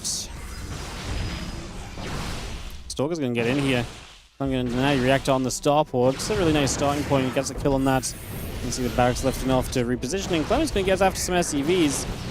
What does he have at home to defend against this at the same time, though? Marine tank and Raven coming across the map. And Stalker's going to just run back into the corner. Obviously, eventually he can lift into the prism and get out of here. This is a lot of damage, but like I say, I'm not convinced Clem is not going to take a bunch of damage on the other side either. As we clean up this first mine, he was obviously just he is trying to go to 3 bases, but the army already showing up on the other side. He has to recall the prism home. I think Clem is... I don't want to say he's dead. It looks like he's dead, but Clem can pull off some miraculous defenses sometimes. Don't believe he has a pile in the natural anymore, which is going to be rough for him. Robobay isn't going to do much here as it finishes up. Here is attack is doing a lot. Obviously, Clem can lose a bunch of stuff and be okay because he did a bunch of damage himself. But you do have to have an answer to this. Apparently, this is going to try and come in right now. We blink for the siege tanks. You don't quite have enough to one-shot the tanks. That's scary. Once the tanks are gone, you can kite the Marines a little bit. Another tank shows up. Yeah, Marines on their own are not the scariest, but those Stalkers are beaten up already. Clem's still with an 8-worker lead. We'll have some more reinforcements on the way. Again, is it enough?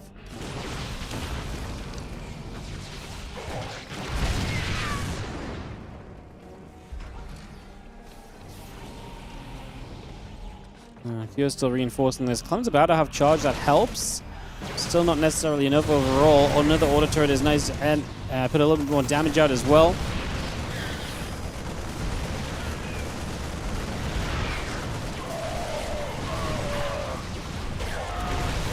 The Zealots going through. The Zealots are nice, giving us a little bit of tankiness to this. We jump on top of this tank, and the last few Guardians will go down as well on the defense from Clem. As usual. Great hold. Man, that's nutty.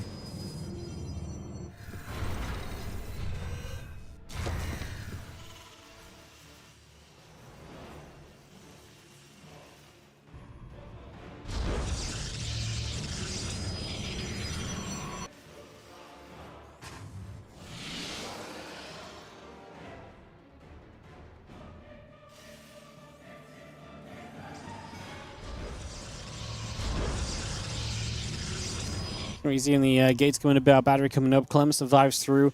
10-worker lead on the back of it as well. Obviously, a lot of this came from Clem being able to do that damage initially as well. So having been able to do that damage initially was a pretty big positive from Clem because it meant he could take some damage at home.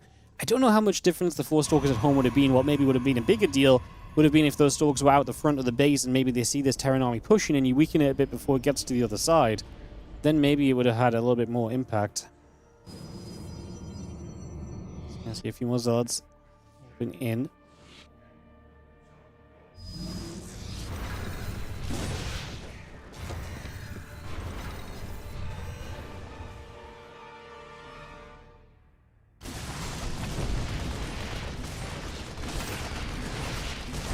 Couple of Zods going to come through. Couple of SCVs going down. Zods in the main as Clem gets the warp in action going, and he's pushing at the front.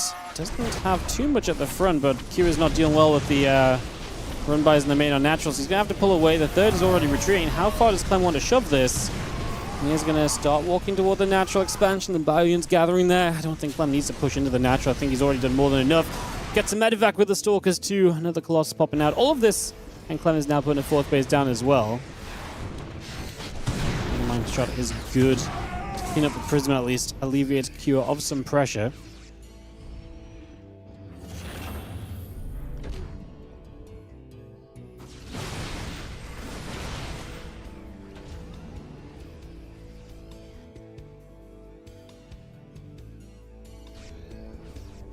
Army moves across.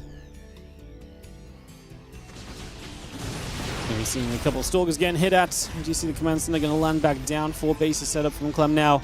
As Kyo fights for his third. The army supply-wise, we're pretty even, but obviously Clem has a massive eco advantage that is in play at the moment.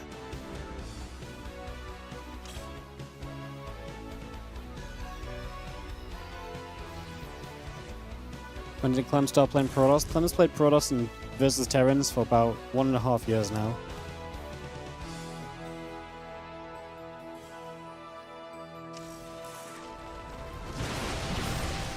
Q is down 0-2 in this series, so he has to try and fight back into this. No early leaving for him. I don't think it's so bad that he can't that he should be looking to early leave.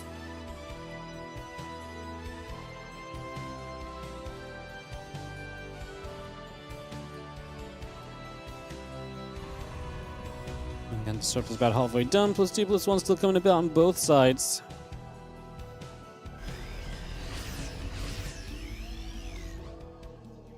More Vikings building from Cure. The Marines coming about. Just gonna have the Disruptor about to finish as well from Clem. Still got the Toon 1 upgrades coming through as well.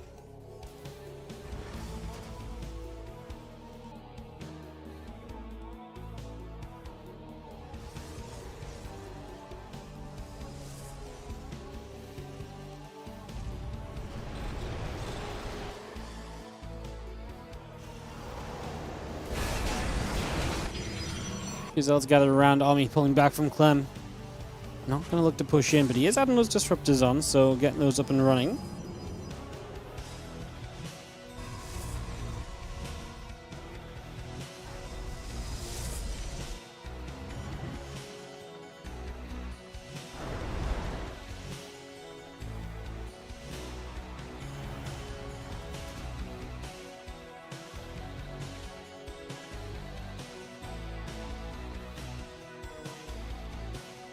Two more gates coming about, +2 attack, +1 armor coming into play. I mean, you see Clem is setting up onto all the bases. He's got tons of map control as well, so he has loads of info to be playing with right now.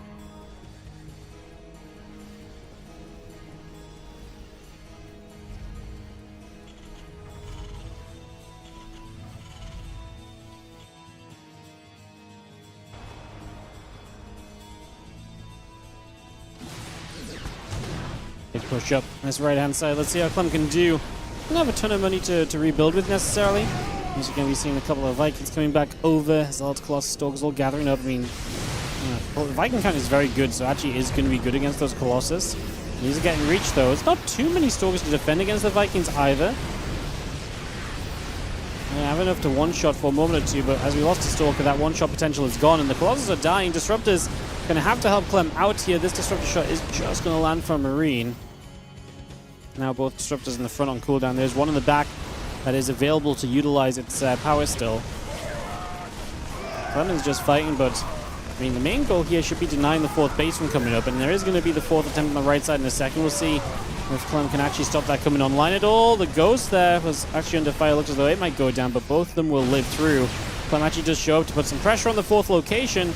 Stepping forward, Disruptor shot firing, and this command center pulls away for now, so we're going to be kept on 3 bases. In 14 minutes, even with the new economies, 40 minutes is kind of a long time to be on 3 bases for. So we're definitely getting to the stage where that next base is becoming pretty necessary. So Stalker still moving through. Widowmine shot is good onto a clump of Zealots there as well. Disruptor shot just lands on a couple of Marauders, which is nice also. Still pushing our way through. Clem has started to overtake the entire map. That is, I mean, I don't think that Nexus has any real place. That EMP just hit every medevac, by the way, so all the medevacs just lost their energy. This Disruptor shot lands, bullies a bunch of Marauders, and considering we just lost a bunch of medevac energy to an EMP, that's going to be a lot of the other medevacs now getting drained of energy as well. Is that BMing? I think when you're taking every Nexus on the map, maybe not.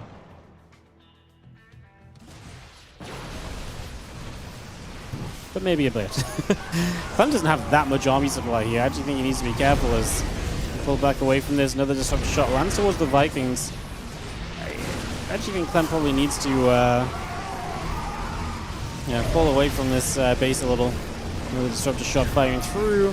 This Nexus will be cancelled up. Like I say, we've got all the other bases elsewhere. We've got so many Zealots just going to walk into the natural, into the main base. EMP on those Zealots on the natural is nice.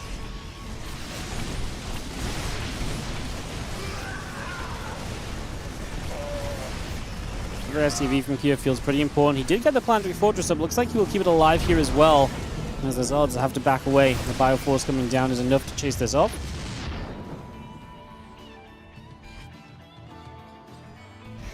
It's definitely BMing. I actually think it's more likely that he was... I don't know. I just don't see it being BM when he's not in, like... I don't know. I just don't think Clem BM's his teammate. Especially when he's playing pros versus Terran. It's not like Clem's salty about Terran or something, you know? That doesn't really make any sense, right? That's a good disruptor shot. Hits a bunch of SCVs, and we do knock down the fourth, which is obviously pretty huge. Maybe forcing Q to step forward. I think it's more likely that, if anything, it's like if he steps away from that base and Q is chasing him, the auto attacks might hit the Nexus and might help him to get a few more units away. Might be more realistic than anything else. As Zealots continue to hit, Q is out of resources on the natural. Without a third, I mean, look at that. 52 over 16 SCVs. Even boosted economy bases do not last forever. As Clem still only 10 supply ahead initially there. Now he's going to grow a little bit further. I mean, obviously he's mining so much more. Income tab. 4.2k minerals for Clem, 1.1k for Cure. Clem is basically a net gain of like 30 Zealots a minute against Cure right now. He could recall, which might be relevant. Yeah, maybe he moves over to the side and wants to reposition. Like if he pulled over left or to the right side, wanted to reposition the center. I do not think there's a lot of great uses for that base. I just think it's very weird for him to be BMing his teammates while playing Protoss versus Terran, you know? I think he was playing TVP and he was feeling, you know what I mean, or something, but I just don't... I don't see Clem BMing his teammate playing PVT, you know? Maybe a bit of a mental, look where I am, yeah, sort of move. GG's. Clem 3-0 in the finals, just a wang bang walloping. To wrap us up on this one.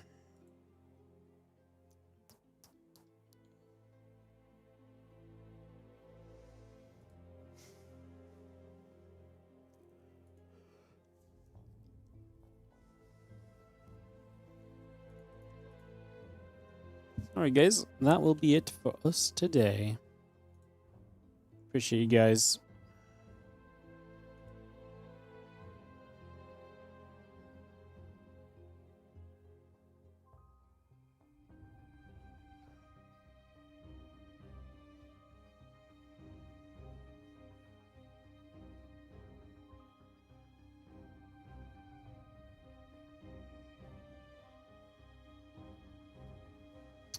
Cool. Yeah, so just a summary again, guys. So I'm not going to be here next few days. It's Home Story Cup. I come back from Home Story Cup on Monday, but too late to do a Monday Cup, and obviously a bunch of players will be traveling too. On Tuesday, we'll have the Monday Cup, but then on Wednesday and Thursday, I'm probably not going to be able to stream, and I go away again on the Friday. So next week, I'll be here Tuesday only, and then I'll be basically gone for a good few days, which is actually kind of nice. Like, we're not going to be streaming for 2 weeks, but obviously this week I'm still doing StarCraft. I essentially have basically like a week of off time from StarCraft, then we'll come back and we'll start getting into the grind and doing a bunch of stuff again. So that's going to be the dealio of things. There's a Home Story Cup. Yep, Home Story Cup starts on Friday. So come watch. Thanks for watching today, guys. I appreciate you all. Yeah, I don't really have much else to say, guys. Just excited to see what Home Story Cup brings. Intrigued to see what kind of games we get. And just see what the pros have to say about the game while casting. Actually, should be fun.